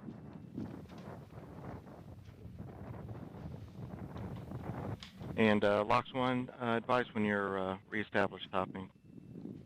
Roger, we're still in Rachel right now. It should be any minute now. Roger. So it looks like... I'll see we're reestablished topping. Roger. It looks like we are reestablished. Go ahead. Yes, as understood, we got the booster LOX 10% full alarm this time.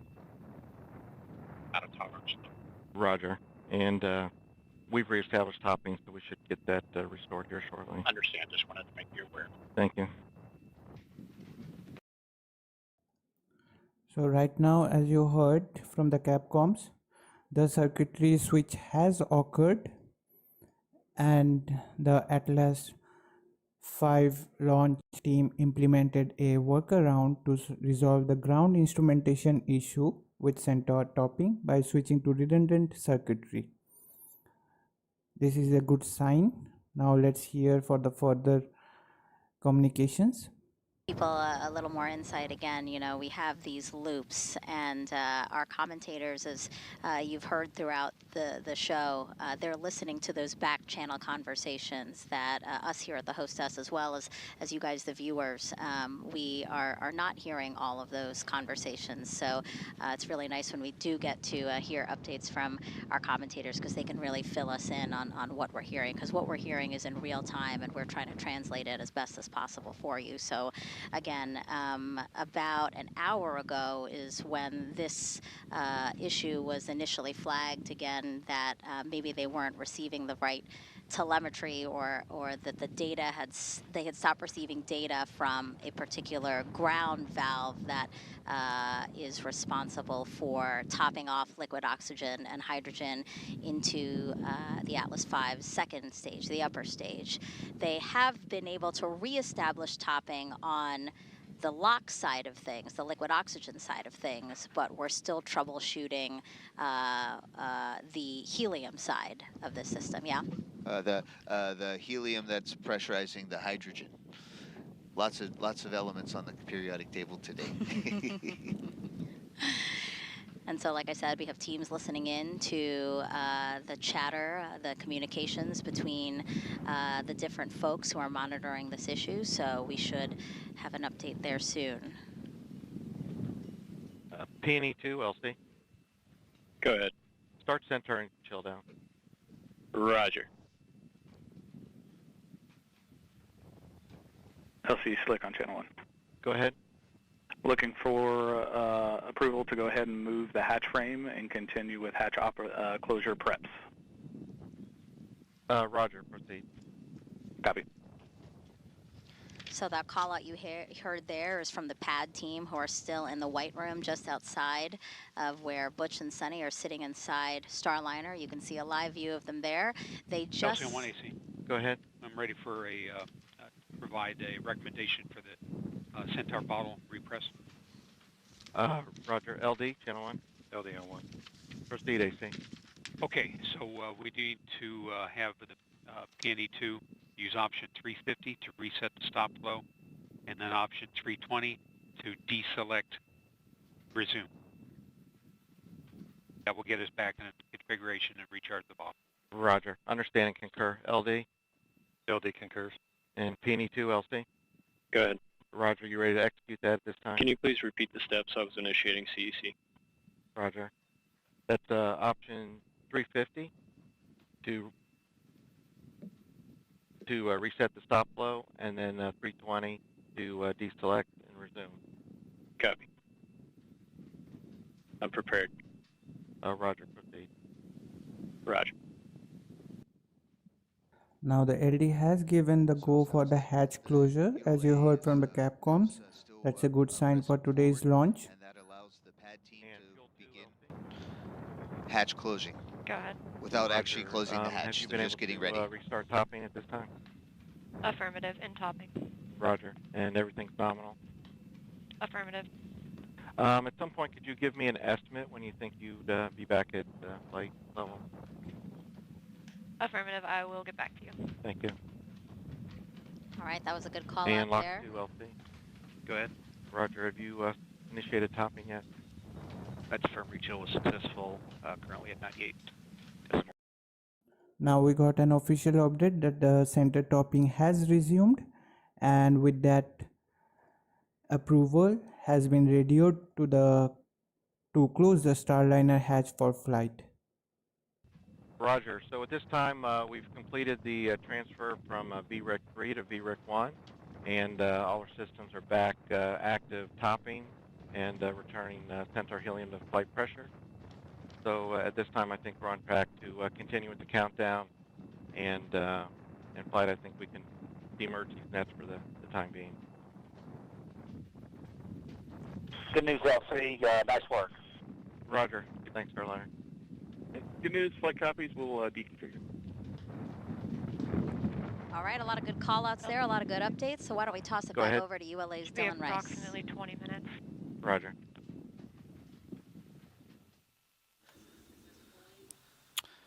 And Megan, yeah, we've had a busy couple of minutes here, but as you did hear, we have recovered from And LC, the stop. Slick on channel 1. Go ahead. Wondering if you had an estimated for hatch closure weather brief. Yeah, getting ready to issue that right now. Roger.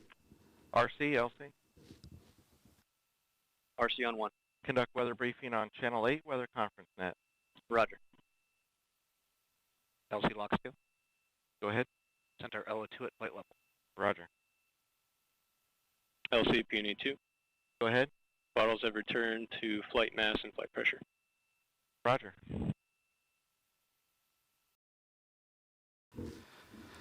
Okay, so yeah, a lot of traffic on the net here, but just to kind of recap, we had been tracking the issue with the instrumentation associated with the Centaur topping valves. That issue's been resolved. Centaur is now back in replenish on both tanks. In fact, we just heard that the and Centaur arm control, LC. Arm control. Power on crew access arm hydraulic heater as required. Roger. So Centaur liquid oxygen is back at flight level, and also we did have to we did vent a little bit of helium there as we recovered the systems, and the Centaur helium bottles have now been recharged as well. So it's a good sign that we did hear the team talk about continuing with the hatch closure preps, and they're moving forward to the next weather briefing, which will get us closer to launch. It sounds like that. Although we had a really exciting past hour, hopefully we have all that behind us now, and we get back to nominal operations as we continue to march toward our planned T0 of 12:25 and 40 seconds Eastern Time. So a check of the local weather shows no rules are being violated. Conditions are green across the board, and it's a go for launch as far as the weather is concerned. With that, as you heard, the pad team is in the white room. They are continuing preps to actually close the hatch. There will be a weather briefing first to decide whether or not they should move forward with the hatch close. While we wait for that, let's check back in with NASA's Brandy Dean and Boeing's Jim May in Mission Control. I just want to give you step 220, Centaur engine chill down initiated. Flight control team here in Houston has been following along with all the issues that are going on in Florida, but things are going fairly smoothly on the Starliner side so far.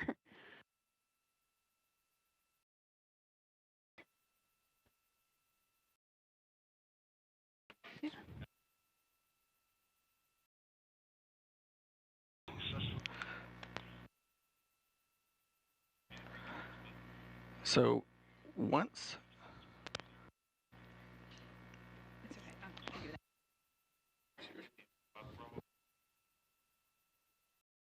We're about an hour and 16 minutes away from today's liftoff, and once we do lift off, the crew will have a 25.5-hour ride to get to the International Space Station.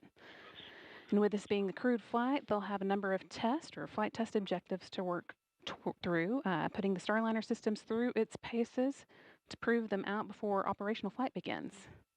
First of those will come after Butch Wilmore and Suni Williams reach orbit today, when they'll be doing some manual piloting checkouts while they're still well away from the space station.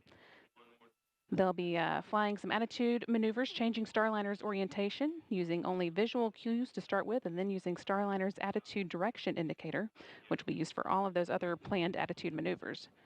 And they're also going to point the spacecraft's tail to the sun to demonstrate that it can use solar arrays to recharge its batteries.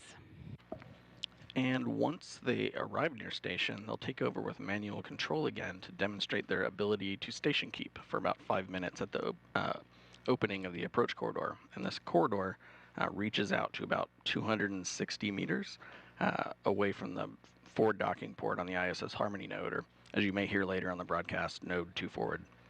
This maneuver should be pretty familiar to both Butch and Suni because it's very similar to flight ops they performed while in the Navy, like lining up an aircraft with a refueling tanker, And Slick LC channel or 1. a landing approach with a carrier.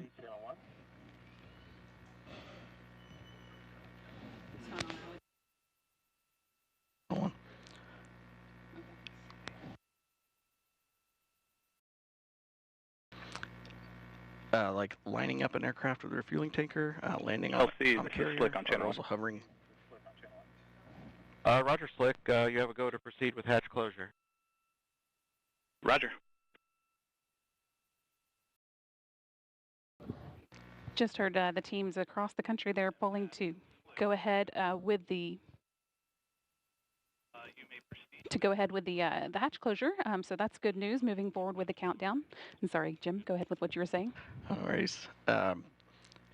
Talking about the manual piloting demo the crew's going to do while hovering out in front of ISS.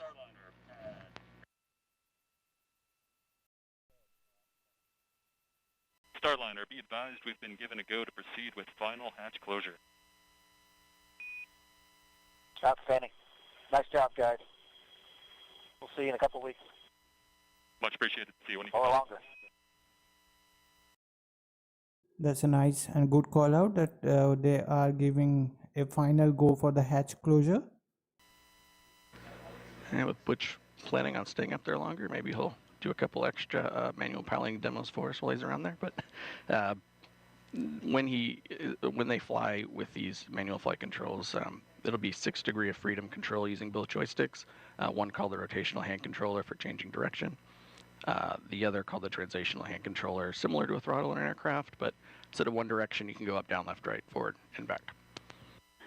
That's right, but we've got to get into orbit before we get to any of that. So we've got another hour and 13 minutes until today's 10:34 p.m. Eastern launch today. Flight Director Mike Lammers has been keeping a close eye on all these activities as crew got into their seats and went through the suit leak checks. We'll have a few more things to watch as we go through the hatch closures, including the capsule leak checks.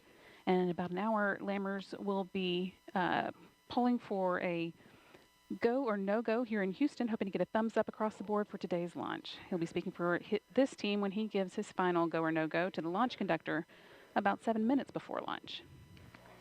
And the International Space Station also has to be go to welcome Starliner tomorrow. So let's go back to Space Station Flight Control Room and NASA's Rob Navius for an update. Rob? Yeah, thanks, Jim. Flight Director Pooja Jasrani on console at this hour with the Orbit 2 team of flight controllers. They'll be polling their team to get the green light to proceed with the countdown and the launch that hopefully will culminate with a docking by Starliner to the Harmony module of the International Space Station at 1:50 p.m. Eastern Time on Sunday. During the week or so that Wilmore and Williams are aboard the International Space Station, each dock day will see a different variety of activity for the Starliner duo. On Monday, for example, Wilmore and Williams will continue unloading cargo they brought to the station and will transfer some used emergency equipment from station to Starliner for the trip back to Earth. They'll stow their launch and entry suits aboard the vehicle and conduct a debrief with NASA and Boeing officials about the rendezvous and docking phase of the mission.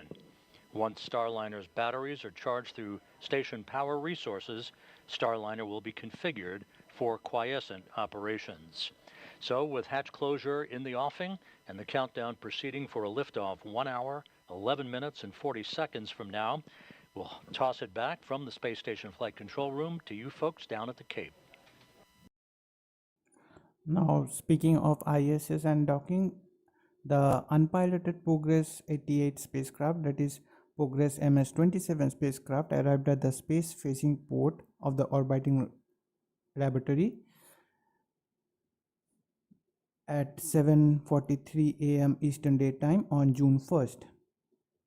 The Progress 88 spacecraft got autonomously docked to the POISC module at the ISS, and the spacecraft was launched at 5:43 a.m. Eastern Daytime 12:43 p.m. Baikonur time, May 30th, on a Soyuz rocket from Baikonur Cosmodrome in Kazakhstan. Eastern Time. And we are happily proceeding, marching towards that T0 after a busy hour. Mike, can you kind of recap for people the last hour of the launch countdown? Well, in the last hour, we got to see some really great engineering and launch operations and teamwork happen. So the second stage of the Atlas launch vehicle, called Centaur, it is powered, its fuels are liquid oxygen and liquid hydrogen, and it's already has all the fuel in it, but since they're liquid, they're very cold and they kind of boil off, so we just add a little bit more on top, so we top it off. 1 hour, 10 minutes. The two valves that were used for topping off lost insight for their control algorithms, so they couldn't see the sensors, and it was an upstream bus, so they changed the control algorithm and logic, and got back in business. So we were back on the launch timeline. The crew was informed. Everybody was talked to about it. Never in danger. Just a way to just having to relook at a different control system and sensors. So in the meantime, the pad team was held off from closing the hatch just in case they needed to get the crew out today. LC, Channel 1. And they're RC, closing the hatch now. Verify range ready for FTS open loop test. Verified. FTS LC. This FTS. Start final open loop FTS test. Roger. And FTS stands for Flight Termination System, in case the rocket were to go off course.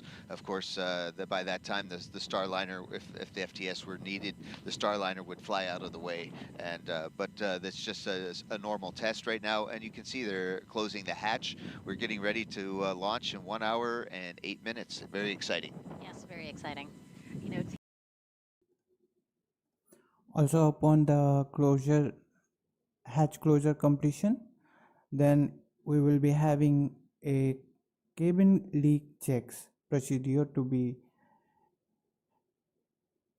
ongoing, and also the cabin pressurization should be get completed by that time, and this should be happening at T-minus 50 minutes tentatively. And as we had a little bit of delay of hatch closure, maybe this time will also being affected by that.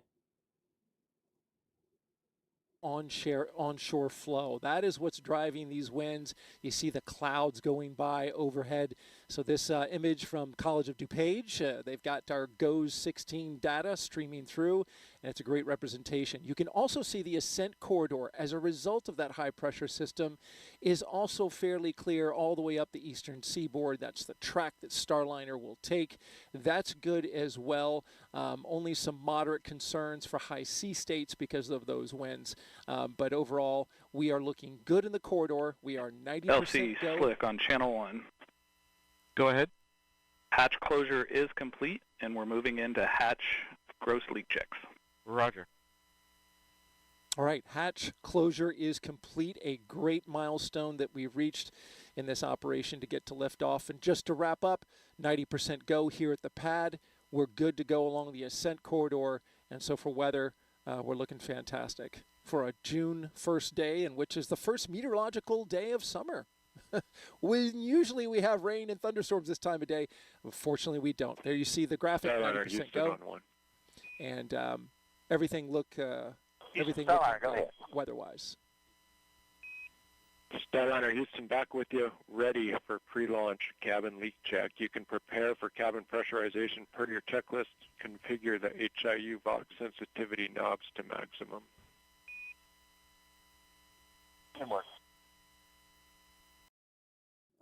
Also, it is worth mentioning that today it marks the 100th flight for Atlas V. The vehicle has a 100% mission success record for the Defense Department, the National Reconnaissance Office, NASA, and commercial customers. As you heard, that the hatch closure is complete, and the team is now moving forward for the cabin leak checks.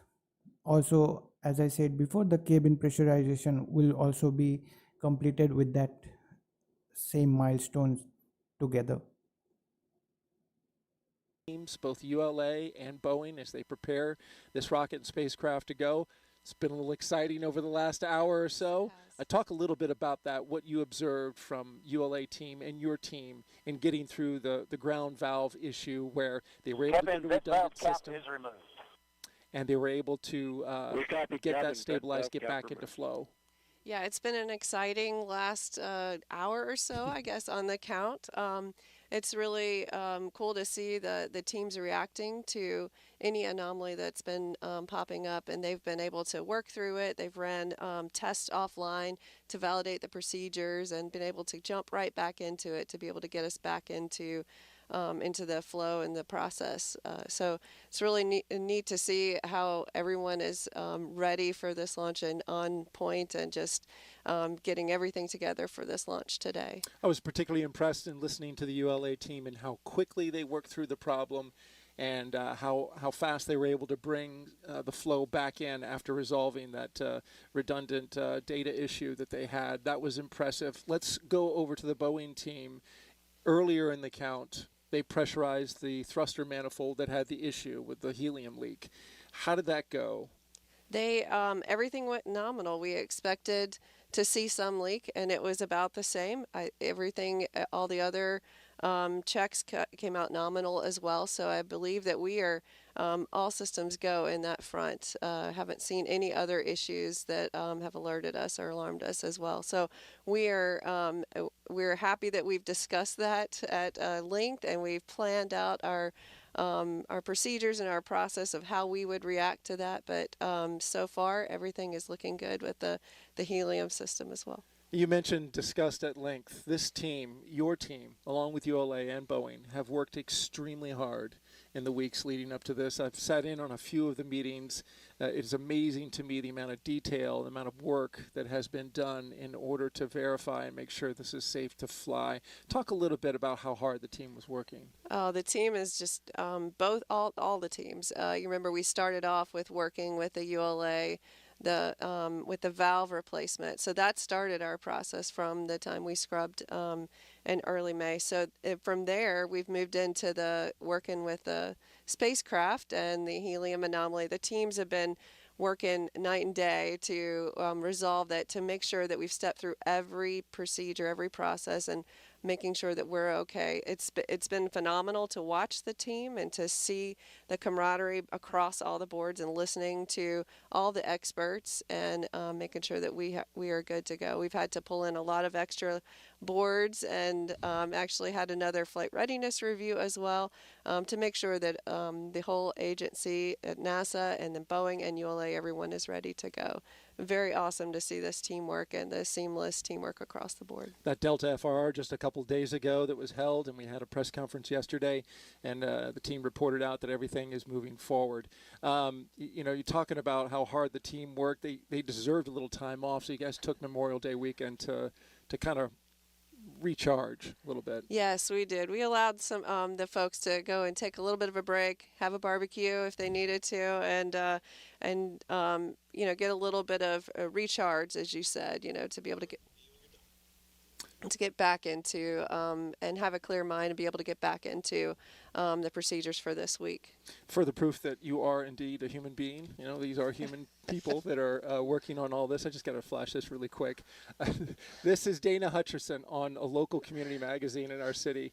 And here she is with her husband, Jeremy, and her two dogs, her two labs. I sat down to my dining room table. My wife had this sitting on, and I said, "Well, look at this. This is the woman I'm interviewing today for the launch broadcast." Learned some interesting things about you, Dana. You like to, obviously travel and do fun water sports all around Florida. And it also says here that you're an introvert. Yes, I am very much so an introvert, but you wouldn't know it, I guess, some days. Yeah. But yes, that was really a surprise to get to see that and have that opportunity. Being featured on Cocoa Beach Living. Cocoa Beach's own Dana Hutcherson, Deputy Program Manager for CCP. Thank you so much for being here. We appreciate it. And continued good luck on the team working towards launch. Appreciate it. Yep. All right, we'll send it back to you. We have teams monitoring today's launch operations here in Florida as well as in Houston. In the room right next to Leroy, you have ULA's Dylan Rice and Boeing's Lauren Brennicke, who have been monitoring operations with the rocket and the spacecraft for the last 3 hours. Yeah, Dia, we've actually been monitoring them close the hatch and start the pressurization process. As you've seen there on your screen, I want to give you a little bit of perspective on how this works, and it's kind of interesting what the astronauts will experience sitting in there. It's a lot like when you feel a pressure change when you're in an aircraft. So their ears will pop, and the whole process, doesn't take very long. It just takes a couple of minutes. But our team is checking about half a dozen valves and more than 60 seals. So things like windows and hatches and vestibules, and they will let the spacecraft sit for about 10 minutes while they check. You could think of this as like inflating a balloon. When you start to inflate a balloon, you'd be able to tell pretty quickly if there was any kind of a leak where the air would be coming back out of it. So very similar process here, and that's what the team is going through. If you are just joining us, we are just under 1 hour till launch time. A couple of hours ago, our teams, the Boeing teams, were able to confirm that the leak rate remains acceptable. If you've been following along with us this week, you may have heard about the helium leak that we had, but we know now the leak rate remains acceptable. And in fact, our teams even said that it looks better than before. So all good. So as you heard that the cabin leak checks are underway aboard the Starliner spacecraft. So we are now 1 hour away from the launch of Starliner, Boeing spacecraft for NASA's Commercial Crew Program to launch American astronauts from US soil. Also, it is worth mentioning Starliner is a 21st century human space transportation platform optimized for missions to low Earth orbit.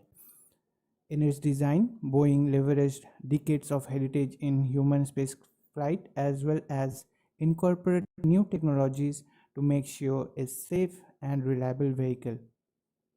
Starliner's two main pieces are the crew module and the service module, and the crew module is intended to be reused on 10 missions.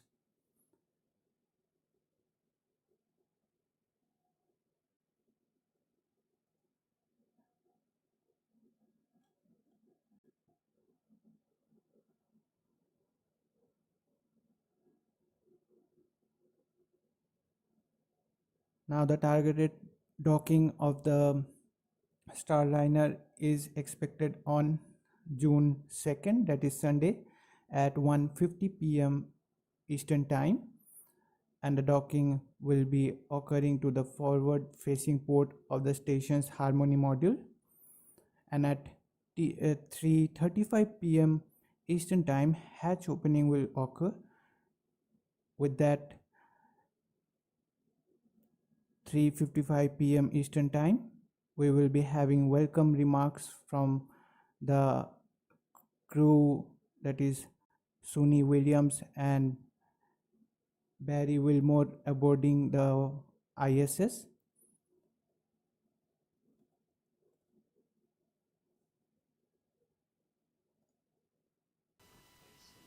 All right, we just heard that leak check is complete. Again, we are just under 1 hour. We're about 56, 57 minutes right now away from launch. The cabin leak check is complete, and we are moving forward nominally. Feeling like a great day to go to space, Dylan. I agree. Let's do it. Megan, we will check back in with you in just a little bit. Back over to you guys. Well said, Dylan. Let's do it. And actually, why don't we take the time now to take another look at the crew making history with this test flight. You see Commander Butch Wilmore closest to the screen here, corner right. Now, Commander Butch Wilmore, NASA astronaut and retired U.S. Navy captain, was raised in Mount Juliet, Tennessee, is married to Deanna Wilmore, and they have 2 daughters. As a naval pilot, Butch racked up more than 8,000 flight hours and 663 carrier landings, all in tactical jet aircraft. He completed 4 operational deployments supporting missions like Operation Desert Storm. Before his selection to NASA, Wilmore was on exchange to the Air Force as a flight test instructor at the Air Force Test Pilot School at Edwards Air Force Base in California. Butch is a veteran of 2 space flights as a pilot on Space Shuttle Atlantis in 2009, and then in 2014 he served as flight engineer for Expedition 41. And so far, Wilmore has spent 178 days in space and performed 4 spacewalks. This flight test will be his 3rd mission to the ISS. And Suni Williams, CFT's pilot and a retired U.S. Navy captain. NASA selected her as an astronaut in 1998, just 2 years before Butch.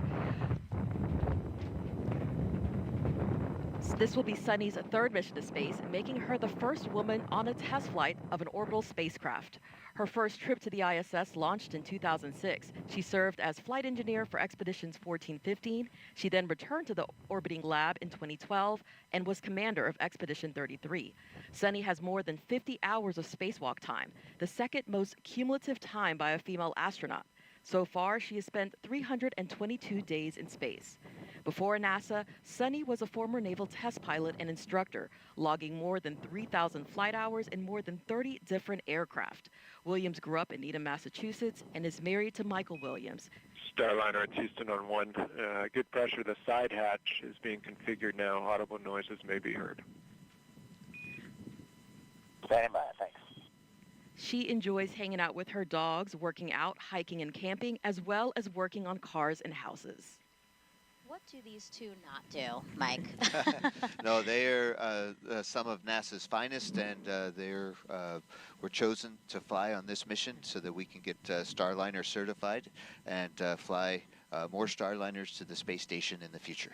How does it feel, seeing your friends who you've trained alongside with so many years now? How does it feel to see them about 53 minutes to launch? I am so proud of my friends. I've been working with Butch and Suni for, as like Butch likes to say, half a decade, 5 years or so, and we're as you can see today, and all the work as we were getting ready to launch today, how much Butch and Suni, as well as we appreciate the whole team that we're part of. Sure. And Butch and Suni have really expressed their gratitude to everyone and try to include the team as we all go forward on this mission. And so I'm super proud of them. And I'm a little envious, but I'm really happy for them to be this close to flight. 53 minutes to go. You're not the only astronaut that says that. It's okay. As the crew aboard Starliner prepares to launch to the space station, let's take a look at what's in store for them, for Suni and Butch, while on this mission.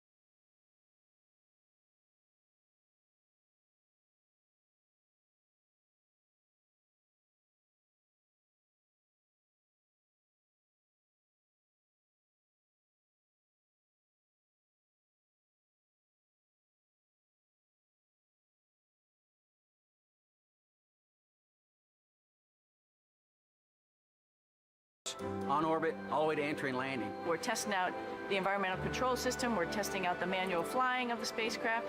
Then while we're docked to the space station, we have a bunch of tasks to make sure that the spacecraft can act as a lifeboat. And just in case anything bad goes on the International Space Station, the crew on board can come to the Starliner and make sure that they're okay. This has a mode where we call it backup mode, which is your get home mode, if you will. We can, without any communication at all, we can still effect a return to Earth, do a deorbit burn, and hit the point where we're trying to land, even without our computers. You know, that old mantra, failure is not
speech from both of them. So as you heard from Suni, that the CFT, that the crew flight test, is the third orbital flight for CST-100 Starliner and the second for the original crew model in the Starliner fleet named CLAPSO. As part of agency's commercial crew program, the mission is the first crewed flight for Starliner spacecraft. The mission will test the end-to-end capabilities of Starliner system, including launch, docking, and return to Earth in the western United States. Following a successful crewed flight test, NASA will begin the final process of certifying Starliner and systems for crewed mission to space station. Starliner will carry NASA astronauts Suni Williams and Butch Wilmore to the space station for a docking to the forward port of Harmony module approximately a day after liftoff. Now, after the launch from Space Launch Complex 41 and separation from ULA's Atlas V rocket, Starliner will perform an engine burn to place the spacecraft and its crew into orbit for an approximately 25 hours journey to the space station. During the flight, the spacecraft and its crew will perform several flight test objectives supporting the certification ahead of regular rotation mission for the Starliner. The first test is to demonstrate the performance of the crew equipments from pre-launch through ascent, including suit and seat performance. Then during the approach and rendezvous and docking with the station, the Starliner team will assess spacecraft thruster performance for manual abort scenarios, conduct communication checkouts, test manual and automated navigation, and evaluate life support systems. Crew aboard the station will monitor the spacecraft's approach, and the Starliner crew will command any necessary aborts if necessary. In the time that they've first detected this leak. So again, that's why the decision is being made to fly, and that's why we continue to march towards our instantaneous launch opportunity at 12:25 and 40 seconds Eastern Time. Meanwhile, inside Mission Control at Johnson Space Center in Houston, folks there are keeping a close eye on launch, continue to do so. Here's NASA's Brandy Dean and Boeing's Jim May.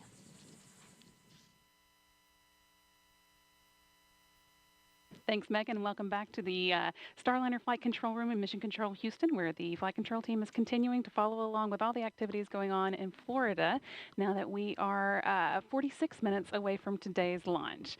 Once Starliner gets off the pad, Jim and I will be with you through Ascent, giving you play-by-play and expanding on the calls that you'll hear Capcom Joshua Kutrick making to Butch Wilmore and Suni Williams on board. There are a number of major milestones you want to keep an eye out for during Starliner's climb to orbit. The first call that you'll hear from Starliner's crew is roll program, coming from Commander Wilmore, indicating that Starliner is rolling into the right orientation for ascent and orbit operations. Then about 45 seconds into the flight, the crew and Starliner will reach max Q, which is the maximum dynamic pressure that they will experience during ascent, and that happens just before they reach Mach 1. Then a minute and 35 seconds into flight, the solid rocket boosters that give Starliner its first major push into orbit will have used up all of their fuel. Starliner will hold on to them for a little more than a minute after that and then jettison the boosters before second stage takes over and take Starliner away the rest of the way. Starliner will actually reach orbit around 11 minutes and 58 seconds into flight, at which that point the Centaur main engine will cut off. Starliner and its crew will hold on to that stage for a couple minutes and then separate from it at around the 14-minute, 58-second mark. From there, Butch and Suni will be free flying on orbit in Starliner. During Ascent, you'll hear Kutrick mentioning a number of abort-related milestones as Starliner moves past them. Starliner can safely abort all the way up to orbit, including off the East Coast, off the coast of Newfoundland, and off the coast of Ireland. Beyond that, it will be able to safely reach abort to orbit, just staying in space as an abort.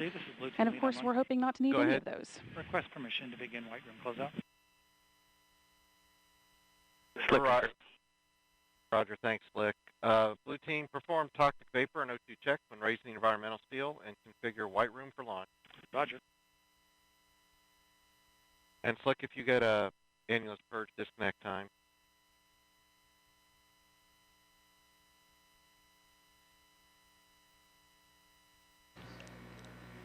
And once Starliner has made it to orbit, the last major milestone before the crew begins what we called orbit ops is called the orbit insertion, or OI burn. That will move Starliner into an elliptical orbit as opposed to a more LC, circular this is one. Slick. We're calling it 1537 Zulu. Roger.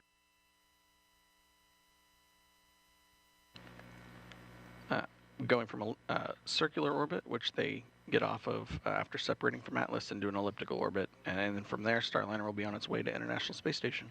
Yeah, and it sounds like the teams that have been getting Butch and Sunny ready are just about done with their job and ready to move, or getting ready to move away from the White Room. But before we go back to Florida, let's check in with Rob Navius and the International Space Station Flight Control Team. Rob?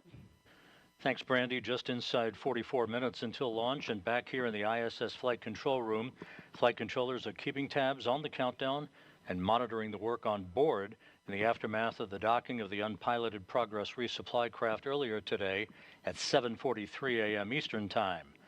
Now, NASA astronauts Matt Dominic, Mike Barrett, Jeanette Epps, and Tracy Dyson, along with Station Commander Oleg Kononenko of Roscosmos and fellow cosmonauts Nikolai Chub and Alexander Grabenkin, will form the welcoming committee when Wilmore and Williams arrive on board tomorrow. The dock timeline is elastic. That means that the number of days that Starliner could stay at the station could be pared down or expanded depending on any further launch delays or undocking delays driven by weather conditions at the western U.S. landing sites for Starliner. One critical dock day for the Starliner crew. Starliner Houston, cabin leak check complete. You can open the vent valve. All right, great. That's in work. As you heard that the cabin leak checks are completed. Also, the cabin pressurization should be complete in a couple of seconds. At T-minus 35 minutes, the crew SG comms checks will be performed, and the major milestone after that, that is T-minus 20 minutes, the flight director poll, that is go no go for the terminal count, will happen.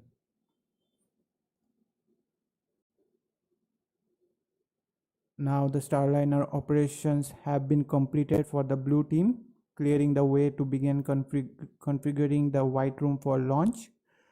This will include retracting the access board and deflating the environmental seal around the spacecraft. To open the hatch and welcome you to your home away from home. Butch and Sunny, we know you've waited a while to get your ride aboard Starliner, but we know it will have been worth every minute. So from all of us on the International Space Station, Godspeed, and we'll see you soon.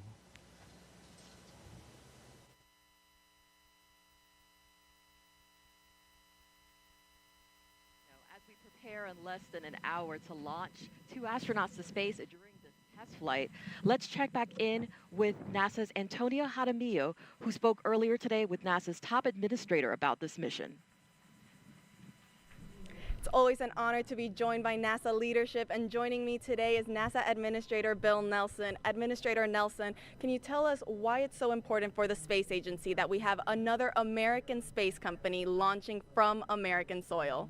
You always want to have a backup position, and in this case, a second spacecraft. For example, when we go to the moon, we will have 2 landers. We will have a SpaceX lander, that's first, and then the Blue Origin lander. But this is a significant launch of a test of a brand new human-rated spacecraft, and it's only 6 in the history of NASA. There was Mercury, Gemini, Apollo, then the Space Shuttle, then Dragon, and now the Boeing Starliner launching for the first time with humans on board. That's right. It's very historic, very important. And you know, you touched on this. Why is it important in general that we do have multiple spacecraft available to send humans to space? Because we want to explore. We are exploring in many different ways with humans as our astronauts. We go back to the moon, not just to go to the moon, but to get ready, to learn, to live, to create in order to go to Mars. But that's just one part of our space program. The science, research, the exploration of the heavens, the commercial program. We're going back to the moon later this year with a commercial lander with a NASA instrument that's going to dig to see if there is water on the South Pole. It's a whole combination of a bunch of things that are going on. That's right. You briefly touched on that. I mean, there's already been a ton of exciting missions this year. What else can the public look forward to? Well, in addition to those, remember the first A in NASA is aeronautics. And we're going to fly the needle-nose new supersonic. It goes faster than the speed of sound, and it's designed so that it will not make the sonic boom, so that it could fly faster than the speed of sound over populated areas.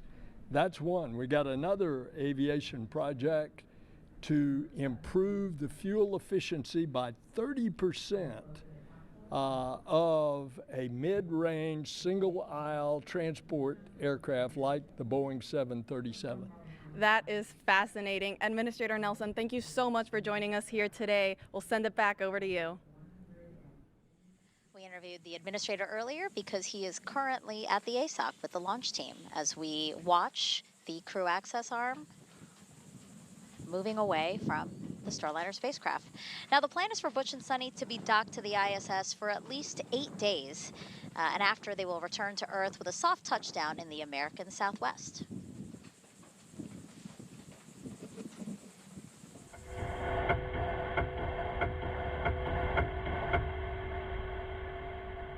There, this is video and sound from inside Starliner during its return to Earth 2 years ago as part of the Orbital Flight Test 2 mission.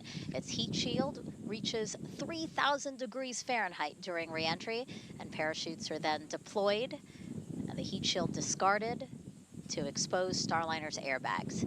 The original test pilot, Rosie the Rocketeer, you see there, collected data of what astronauts might experience during landing. Starliner is the first and only American orbital crew capsule to land on land. Now we are getting an update that the White Room operations are reported complete by the Blue Team.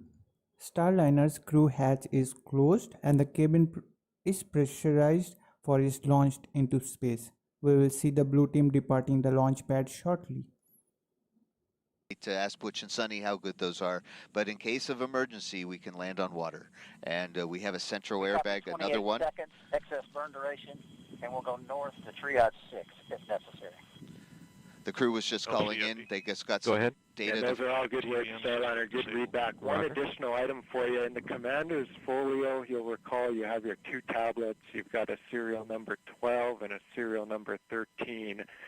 They're both ready to go, but one thing for you, serial number 12, we were looking at footage here. Its time is out of sync, so it's no issue for you till orbit. When you're on orbit, you'll want to get that tablet, serial number 12, back in sync with the time on your DUs. It's only going to influence where you see the red line and bold. So if you did have to use bold before that, go ahead and do it on 13. Otherwise, we'll just resync in flight, and we can help you with that when we get there. All right, good words. We'll copy that, and if we have any questions when we get there, we'll give you a call. And I have confirmed that I can reach the tablets. Houston copies. That was Josh Kutrick giving some last-minute info to Butch and Suni about their tablets, as well as in case of emergency where to go left or right at the end of the slide wires. But yeah, Starliner could land on water. We'd rather not, but it has that capability, and it has a different airbag configuration for that. Yeah, the flexibility is great. As you just saw, the Blue Team just got departed from the access arm, and they are also clearing from the launch pad ahead of the launch. That is only 34 minutes and 55 seconds from now. How does it feel to be here and now get to watch it take flight with astronauts on board? Well, given it's such a darn gorgeous day, I'm really excited. Of course, this is the culmination of probably 12 years of, just watching and working and getting involved with the development. But I was very excited to see it all come together. It's a little breezy out here, but you can't beat the weather. Absolutely. It is a gorgeous day. Now, Chris, if you could give a piece of advice to Butch and Sunny and to all our astronauts flying on our commercial crew missions, what would it be? Well, Butch and Sunny are pretty darn experienced. They probably don't need my advice. But what I would say, on a very first ascent of a vehicle and a re-entry, I would say take it all in, experience it. Think about what you're feeling, what you're experiencing, what's staging going to be like, what's it like when the parachutes come out, because these are questions that everyone's going to know when you get back, right? We want to know, did we build a vehicle that's comfortable to fly? Absolutely. We can't wait to know. I mean, we're all taking it in here too. Chris, it's our understanding that your fingerprints are all over the spacecraft, in particular the launch console and displays. What can Butch and Sunny expect to see and experience aboard Starliner for their flight, and how does that compare to flying the space shuttle? Yeah, I think the idea behind the design is to make sure that the crew always has reasonable awareness of what's going on. I remember with the space shuttle days, sometimes the displays were a little archaic. You had to really almost have a graduate degree to understand exactly what you were looking at. So the idea is to make it a lot more airplane-like, because the crews are very experienced pilots and aviators, and for the next generation of Starliner astronauts to come along, we want to make it very intuitive. So we've reduced the number of switches to the bare minimum. The shuttle had 1,000. We have 25 maybe. I don't know what the right number is, but it's a very streamlined. It's capable of being flown by a single person. So there's a lot of, I would say, upgrades that make it safer and a lot more flexible than its predecessor, the space shuttle. Definitely a very impressive spacecraft. And Butch and Sunny, they're going to also perform a few manual demonstrations aboard. You also were a part of this flight test in the beginning. Can you talk to us a little bit about these manual demonstrations and just kind of the importance of why Boeing decided to have both a blend of autonomous and manual capabilities? Yeah, there's always a sort of a contentious look, between engineers and pilots on how do I control the spacecraft. The pilots always want the ultimate ability to take over in a situation when they need to. So the Starliner flies very much like the space shuttle and the Apollo and the other capsule vehicles, with two different hand controllers where you can control all 6 degrees of freedom. You can maneuver it to an attitude if you needed to, say, charge your solar arrays or pick up a communication satellite. And they'll have the opportunity, of course, to check that out. And then there's also a deeper level of redundancy called backup mode, which is a means that the crew could manually fly the vehicle, even in the unlikely event that all the flight management computers fail. So there's a lot of redundancy, and it really is a true piloting vehicle, which is, I think, why the NASA customers really enjoy it so much. I'm sure. Well, Chris, thank you so much for joining us. Megan D. Mike, back over to you. All right, a quick check of the clock. We are 31 minutes and 40 seconds to liftoff of NASA's Boeing crew flight test. And right now, what you just saw on the screen there, you see Butch and Sunny. They are patiently waiting their launch inside of Starliner's spacecraft there.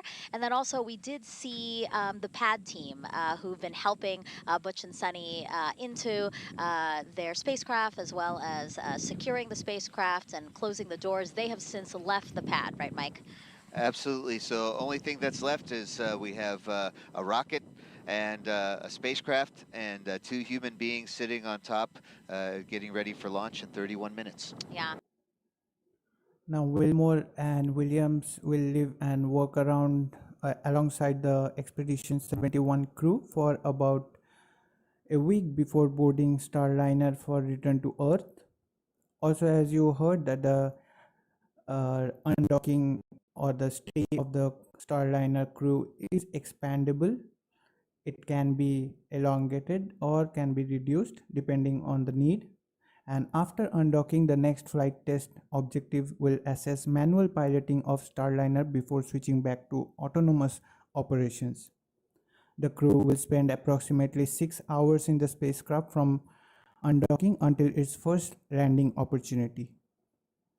During re-entry to Earth's atmosphere, the spacecraft will begin to slow down from orbital velocity at 17,500 miles per hour, and the crew could feel lots of 3.5 G on themselves.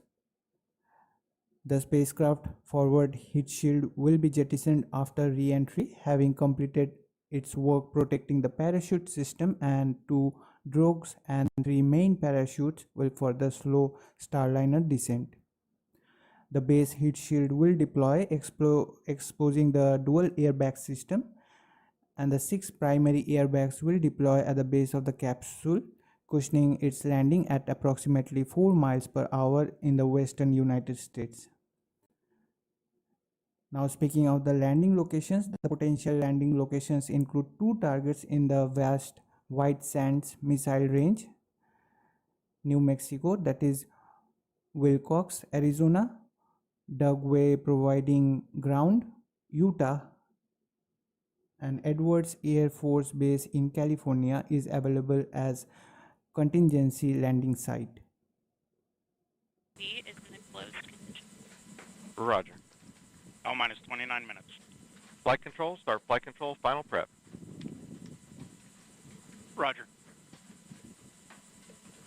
Now, Suni will be the first woman to test an orbital spacecraft. Another fun fact, the last time people flew to space in an Atlas-class rocket was 61 years ago at the end of the Mercury program. Now we got an update that the launch weather officer, Brian Belson, from Space Launch Delta 45 Weather Squadron at Cape Canaveral, confirms that all conditions remain observed and forecast go for liftoff at 12:25 p.m. Eastern Daytime, which will be 16:25 hours UTC today. All right, again, 28 minutes, 5 seconds to liftoff. Let's head back over to Brandy and Jim inside Mission Control in Houston. LC, P&E2. Go ahead. Since our LH2 SVB cycle tests are complete. Flight test Roger. flight director Mike Lammers is just about to poll the flight control team here in Houston for a go or no-go, verifying that all of Starliner systems are ready for launch today. Everything's looking good at the moment, and Lammers will use this poll to determine his own response to the final go no-go poll by the launch conductor just before liftoff. Once we do get into the terminal countdown time frame, there are... Go ahead. Roger, do we have the temperature update complete?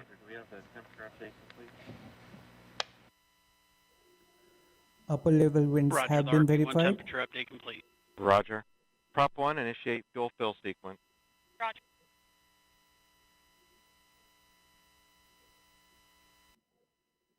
Upper level winds have been verified acceptable for structural loads and vehicle controls. Winds are green for today's launch opportunity.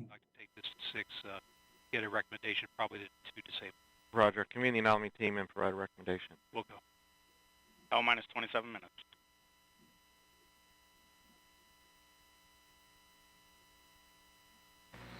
And the first... LC arm control. One of the major activities that... Go ahead. Step 100. Arm hydraulic final preps are complete. Roger.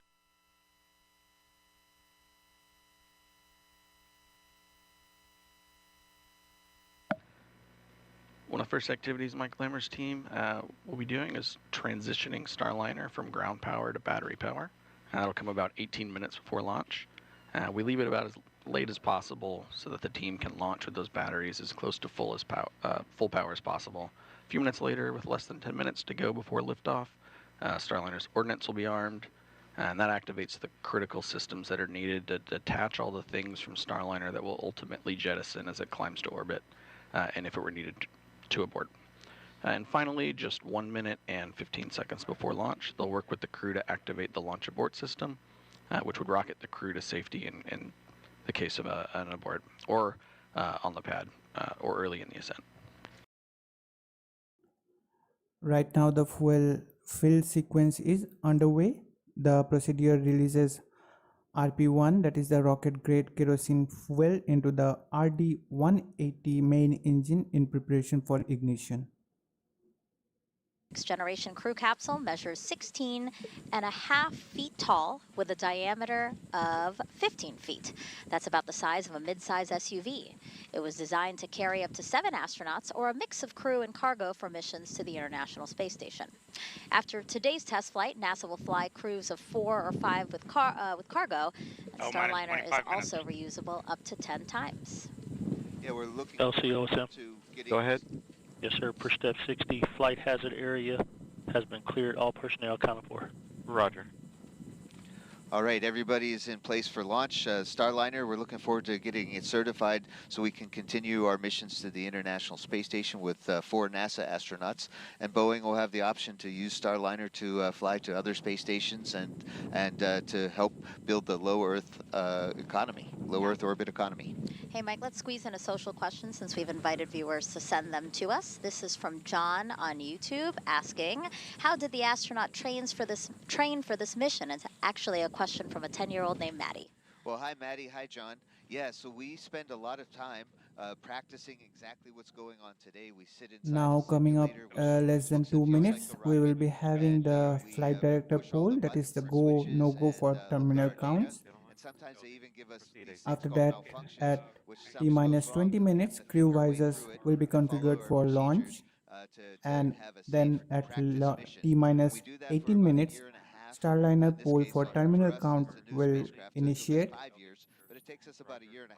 And at the very time, that is the T-minus 18 minutes to launch, Starliner will be switched to internal power. Launch opportunity at 12:25 and 40 seconds. It's really neat that we're hearing all the voice chatter back and forth from our team. I mean, what a nice thing to be able to share with everybody watching today. Flight control final preps complete and Atlas hydraulics at standby pressure. Roger. And with that, let's head back over. Go ahead. Line item 390 has been disabled. Roger.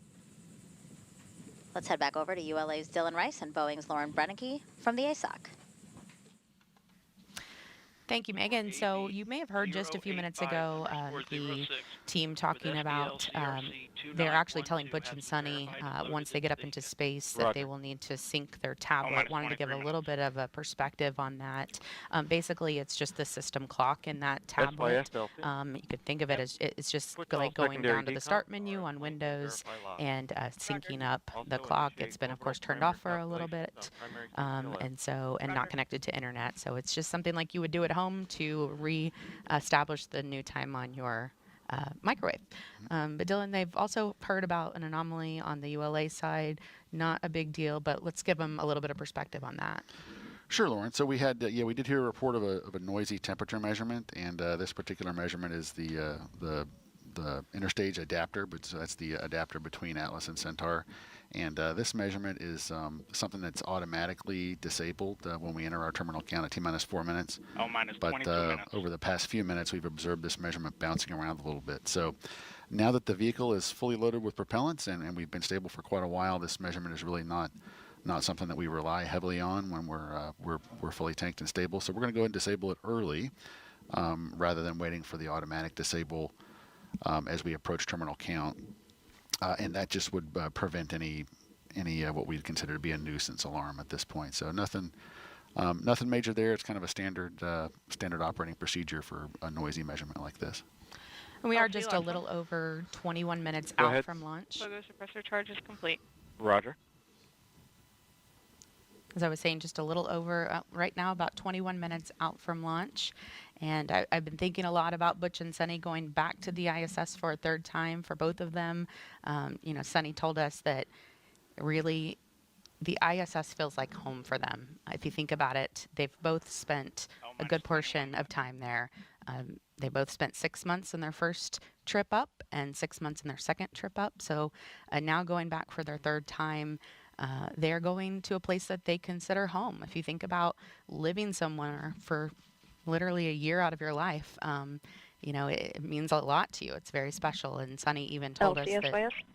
Go ahead. Step 90, all secondary decoms verified on RF link. Roger. And Sunny even told us that she cried the last time she left the ISS because she thought it would be her last time in space. So you can just imagine how special this trip will be for both her and Butch. And we are getting very close now to that moment where they are going to be headed to space. We are just 20 minutes away from the history-making launch of the first astronaut atop the United Launch Alliance Atlas V rocket and Boeing Starliner spacecraft.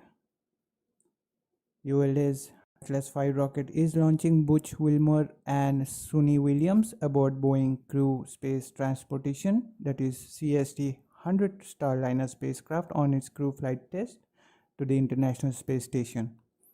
CFT, that is the crew flight test of Starliner, will demonstrate the spacecraft human transportation capabilities, and with that we will be moving one step ahead towards the certification of this Atlas V rocket, that is, and with the Starliner spacecraft. I really enjoy the fact that these helmets are much easier to get on. They just sit back on their suits just like a hoodie of a sweatshirt, so they're able just to pull them forward and zip them up. Houston, Starliner visor config complete. Houston copies, visor config complete. All right, they're all zipped up. And this Yes. config All also calls. communications switch to channel 1. All personnel and visitors remain in present position until launch. Maintain operational silence in the LCC. The astronauts have Lauren, closed that's their kind of helmet DLC with a visors. terminal count briefing. If a condition exceeds the launch constraint anytime after the terminal count status check, the observer shall announce hold, hold, hold on channel 1, identify their station, and briefly state the reason for the hold. Launch conductor Doug Lebo is reminding all console operators that if a constraint is observed from the launch T-7 minutes readiness poll, the team member shall announce hold, hold, hold on the communication loops, identifying their station and briefly state the reason for the hold. Today we had and this hold, hold, hold to heard about on Rocket Lab's pre-fire and ice mission. Now they are obtaining a new launch date and will be soon updating on social media. Now we have completed the fuel fill sequence to ready the first stage main engine propulsion system for launch.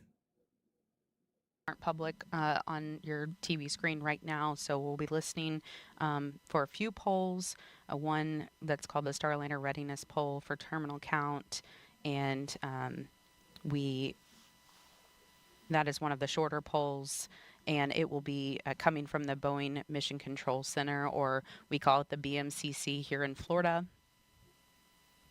The spacecraft launch conductor, Brian Gardner, will poll people in that room in charge of the propulsion system and power and many other subsystems. He will have 3 call-outs to him. minus 17 minutes. OSM, place SRB ignition SNA switch to the enable position. SRB ignition enabled. And verify FCO, RCO, and OSM hold fire switches are in the proceed position. Ready to proceed. Launch on time verified. Roger. Good call outs. The launch is on time. Now coming up at T-11 minutes, crew access arm will be retracted. Then at T-7 minutes, Atlas V poll for terminal count will be initiated, and then coming up at the same time, that is the T-7 minutes, Starliner will be configured for terminal count.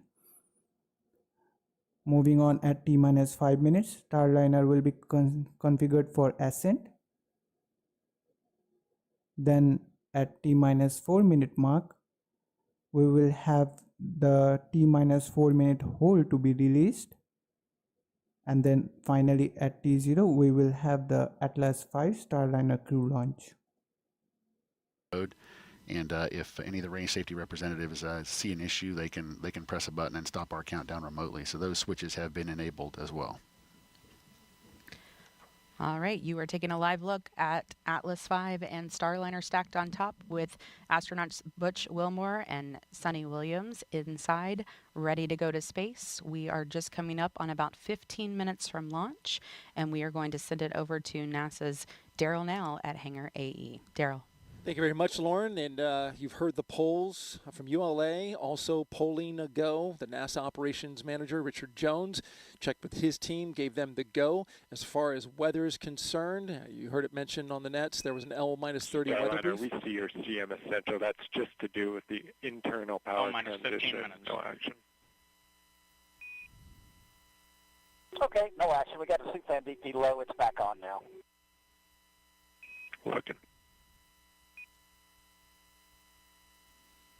No issue there. But again, the weather, 90% go. No concern. We're expected to be go for T0. We are go right now. Green across the board. We do have some high cirrus clouds that you can see there up in the upper parts of the sky. And you can see the ground winds. LC flight, channel 1 and air to ground 1 are now merged, going to air to ground 1. Roger.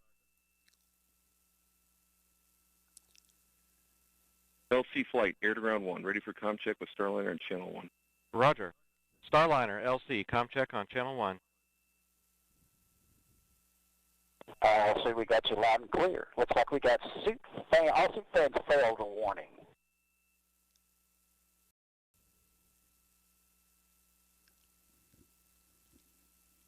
Butch Wilmore. And I copied your comm check, Starliner. In Capcom, did you catch that message? And Starliner and LC Capcom A-firm, we see the messages. We're working more to follow. Stand by. Standing by. Butch Wilmore has a warning light on his console. He's talking it over with Capcom. Right now the comm checks are underway. Today's instantaneous launch opportunity at 12:25 p.m. Eastern Time, that is 16:25 hours UTC, occurs when the orbital plane of the ISS crosses over the Atlas V launch pad. At the time of launch, the space station will be flying 260 miles over Western Germany, and Starliner is taking aim at the station for an automated rendezvous and docking tomorrow. Copies. minus 13 minutes. And Starliner, we showed the same for your info. We're swapping suit fans back to Bravo. Continue to stand by for us. Standing by.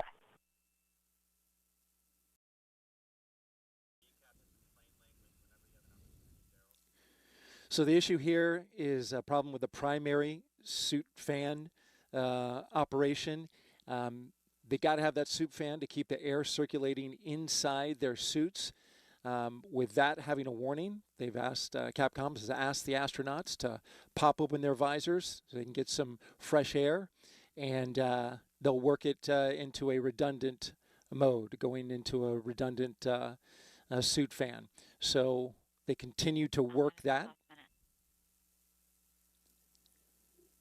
Right now we have another problem ahead of us, that we are having some issues with the suit fan that those astronauts are wearing, and they have been instructed to open the visors to have some fresh air to breathe in.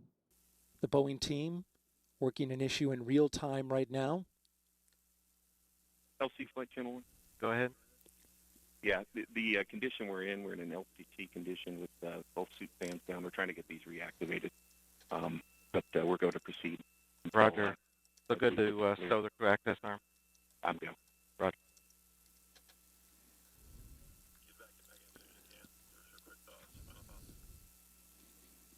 All right, the team continuing to work the suit fan issue. Again, just to recap on weather, we're go, and now we're looking to take the next steps. So we'll send it back to Megan, Mike, and Dee. Minus 11 minutes. As you just heard there, 11 minutes to liftoff. Roger. From only the 6th-time NASA astronauts will launch on a new spacecraft designed for crew. I want to ask you really quick before we toss it over for that terminal count, the final moments of the countdown. How are you guys feeling? feeling great, excited, making sure teams work to troubleshoot the last little bit, and hopefully we'll see liftoff today. I'm very excited for Butch and Sunny, and as we like to say, go Atlas. Right now, T-minus 11 minutes. The arm control engineer here in the Launch Control Center has been given a go to retract the launch pad's crew access arm. The catwalk is being hydraulically swung away from the Starliner spacecraft and stored for launch. The arm can be re-extended in less than 15 seconds if need arises. At this time, more to follow. All right. Yep, we see it. And we're still visors up, so you know. All right. So you hear this troubleshooting happening in real time. They are moving forward with everything else while they troubleshoot Flight that verify CST-100 on internal power. Verified. Starliner, configure ordnance for launch. That's in work. Starliner on internal power now. The spacecraft is running completely on its own. Ordnance has also been configured for launch. Right now, Starliner is confirmed on internal power for launch. This test flight is the final step before the Atlas V and Boeing Starliner capsule begins operational astronaut rotation mission to the International Space Station as part of NASA's Commercial Crew Program. At T-minus 4 minutes and holding with 5 minutes remaining in the hold, this is Atlas Launch Control.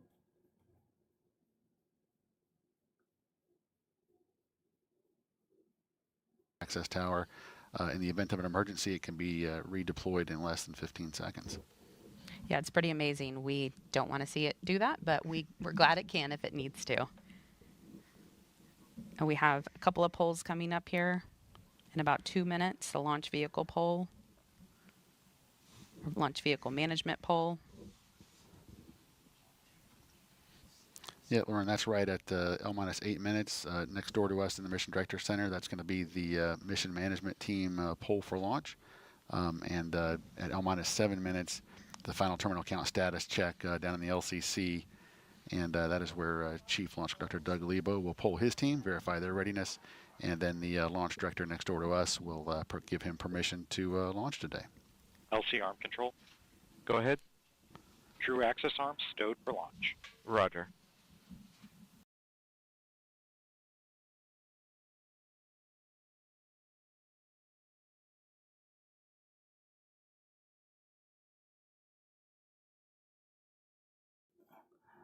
The crew access arm has been stored against the crew access tower.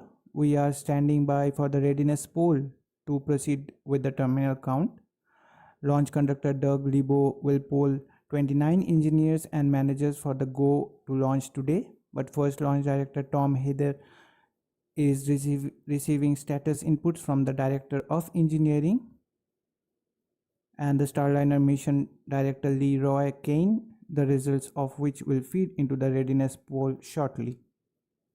Make history as the first crew headed to the International Space Station on Boeing Starliner.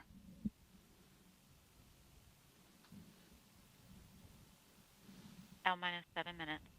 Status check to proceed with terminal count, Atlas systems, propulsion, Go. hydraulics, Go. pneumatics, Go. LO2, Go. water, Go. sensor systems, propulsion, Go. pneumatics, Go. LO2, Go. LH2, Go. has gas, Go. electrical systems, airborne, Go. ground, Go. facility, Go. RFFTS, Go. flight control, Go. GCQ, Go. op support, Go. comm, Go. umbilicals, Go. arm control, Go. ECS, Go. redline monitor, Go. quality, Go. op safety manager, Go. ULA safety officer, Go. vehicle system engineer, Go. anomaly chief, Go. range coordinator, Clear to proceed. flight director, Houston flight is go. Starliner, Starliner, go. launch director, Polling You have permission is to underway and proceed Proceeding with with the terminal count. count. ALC, verify T0 is set for 16, The ULA 25, Launch 40 Director Tom Heather 3 has given the final permission to launch. The pronouncement was made following the readiness poll of the launch team by launch conductor Doug Lebo that verified all systems are go to resume the countdown today. BMCC, ASOC, Atlas, this is a great day to be proud of your nation. And all of you listening as well, whether you're at Banana Creek or the Causeway or the rooftop of LCC or the ASOC and other places around our nation, like the Bay Area building and other places where you are viewing what's taking place. Again, for you, it's a great day to be proud of your nation, great day to be proud of Boeing, great day to be proud of ULA and NASA. And we are one nation under God, indivisible. And when we together use the power of that combination, we can do some pretty amazing things. So LC, with that, we are ready to put some fire in this rocket and propel this spacecraft to the International Space Station, where all these fine Americans have designed and have prepared it to be. Calypso, take us to space and back. Roger, Starliner.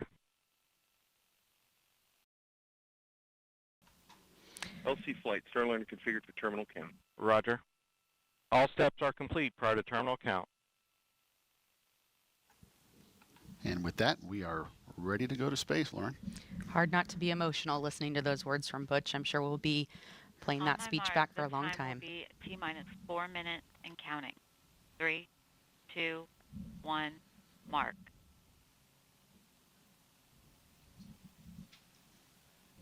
$3:55. Ground pyros enabled. Launch pad ordnance circuits are now enabled. Hold. Flight control received to CCLS. Hold it. Approximately T-minus 350. LC switch not ready. All personnel turn to recycle section. Operation 80. LC switch is not ready. Clock stopped at... We got hold. The countdown has been stopped. Saving the Atlas V, Starliner and the launchpad system is underway. Any vent at this point. Starliner standing by. ALC reset countdown clock to T-minus 4 minutes and holding. Active.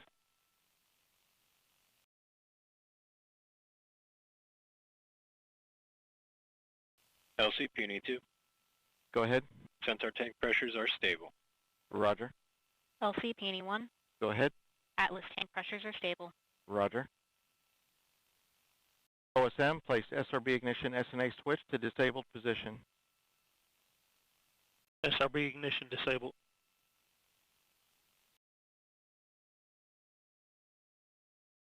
Okay, consoles, step 60, report launch vehicle status. Atlas lead. Atlas tank pressures and helium bottles stable. Atlas propulsion system stable. Roger. Centaur lead. Centaur tank pressures and helium bottles stable. Centaur propulsion system stable. Has gas readings nominal. Roger. Vehicle electrical.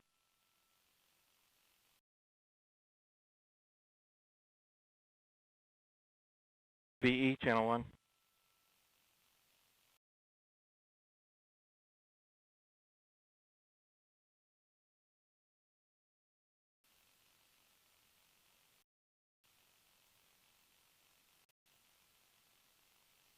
Avionics system stable. Roger. And LC can verify no indications of hazards. Flight LC. LC Starliner systems are stable. Roger. Starliner, last arm switch to off. Last arm switch is off.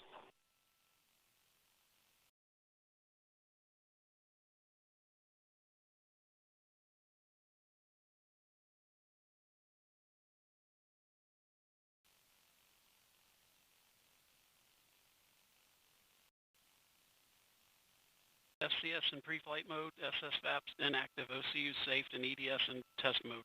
Roger. Arm control, deploy the crew access arm. Roger. Starliner, proceed with Ordnance deactivation. Passing one.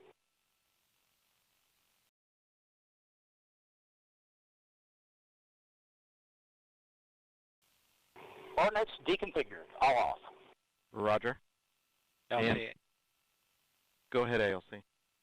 Countdown clocks reset, T-minus 4 minutes and holding. Roger. Flight, verify CST-100 ordnance is safe. Verified. Quite a tense moment with the hold ongoing. Okay, all stations, recycle systems back to T-minus 4 and holding configuration. Hold time occurred at T-minus 3 minutes 50 seconds. Report status at completion.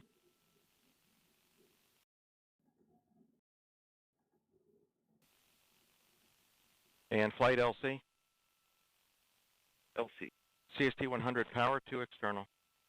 Copy. We'll put it in work.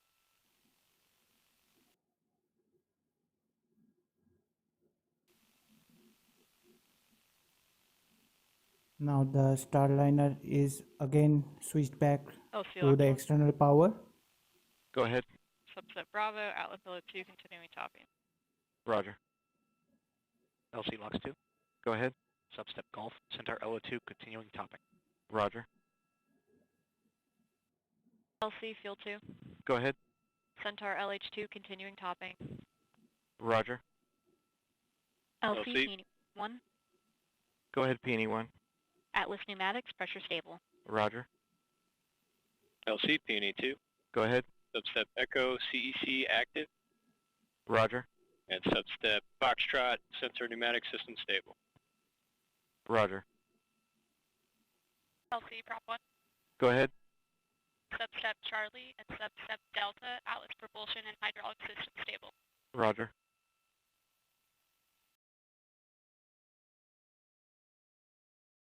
LC ECS. Go ahead. Substep November, ECS set point stable. Roger.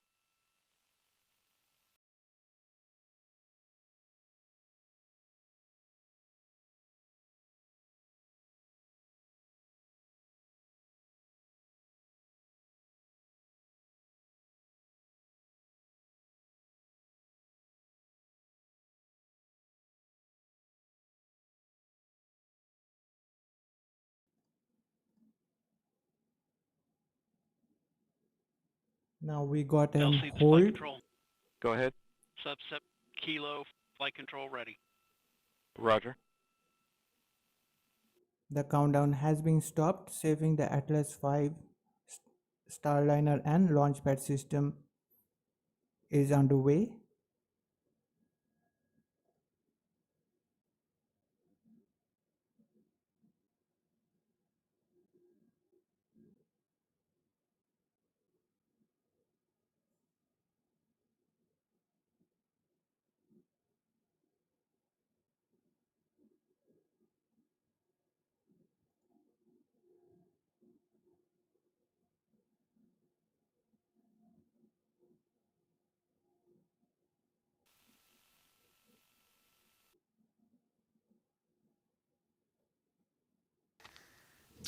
If you're just joining us here at Cape Canaveral Space Force Station, Go ahead.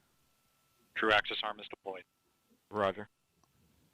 we did have a automatic hold of our ground launch sequencer shortly after we began our terminal count for today's launch attempt.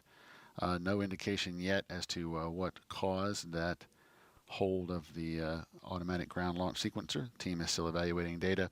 In the meantime, the team is active recycling the vehicle to a good holding state so that we can prepare for our next steps. But for now, Roger. We are holding at T-minus 4 minutes, recycling the vehicle after a hold of our ground launch sequencer shortly after picking up terminal count for today's launch opportunity.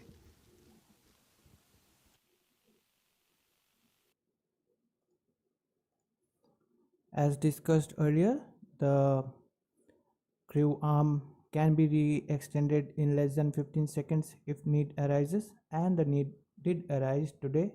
As you saw, the crew arm is again retracted back to its position to the Starliner spacecraft. As of now, we don't have any information for that what caused this automatic hold for the ground sequence. Let's listen to them for further updates.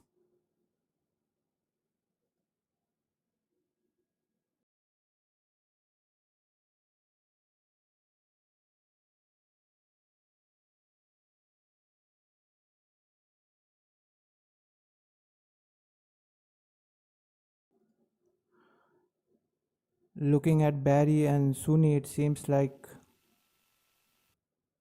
they are getting impatient a little. And flight LC. Channel 1. Flight. Yes. Roger.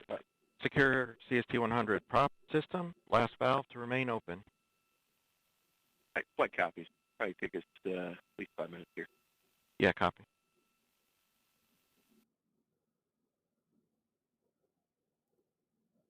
We are still hoping that today's launch We're going to won't send it be over scrubbing. to NASA's Daryl Nail over at Hangar AE for some continuing coverage of our current FTS status. LC.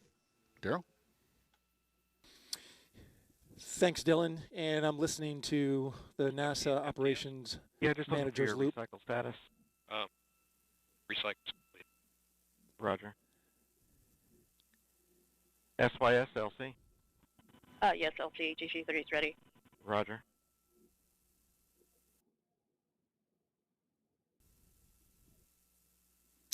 As you mentioned, the ULA team now safing the vehicle, making sure all the high energy systems that were prepared to launch are now put into a safe configuration. At 12:21 p.m., roughly T-minus 3 minutes and 39 seconds, we got a hold. Launch Director, LC Channel 1.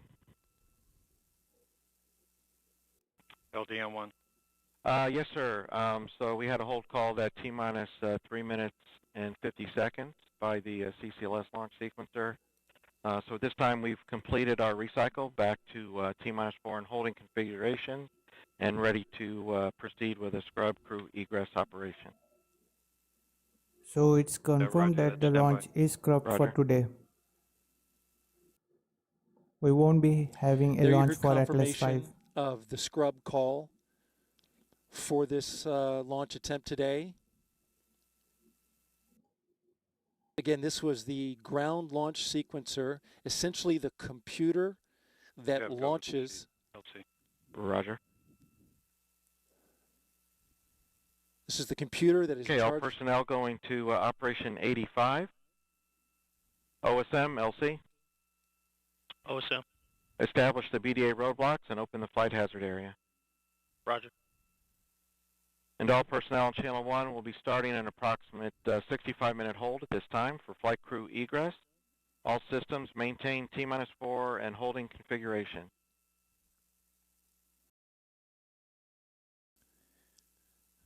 The hold time is not relevant at this point. The fact is they're getting it into a state where they can go through and get the crew out of the spacecraft. But I was mentioning the computer. This is the computer that when we go into terminal count, launches the rocket, brings a number of systems and a huge number of operations all at a rapid pace. Something with the GLS, it's not understood at this time what it is, caused the GLS to throw an automatic holdout at T-minus 3 minutes and 50 seconds. Arm control. Yeah, per step 40, can you give me that call out on the status of the crew access arm? Crew access arm deployed and latched. Arm control is terminated, ready for personnel access. Roger. And FELC? Go ahead. Start CAT TVM system monitoring. Roger. RLM LC? RLM 1-1. Disable RLM line items for crew egress per red line report. Roger. LCFE. Go ahead. CAT TVM system enabled. Readings nominal. Roger.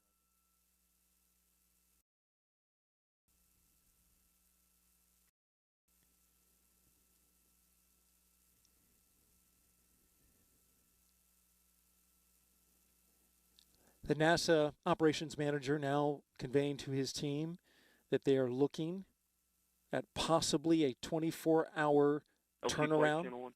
Go ahead, flight. Yeah, CST-100's on ground power. Roger.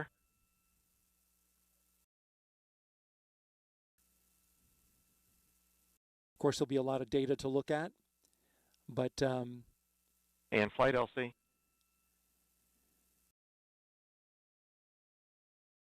LC, go ahead. Yeah, just looking for your estimate for prop system securing, to support pad entry. Need 5 more minutes. Roger, thank you. Everything you're hearing now is about getting the crew, which is the primary focus at this moment by the launch team, out of the spacecraft and back on the ground. So configuring the crew access arm, it's locked in. They continue to do the operations which are in their schedule for a launch scrub, moving through those methodically.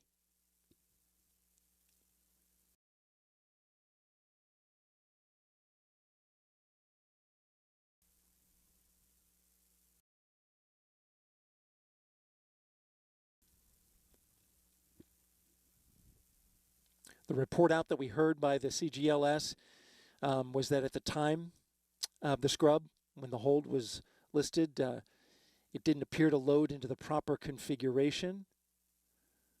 ULA will work to try to understand the cause behind that. They don't know that at this time. They'll be studying the data.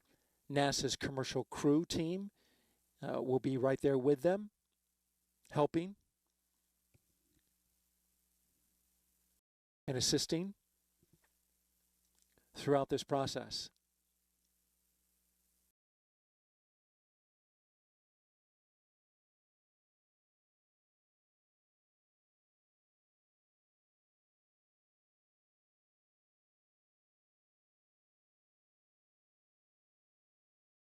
So we can see on the views here inside Hangar AE that they have the crew access arm back locked into the Starliner. You can see that on your screen there.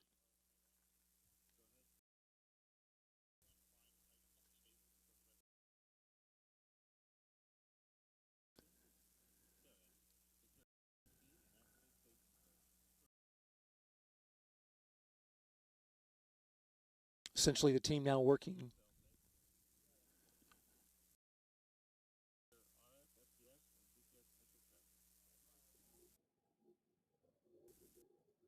So as of now, for today's NASA's Boeing Starliner crew flight test has been scrubbed. We got an hold at T-minus 3 minutes and 50 seconds from the liftoff. And for now, the ULA team and the Boeing team both are assessing the root cause of the hold. The hold occurred for the ground sequence.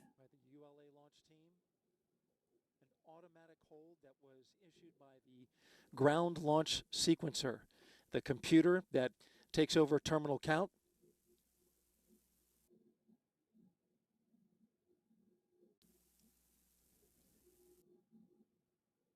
The reason for that hold is not known at this time. The focus now by the launch team is to make sure the rocket is in a good and safe configuration. That's many of the calls that you're hearing out. And also that they, once it is safe enough, that they get the crew of Butch Wilmore and Suni Williams, have them exit the spacecraft, come back down the elevators. As you just heard, that the cause for the hold is still unknown. The ULA launch team will be reading those data and will be analyzing for the cause, and maybe we will be soon getting an update from them on social media, so be sure to check in their social media handles. Right now, the ULA launch team is focusing to save the launch vehicle and the astronauts to safely exit the spacecraft.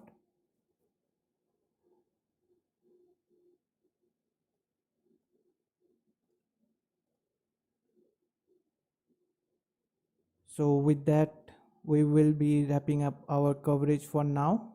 Be sure to check out the social media for confirmation of the root cause of the hole for today and for a new launch date. Previously, as stated by ULA, we had an backup dates for the launch, that is on June 2nd, 5th and 6th respectively. So let's see when we will be getting the next launch attempt to have.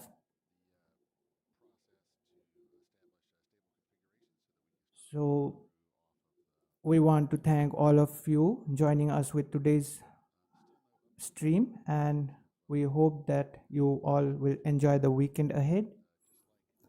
Although we had 2 scrubs in a day, firstly for the rocket labs and secondly now for the Starliner crew flight test. Once again, thanks for joining us, showing your such patience, love and understanding, staying till the end. We are glad to have you all here with us. This is AstroYonder Live and me, Dipto, signing off for now, and we will see you next time.